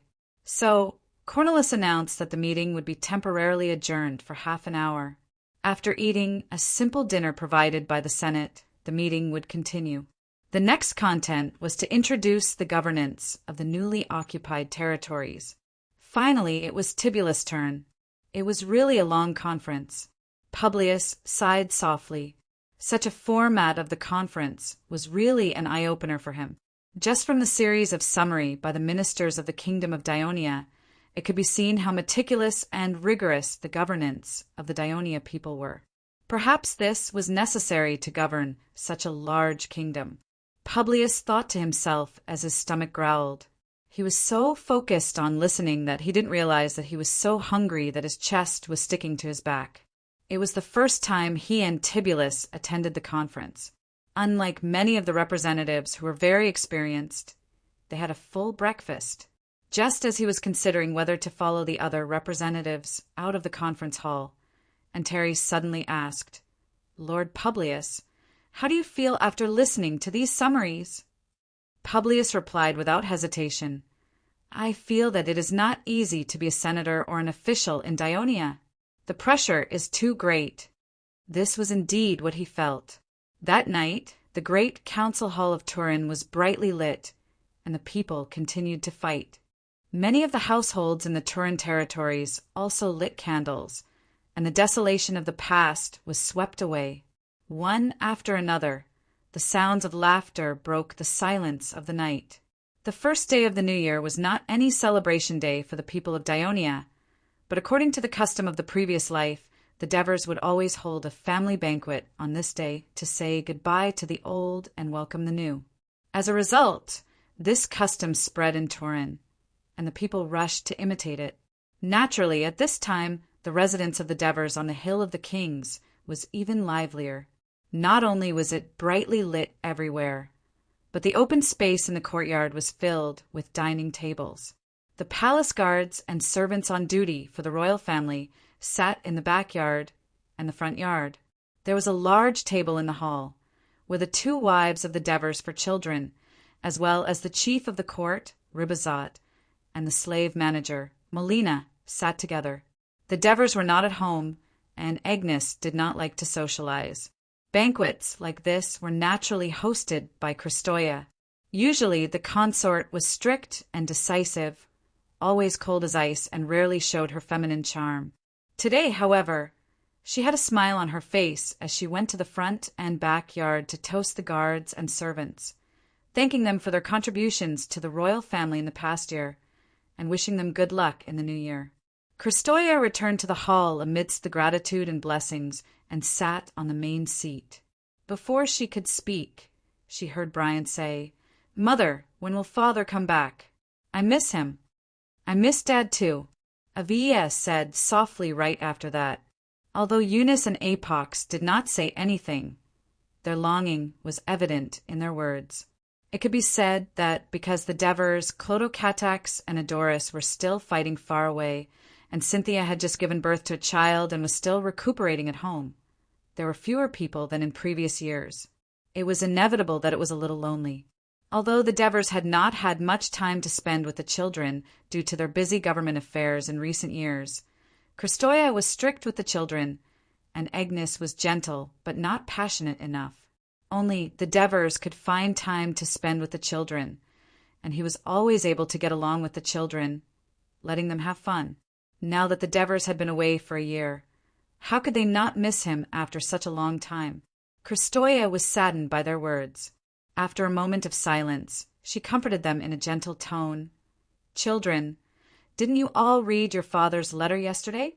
He and your 2 brothers are safe and sound, and they even won a great battle in Sicily. The war will end soon. So now, let us raise our glasses and wish your father and brothers a safe journey and a speedy return, okay?" "Yes," the 4 children replied in unison. Thus, under Christoia's lead, everyone silently prayed to Hades for blessings. "All right, let us toast to celebrate the arrival of the new year." As soon as Christoia's voice fell, the children excitedly raised their glasses of watered wine, especially Bryant's, who held the wooden glass high. Just as he put down his glass, he heard Agnes say faintly, "I wonder how Clotho is doing in Rome? He's never lived alone for so long before." Christoia was stunned, then glared at her with dissatisfaction. She thought to herself, "What's wrong with you, Agnes? I've just appeased these children, and you say that without looking at the occasion. How can we maintain the joyous atmosphere of this banquet?" The whole family missed Clotocatax, but far away in Rome, Clotocatax was not in the mood to miss his parents and siblings on this special night. He was just about to eat dinner when his immediate superior, the Rome construction official Passion, personally came to his door to ask for help. "Lord Passion, are you saying that there's a problem with the stone bridge we built?" After hearing Passion's words, Clotocatax was shocked. "Because it's going to be checked and accepted tomorrow, I asked the engineers to inspect it thoroughly today. In the end, they found that the second pier has deviated, so they immediately informed me. According to their analysis, it might be because the riverbed there is too soft and the foundation of the piers is not strong enough. It's all because the city hall was too pressuring us. We didn't do a more detailed survey of the riverbed and make a better construction plan. We just wanted to finish as soon as possible. That's why it's like this," Passion said regretfully. Chapter 1042. Since the demolition, cleaning, and reconstruction of roads in the southern part of Rome's Old City, the rest of the residential construction had been handed over to the real estate merchants from the Royal Chamber of Commerce. The construction officials only needed to supervise and inspect the construction, so the manpower in the construction office of Rome was free. However, the most important part of the construction work in the entire city of Rome was the temple. According to the request of the assists, the new temple in Rome should be roughly the same size as the main temple in Turiae. The key point was that it was not one, but 2, the Temple of Hades and the Temple of Diana, and it was approved by the King of Devers. However, to build such a temple required a lot of manpower and material resources. Dionia, which was at war, could not afford it. Therefore, after the discussion between Passion, the construction official, and the assists, they decided to build the stone bridge across the Tiber River first. However, it was not the Bridge of Rome, but the bridge connecting the island in the middle of the river. Since Dionia occupied Rome and established a new alliance with the surrounding forces, the whole of Latin and Etruria had been restored to peace and tranquility. With the strong promotion of the assists, Rome gradually opened up trade with the rich Etrurian alliance in the north. There were 2 ways of communication between Rome and the Etrurian city-states in the north. One was by water, where the port of Ostia was being built, and the other was by land. However, the Bridge of Rome was not built for trade. It was not wide, and it was made of wood. It was no longer suitable for the needs of the development of Rome. Therefore, the assists set their sights on the 2 bridges on the island in the middle of the river that had been destroyed during the war. This could be considered a kind of compensation from the kingdom to the natives of Rome. For this reason, the assist suggested to the construction official, Passion, that it would be best to build a stone bridge at the beginning of the new year to show the people of Rome the new atmosphere after joining the kingdom. Passion promised the assists. After accepting the task, he led his men to survey the terrain, choose the location for the bridge, and design the blueprint. The labor force was sufficient, and the materials were basically ready-made. There were a lot of regularly shaped stones left in the burned and demolished temples in Rome, and it did not take long to pour them with cement. In addition, the construction department had built many stone bridges in the kingdom over the years, so they were very experienced. Passion, the construction official, thought that building such a small bridge should be in the bag. However, he did not expect that something would go wrong at the critical moment. So, what did the engineers say? Can it be repaired quickly? Clodocatax asked anxiously. Although he had been learning about construction, he was still a newbie. Tomorrow, the governor, the assists, would bring the officials from the city hall to congratulate the completion of the stone bridge. After a long period of teaching by the Devers, Clodagh knew that this stone bridge was not just a simple project. At the same time, it was also given a deeper political meaning. So he was also anxious. We have to tamp the bridge foundation and reinforce the piers. They estimate that it will take about 7 or 8 days. Passion hesitated for a moment, then said earnestly, I'm going to explain this to the assists now. I hope you can come with me. Although Clodocatax was now Passion's subordinate, he was also the prince of Dionia. Passion usually treated him very politely, but now that he had a favor to ask, his attitude was even more humble. Okay, Clodocatax did not hesitate.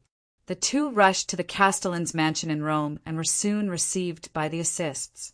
After listening to Passion's explanation, the assists' face darkened. I thought you came to see me so late to tell me that the construction department is ready for tomorrow's celebration. I didn't expect that there would be such a big mistake. The assist scolded angrily. Why didn't you find out before? You only told me at the last moment.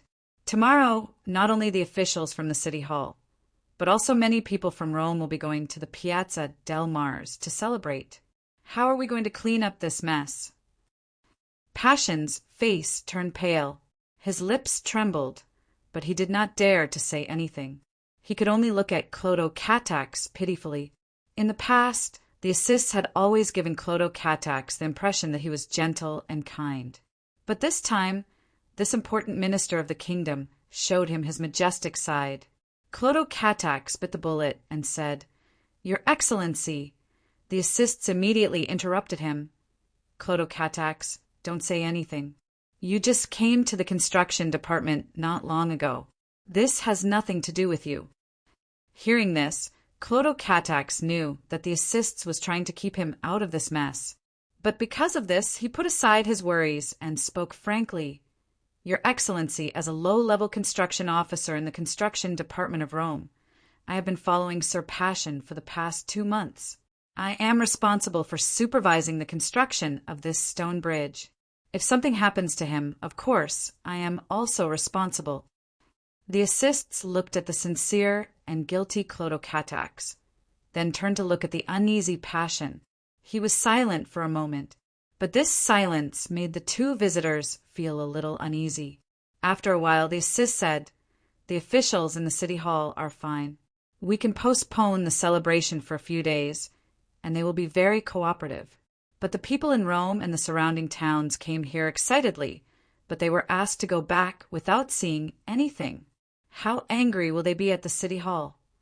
At this point, assists could not help but emphasize his tone. Ever since he became the governor of Rome, he had worked hard to build up the trust and authority of the city hall among the Roman people.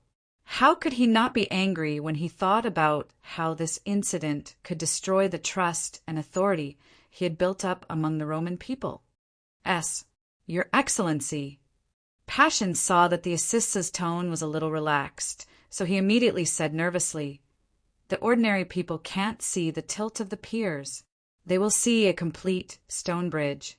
but we will block both ends of the stone bridge and tell them, for the sake of beauty, the stone pillars on the railings need to be engraved, so they are temporarily not allowed to pass. It seems that you have prepared for this. Should I send you more engravers?"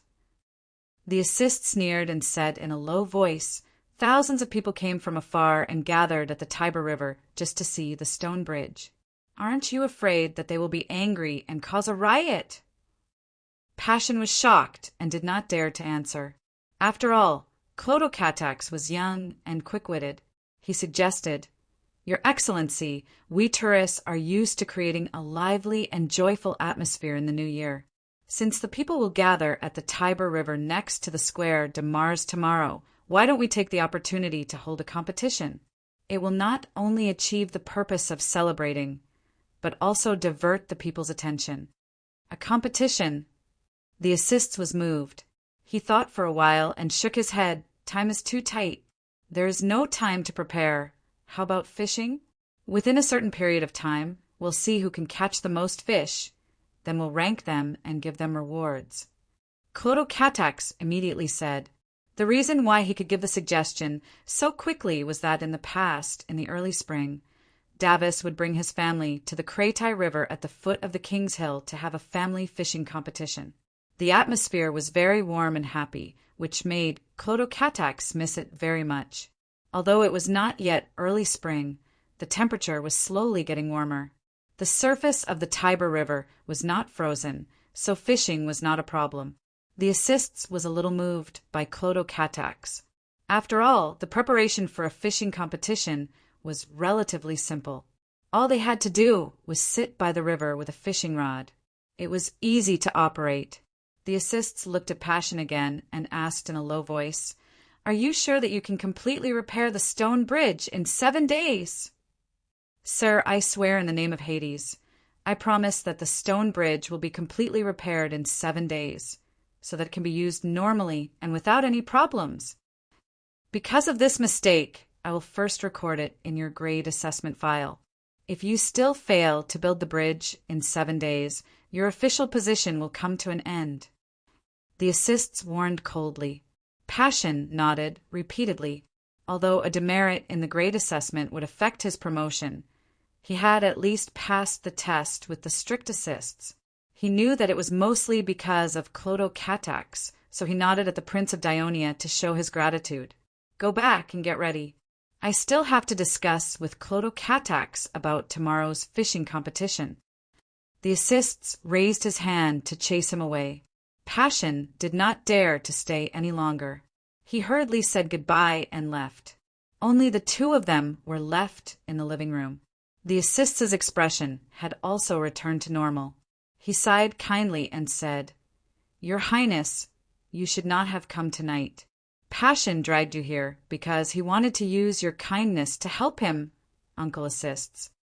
Clotocatax said seriously, "I know Lord Passion's intention, but he is indeed very hard-working.